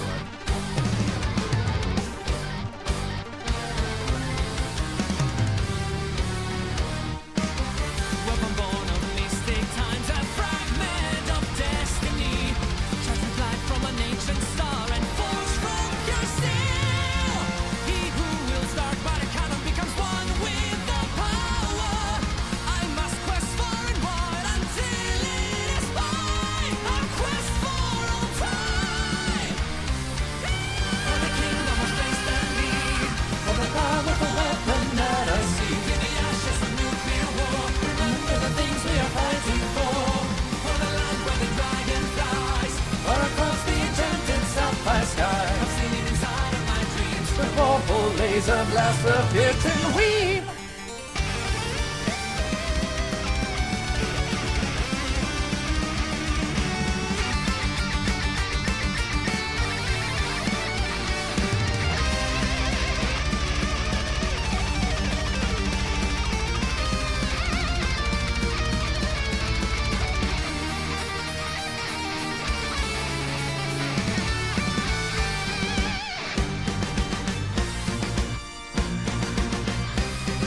feel like Kaikisuke is going to burst in my wall at any given moment, says Deep Sea Fish. I agree. I'm literally just like imagining Guilty Gear X2 battles in my head as I listen to this.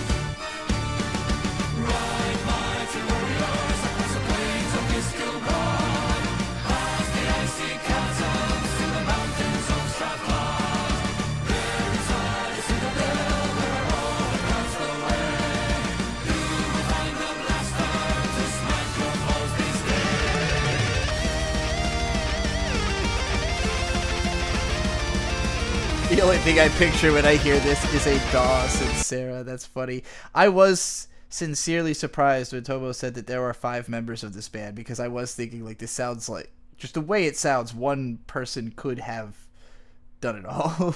It just sounds like one person did it all. I know it logically there are many good reasons that it could still be 5 people and that be the case, but...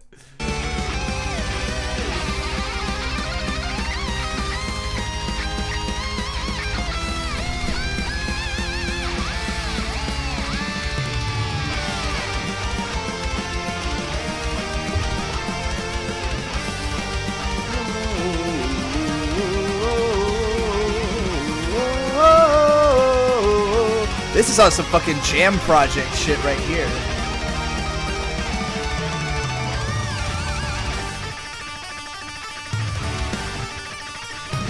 Gary always said, rate my fit on We Have Style.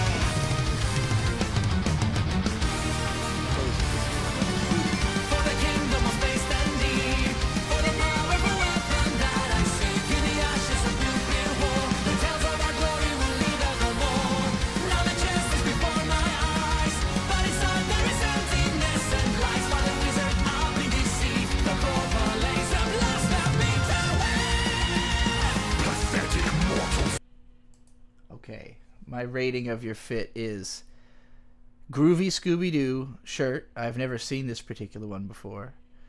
I think you're wearing at least a size too big for yourself of a shirt. So you could wear it a size smaller. Obviously, you don't own it a size smaller, but I'm just saying. So I do dock a point for how big the shirt is, but otherwise it's a cool shirt. Also, I love the pants. The Pac-Man pajamas, brilliant. I like that both of them are like black but with a lot of color. Like it's definitely the right color combination. So I'm gonna give this a solid 7 out of 10. Solid.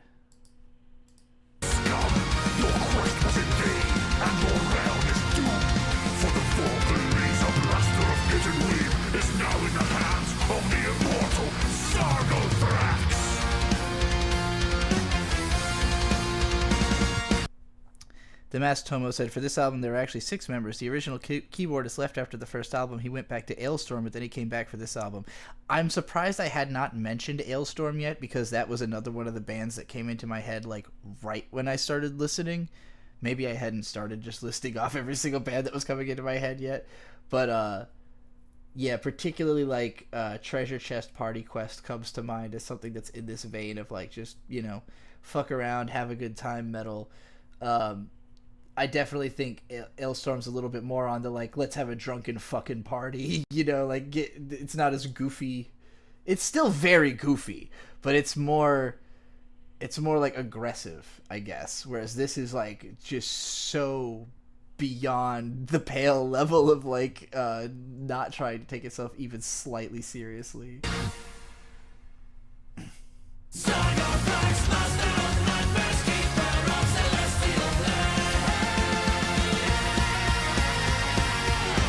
The dance beat, though.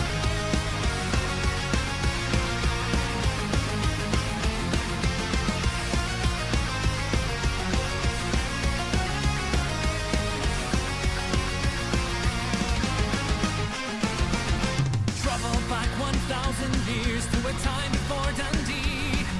Relive the simple peasant weaving baskets in a field. Back when a prince destroyed his home to build a kingdom new. He forged a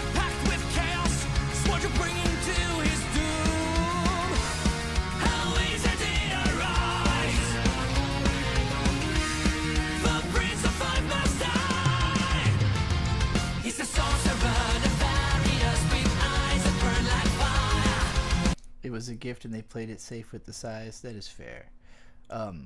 Lizard says, I love big shirts. I grew up wearing only like way too big for me shirts. And in retrospect, when I look at those old pictures, I'm like, it just looks like I'm trying to wear a dress. Just looks like I wanted to be in a dress because all the shirts are... I was wearing like double XL shirts and I was the smallest kid in the world. So they literally were like dress length on me. Kind of hilarious.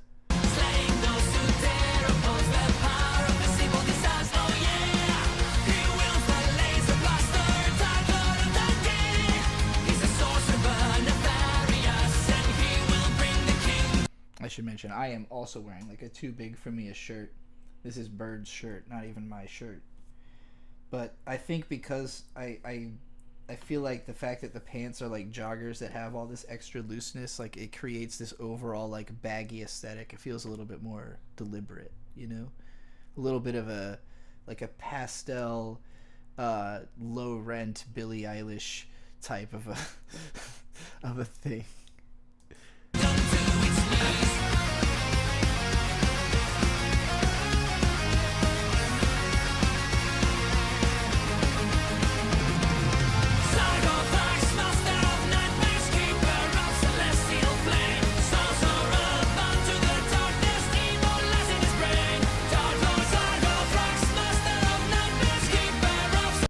I guess I should rate my fit too. I think I'd give my own fit an 8 because it's got both the Grand Canyon National Park and Bear Creek Lake State Park. So I'm parked up. It's a good color match, but it's also a park match. And at that, parks from different sides of the country.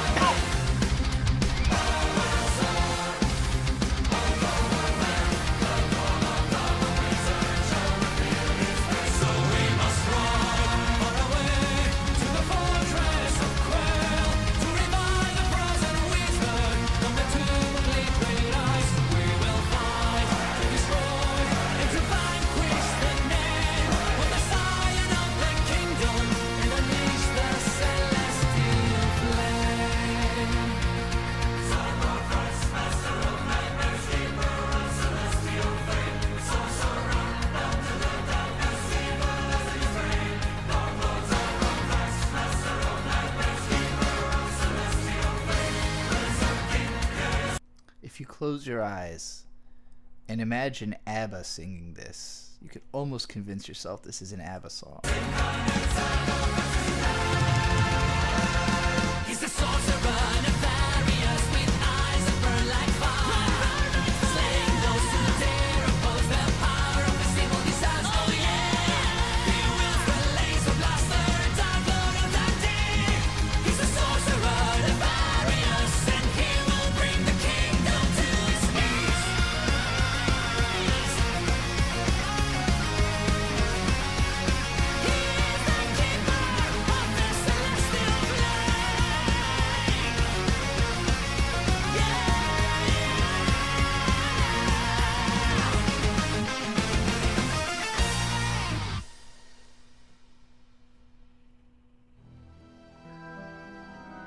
We're on the last song, so I assume this song is longer than shit. 12, it's like a 12-minute track. This is gonna be the epic fucking conclusion, I guess.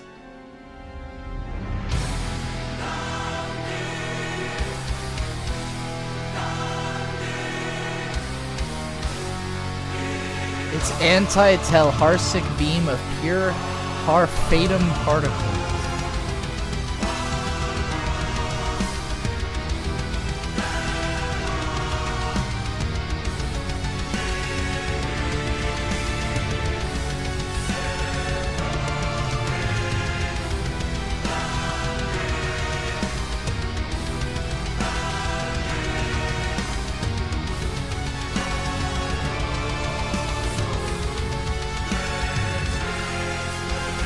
Looks like it's got a bit of a Tomino ending.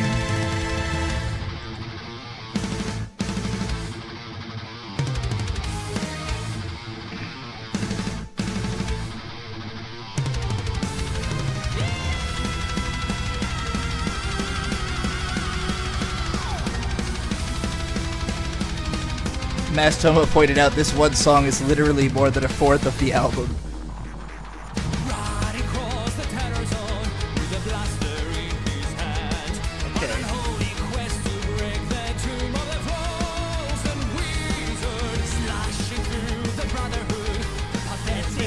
Of Krill.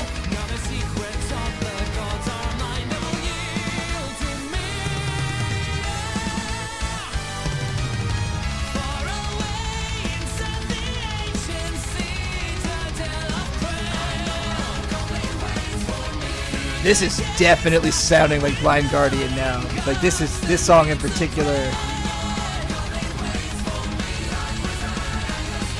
The way they're doing the him singing and then the chorus going behind it is super Night at the Opera, which is like an album I've listened to thousands of times.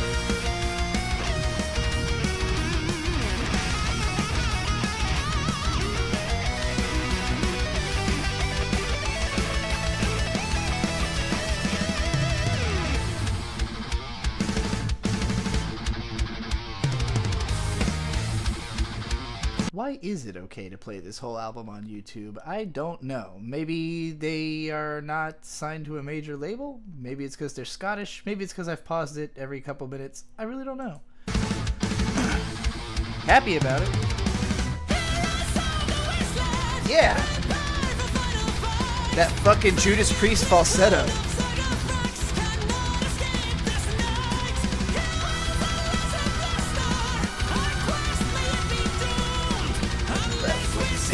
Robot Prince of Mighty Octorow.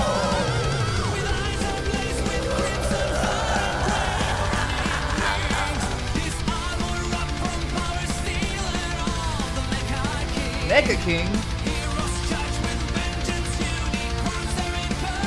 Twilight's here.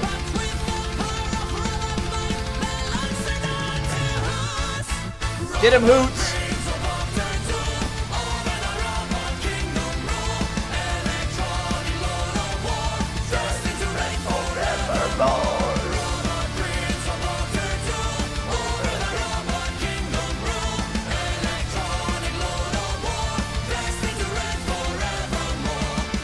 This song fucks.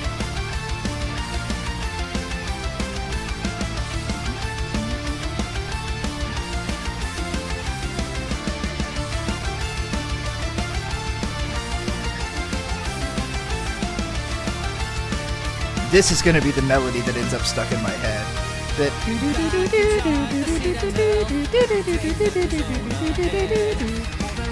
That is exactly the type of melody I'm going to end up hearing in my fucking sleep.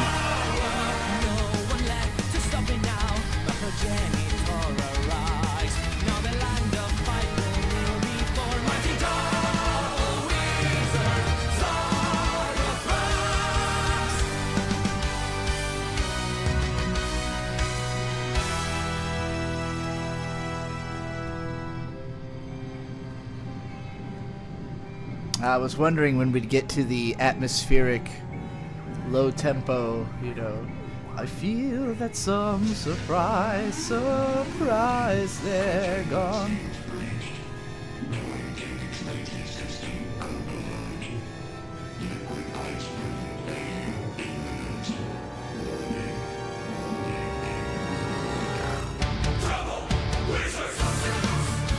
Yeah, the double wizard's here. I should have known that it would come back with the double wizard being awake, because that's like the biggest build-up of the album so far. This also kind of reminds me of like late album Coheed and Cambria songs on any of their albums that have like the secondary EP segment at the end. And yeah, Murder of the Universe, I mentioned earlier, Sarah, before you got here.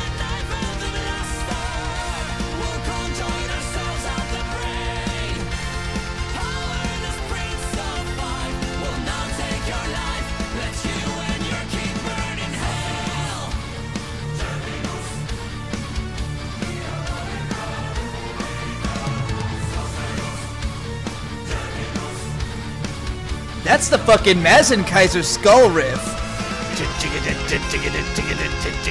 Mazinkaiser!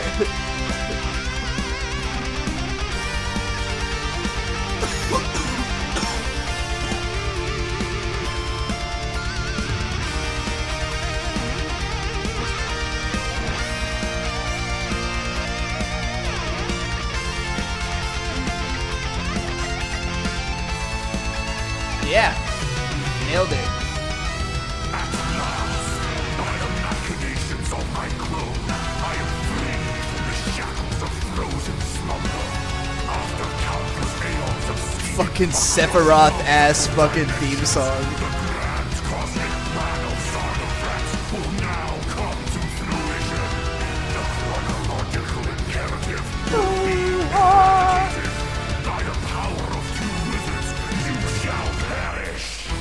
Fuck you, Double Wizard. Ooh. Yeah. On that Demu Borgir type shit.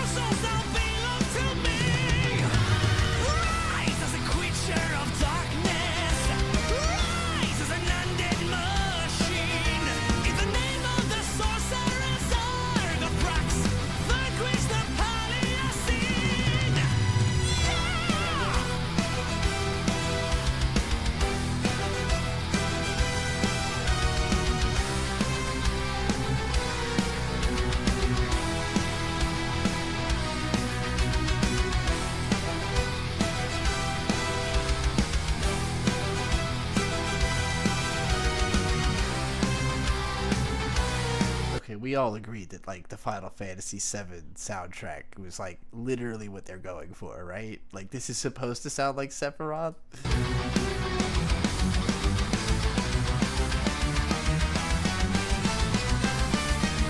And lo, the time for reckoning is at hand. Prince Angus, your reign ends today. Prepare to die! Begone, foul servants of chaos! I swear by the blood of the sword in my veins, I will never be defeated for the eternal glory of the day!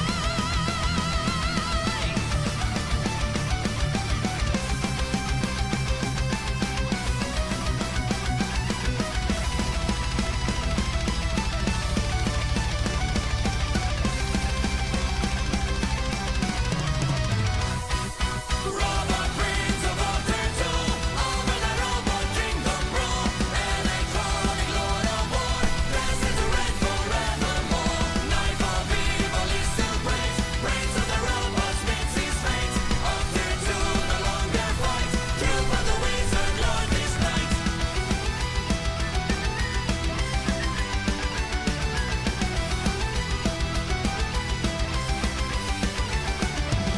Now the ultimate battle begins. Angus is fighting the sorcerer's twins. There is no chance for a hero to win. Wielding the hammer of glory so high. Knife made of evil makes threatened to die. Dark laser blaster shoot death in the sky. Suddenly the heavens cry. Yeah. All right.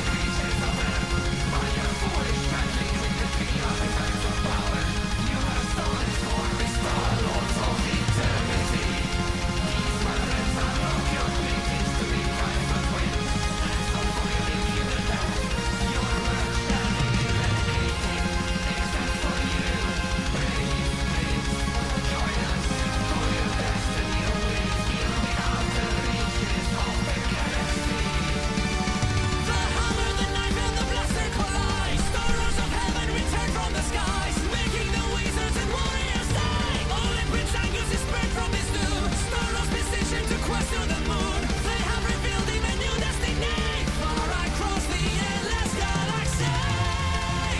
By the holy faith Welcome back, Marcy. of unholy cosmic frost, of a varnish crossed the multiverse to fight for what was lost. From this realm of nuclear chaos to a world beyond the stars, our quest forever onwards. So far, I will wield the holy hammer of flame, unholy cosmic frost.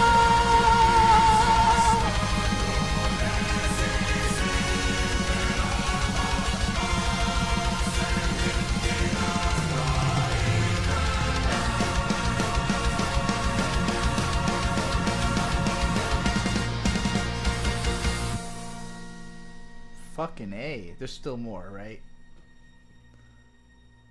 Little bit.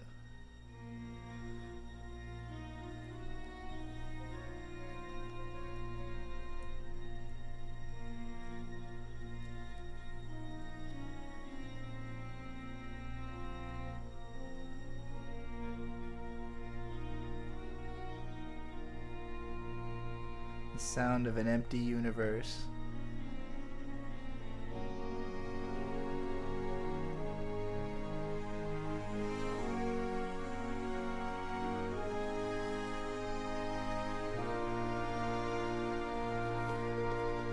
Beep boop, beep boop, indeed.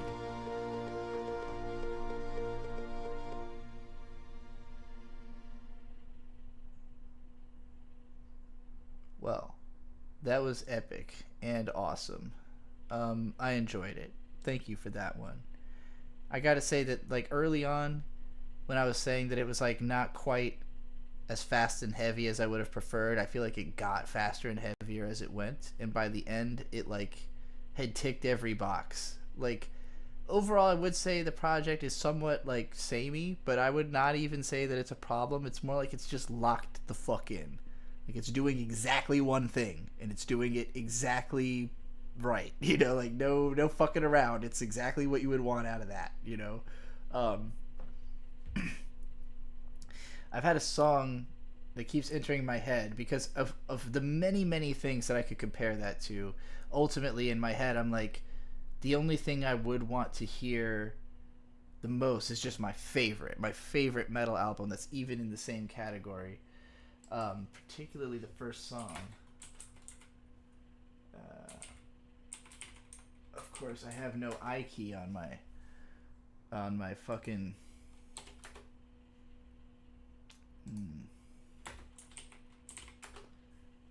Can I make this come up without using the letter I? Maybe not. Shit. What's the first song called?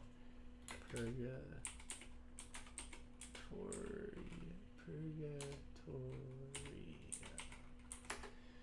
I also have a couple other requests to get to, but oh my god. Well, this is a live version. At least I got to the band. They just hold on. This album, Hangman's Hymn, is like pretty good, but it sounded like ass, so they re-recorded it just recently, and now it sounds really good and is like one of their best albums. But this is my favorite.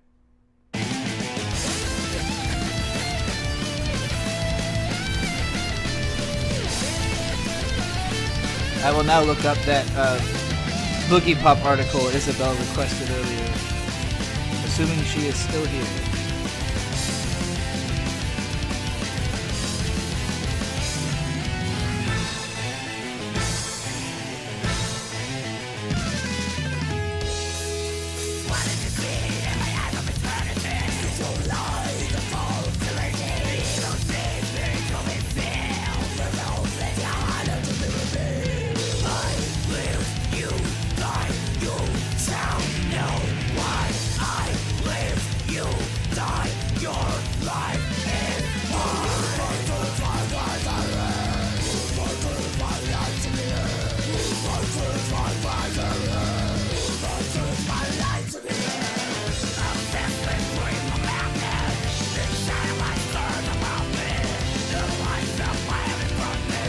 I live, you die, obsessed with criminal madness. The starlight stars above me. I live, you die.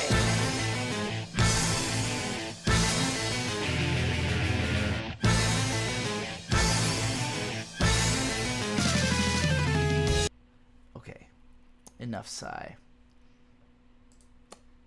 Isabella's still here. Musical references in Boogie Pop and Others. This is 2009, so I am about to turn 20 when I wrote this. So judge it thusly, which is to say, harshly. If you still don't know, I am an insanely huge fan of the light novel Boogie Pop and Others. I like this novel more than anything else. Anime, movies, manga, anything. If I had to recommend one thing to everyone I've ever met, it would be to read Boogie Pop and Others. At least 3 times, because any less, and you didn't catch everything. And even then, you should probably read it a few more times. This is true. It is... You can't catch everything on the first read. It won't be hard. The book can't possibly take more than 2 hours to read. That's a little... I think takes a little more than 2 hours to read. Did I really read it under 2 hours?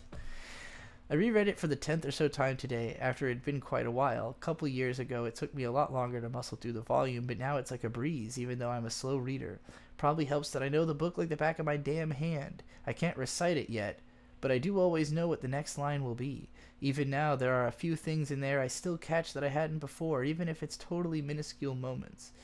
All of this is still true, by the way. If I read this book, I will just be like, and then this is going to happen, and then this is going to... The fact that I do catch them, though, furthers my desire for rewatching some of the anime that I don't think I've grasped fully yet. Cough, lane, cough. But I digress. Examining the musical references in Boogie Pop and others is something I know I've thought about doing a damn good many times, but simply never have. Maybe it was because a couple years ago I wasn't anywhere even remotely near as musically open, not to mention I was always terrible at finding music. Now YouTube's taken all the work out, lol. Novel author Kohei Kadono is known for referencing tons of old American rock bands and songs in his work. In particular, the second and third novels contain a metric fuck ton of Prince references. But this is volume 1, so let's rock. Like, is that was I doing a Guilty Gear there? It's like round 1, let's rock, but like, it's not a very clear reference. It's hard to say whether or not Kodono's references have any real meaning. First off, let me say that one of the reasons I love Kodono so much is that I relate to him. His stories and the afterwards of them always seem totally like something I would write, and I, like him, always name things after songs. The infamous story that almost got me expelled from school last year was named after a Coheed and Cambria song called Delirium Trigger, and I've been trying to write a story that could love up to the name for years, that one finally being it. When I do so, I initially do it without much meaning, but I end up kind of trying to make it fit the atmosphere of the song, or else it feels like a waste of the song title. Having listened to Kodono's songs, I think he probably does the same thing. Chapter 1. The first chapter of the story is called Romantic Warrior. It looks like I actually linked the songs. Let's see if they're still up. Nope. I'm sure that I could find that song on YouTube, but just that upload is probably long gone. A story told by my main man, Takeda Keiji. Why is he my main man? I guess because he is boyfriend material. I guess that makes a kind... Like, if I'm thinking about me now saying that, it makes more sense than me then saying that. The story is comparatively slow and normal to the rest of the story. It is the chapter which most features Boogie Pop, but he spends the time talking to the romantic warrior Keiji, dubbed such by Boogie Pop because he is a man with a dream and future ahead of him who doesn't really need to be in high school right now and isn't even taking exams since he already has a career plan. Like me, but more stable.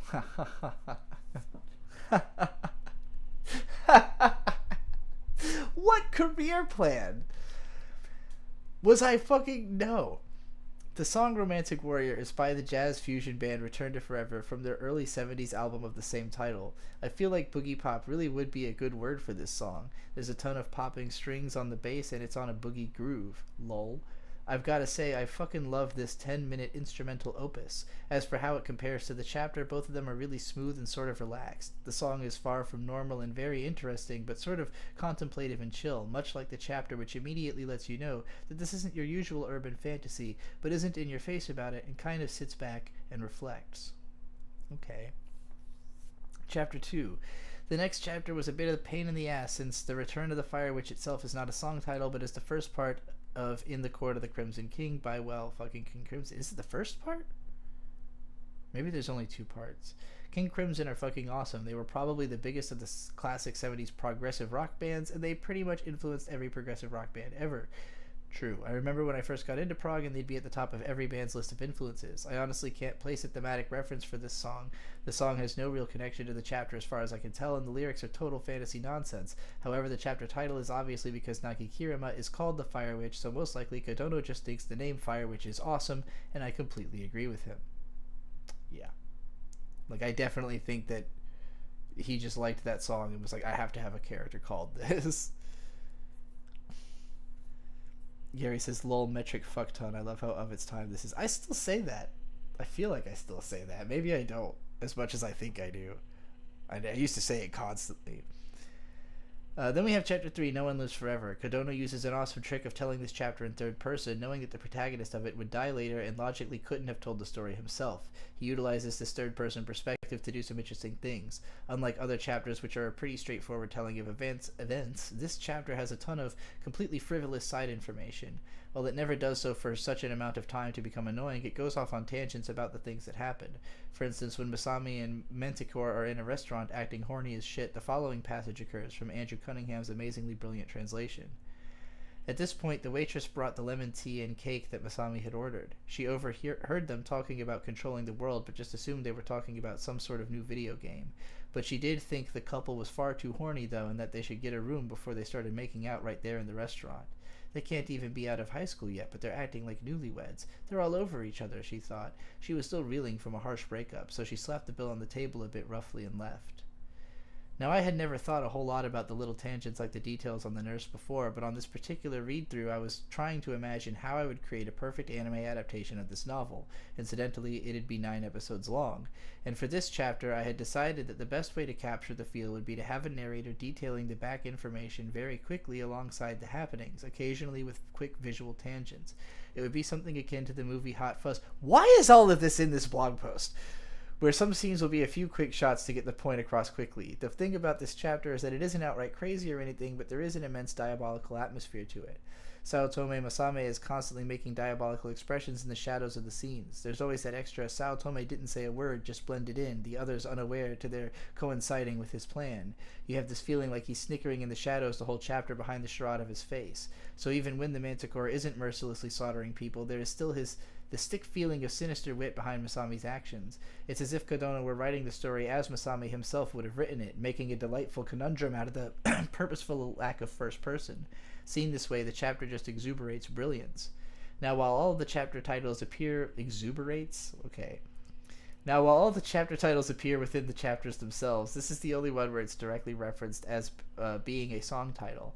In the passage, Masami is surprised to be thinking of a song not by his beloved band The Doors, but by a freak rock band called Oingo Boingo that he had only heard once in the past by chance. He can only remember 2 words at first, no one, which he repeats like a mantra for a full page before recalling the rest lives forever. Now, this Oingo Boingo song is totally nuts. It's a bouncing, ecstatic song with an incredibly sinister background and positively blood-soaked lyrics, an obvious influence on the likes of Tim Burton, considering the vocalist is Danny Elfman, and Mr. Bungle. Interesting. Mr. Bungle. Interesting pull. Probably the song I've listened to the most out of all these. Because everyone I've ever played it for enjoys it. The song is madness and such an upfront assault that it's almost overwhelming. Its maddening nature isn't what Masami would think of himself as. He would consider himself more like the cool and collected Doors, but to the reader who really sees how menacing he is, this song may fit better. When you read the chapter as a fast-paced, tangent-ridden, malicious tempest, this song becomes the perfect background music. There's a lot going on, and it's all grinning madly as it carefully dissects a writhing body just in the background of the world of sanity. Chapter 4, ? Next would be the shortest chapter and possibly my favorite, I Wish You Heaven. This chapter has a lot of impact on me over the years, and it's apparently named after a Prince song. Unfortunately, the fucking production company who owns Prince is known to remove all his shit from the tube, so I couldn't find it, which brings us to the climactic chapter, Heartbreaker. So I like how this chapter has like an unnecessarily large amount of detail about how it works, and then this one is my favorite and had a lot of impact on me, and there's no description whatsoever of what I mean by that, because that would have required me to emotionally unpack real feelings, and I was not prepared to do that. Not one bit. So I did not. Chapter 5. Some people seem to think this was named after the famous Led Zeppelin song. However, in the afterword, the BGM Kodono was listening to is Heartbreaker by Grand Funk Railroad, and this is definitely something Kodono would listen to, being an obscure 70s prog funk rock band. I instantly fell in love with this song. Tell me this upload is still up. Yes.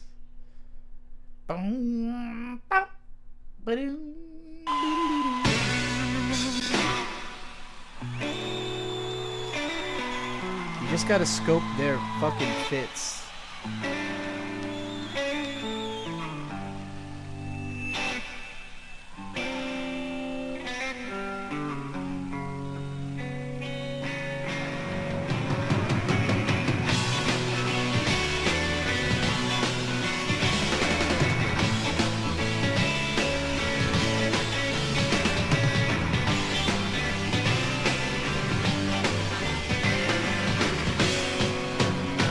Good night, Ellen, if you're still there. I didn't see when you said good night earlier. Once I had a little girl. Sometimes I think about her. But you know she's not here today.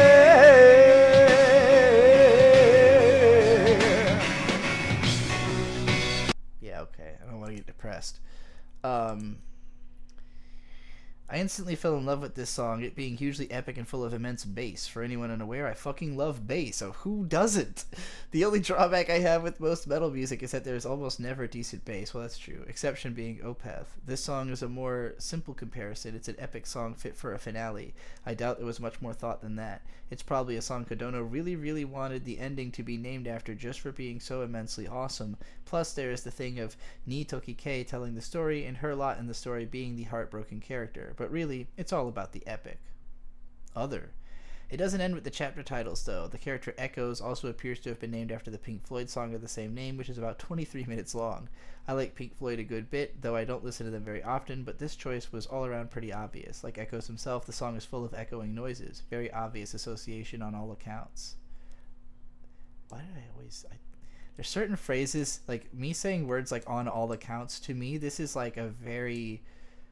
It's kind of like how I say and such all the time. I think of this like a moe like tick. Like saying Deigozaru at the end of a sentence. Like it doesn't mean anything. But it sounds satisfying to say.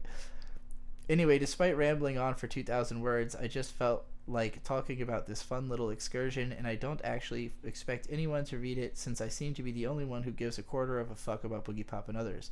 Kohei Kodono has a great taste in music, though I suspect he's probably pretty pretentious and would hate lots of the music I like, since I listen to fucking everything. I don't know why I thought that.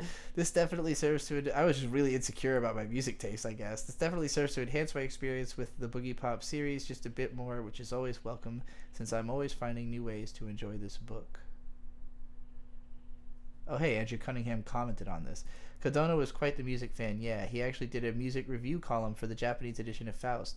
Basically every single non-Japanese name, every MPLS or otherwise weirdly named character/power is taken from music. Never quite as blatantly as JoJo's Bizarre Adventure, which has heavily influenced Kodono's writing. The Prince song is actually called I Wish You Heaven, but the chapter title wound up being spelled out in the English edition, probably to avoid pissing off Prince's people. Shame I never got a chance to try and figure out what the fuck Eugene was referenced to. Eugene, maybe? I think there was a Floyd song that used that name, got that far, and realized Seven Seas were doomed. Well, yeah. Seven Seas are doomed? This is why we don't get any new Boogie Pop novels? Especially depressing, since you said in your interview how you really looked forward to getting to book 4.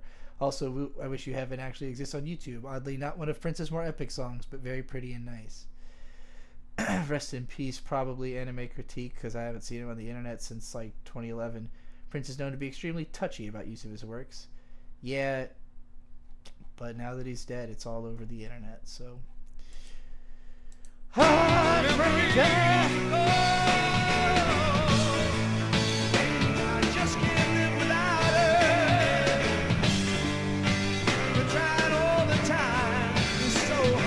We have another Tamer's request, by the way.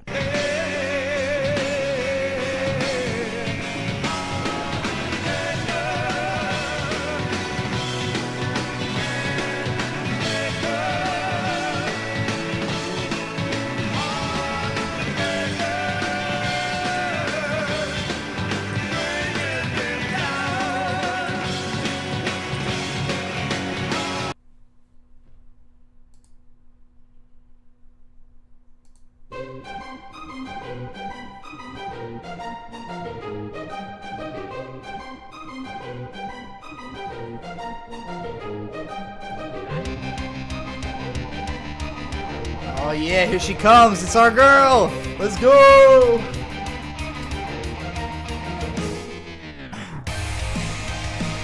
Fuck yeah. Yo, this sounds ridiculously good. Prince whatever, fucking killing it.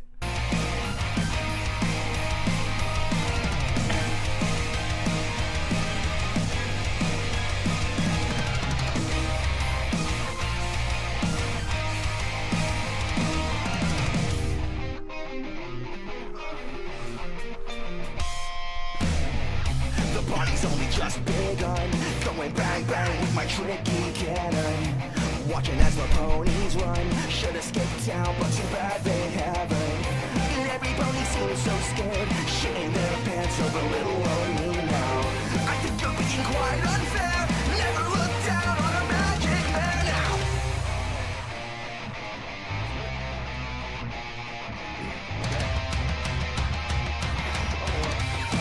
One time, let's go.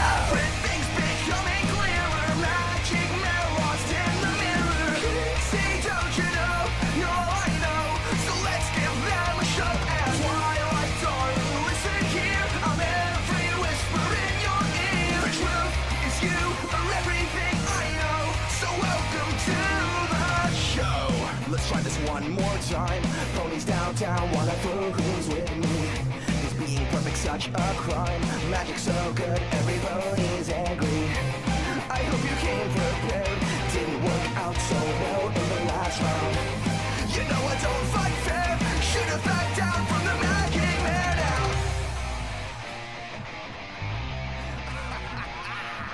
Behold, the man in the mirror's magnificent act. Tricky cannon. Everything's becoming clearer. Magic man lost in the mirror. Trixie, don't you know? No, I know.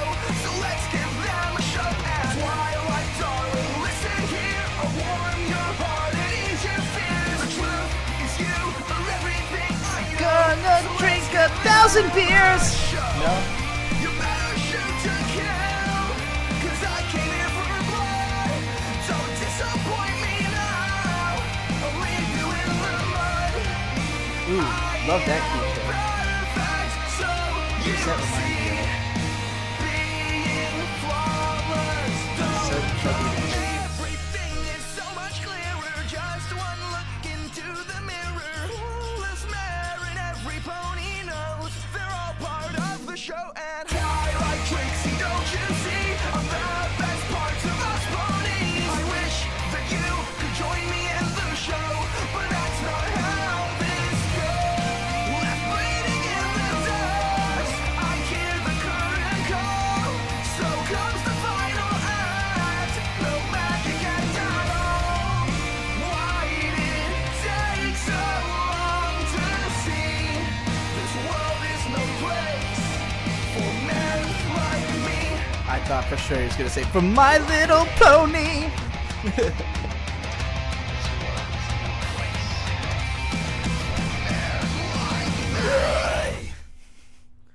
Oh, I thought he was gonna have a breakdown. For bears like me.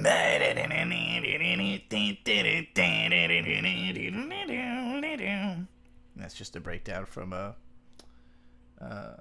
to no good, searching for tomorrow. And then you also suggested Death of Twilight Sparkle. Misunderstood, we're heading straight into the flames. Left into it, you're out of your mind.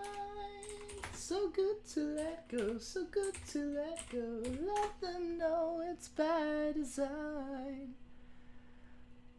This one, right? We want just the last 5 minutes, I think. Yeah. Oh, hell yeah, it's gonna be some sick Yuri. Yuri, I'm going to fuck you. Hold on, real quick.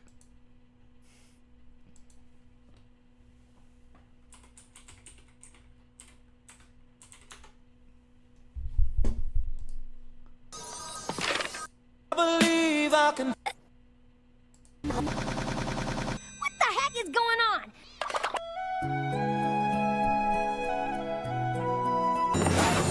Wait! You're welcome!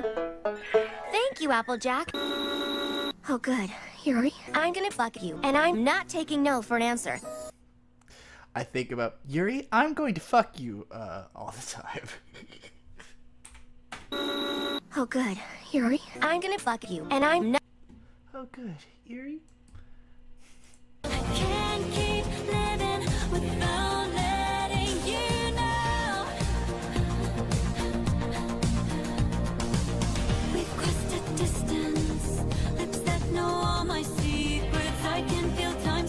Oh, is this how they conceived Flawless? When he leans over and says, Hot. you're a lover and a best friend. I'd be thinking about that image.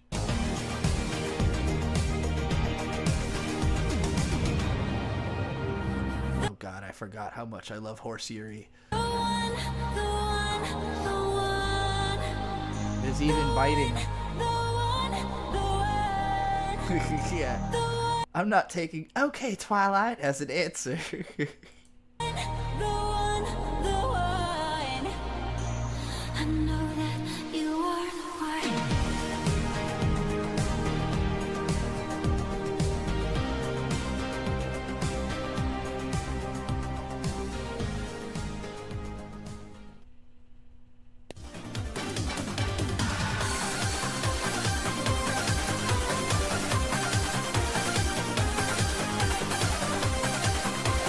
Sounds like Toho music.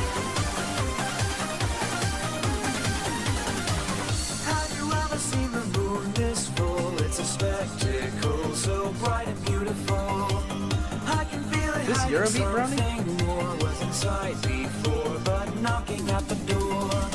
There's a deeper, darker side of me. What a huge relief that you can feel the same. When I could have been a gentleman, there's another plan. They tremble at my name. We belong in the same dark shadow. Cast your doubts and your struggles away. We can see who we are at midnight more than we can in the day. I want you by my side more than a night.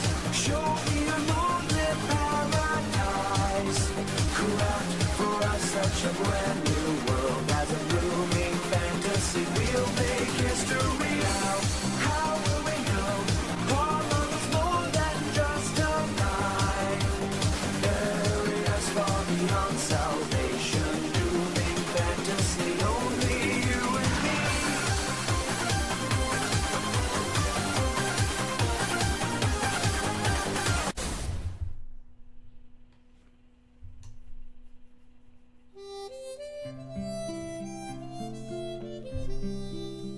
What about you? When did you fall in love with me? Let me think. Trixie doesn't know if she can point to one particular moment. It sort of just happened. I'm constantly forgetting how Trixie always refers to herself in fucking third person. I know there's more to it than that. What aren't you telling me? No, really. So it's like cute. you just kept surprising me.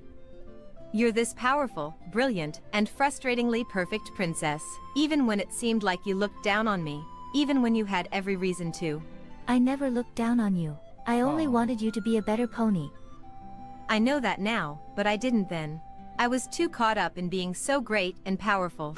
But when we started spending time together, like really spending time together, I started to see things differently. Oh my god, it's so good! When I realized you weren't trying to prove something to me or to any pony, it made me want to try being real too.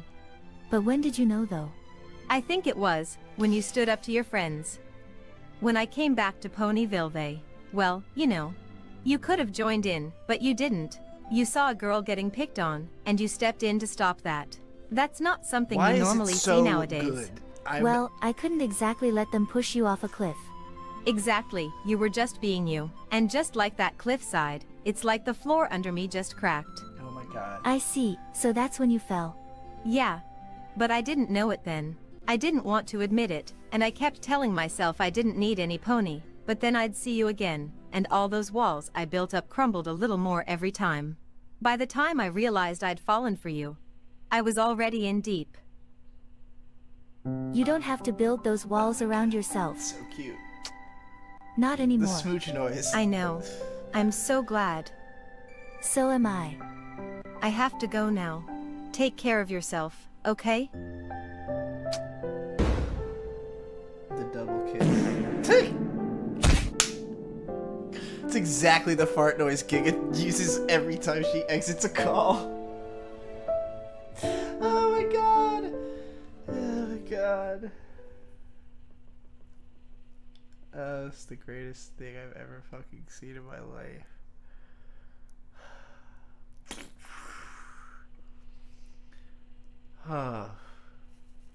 Alright, y'all, if there's not any more requests, then I'm calling it here. I'm gonna go take a pee and come back. I'm pretty sleepy. It's almost 2 in the morning.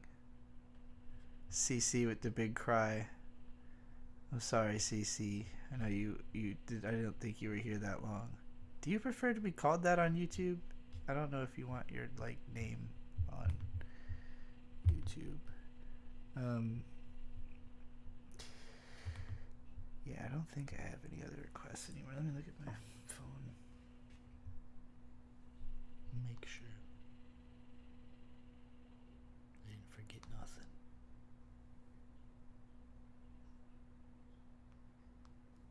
Yeah, fuck it. We're calling it. I'm tired and it's almost 2 o'clock. This was fun. I love everybody. I really enjoyed all of that. If anybody who missed any part of this stream, this is one I would heavily recommend watching all of it. Komugi was here for the first like 3 hours, and we had a really fantastic time. We had lots of great discussion. So you know, make sure you see all of that, and subscribe to Tamers. This channel's fucking brilliant.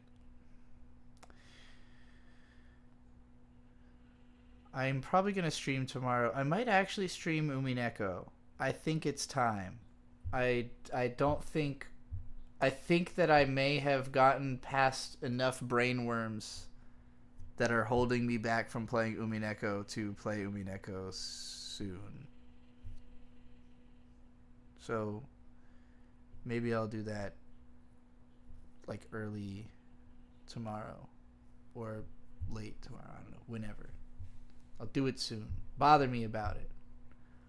Be like, Trixie, you said it was Umineko time.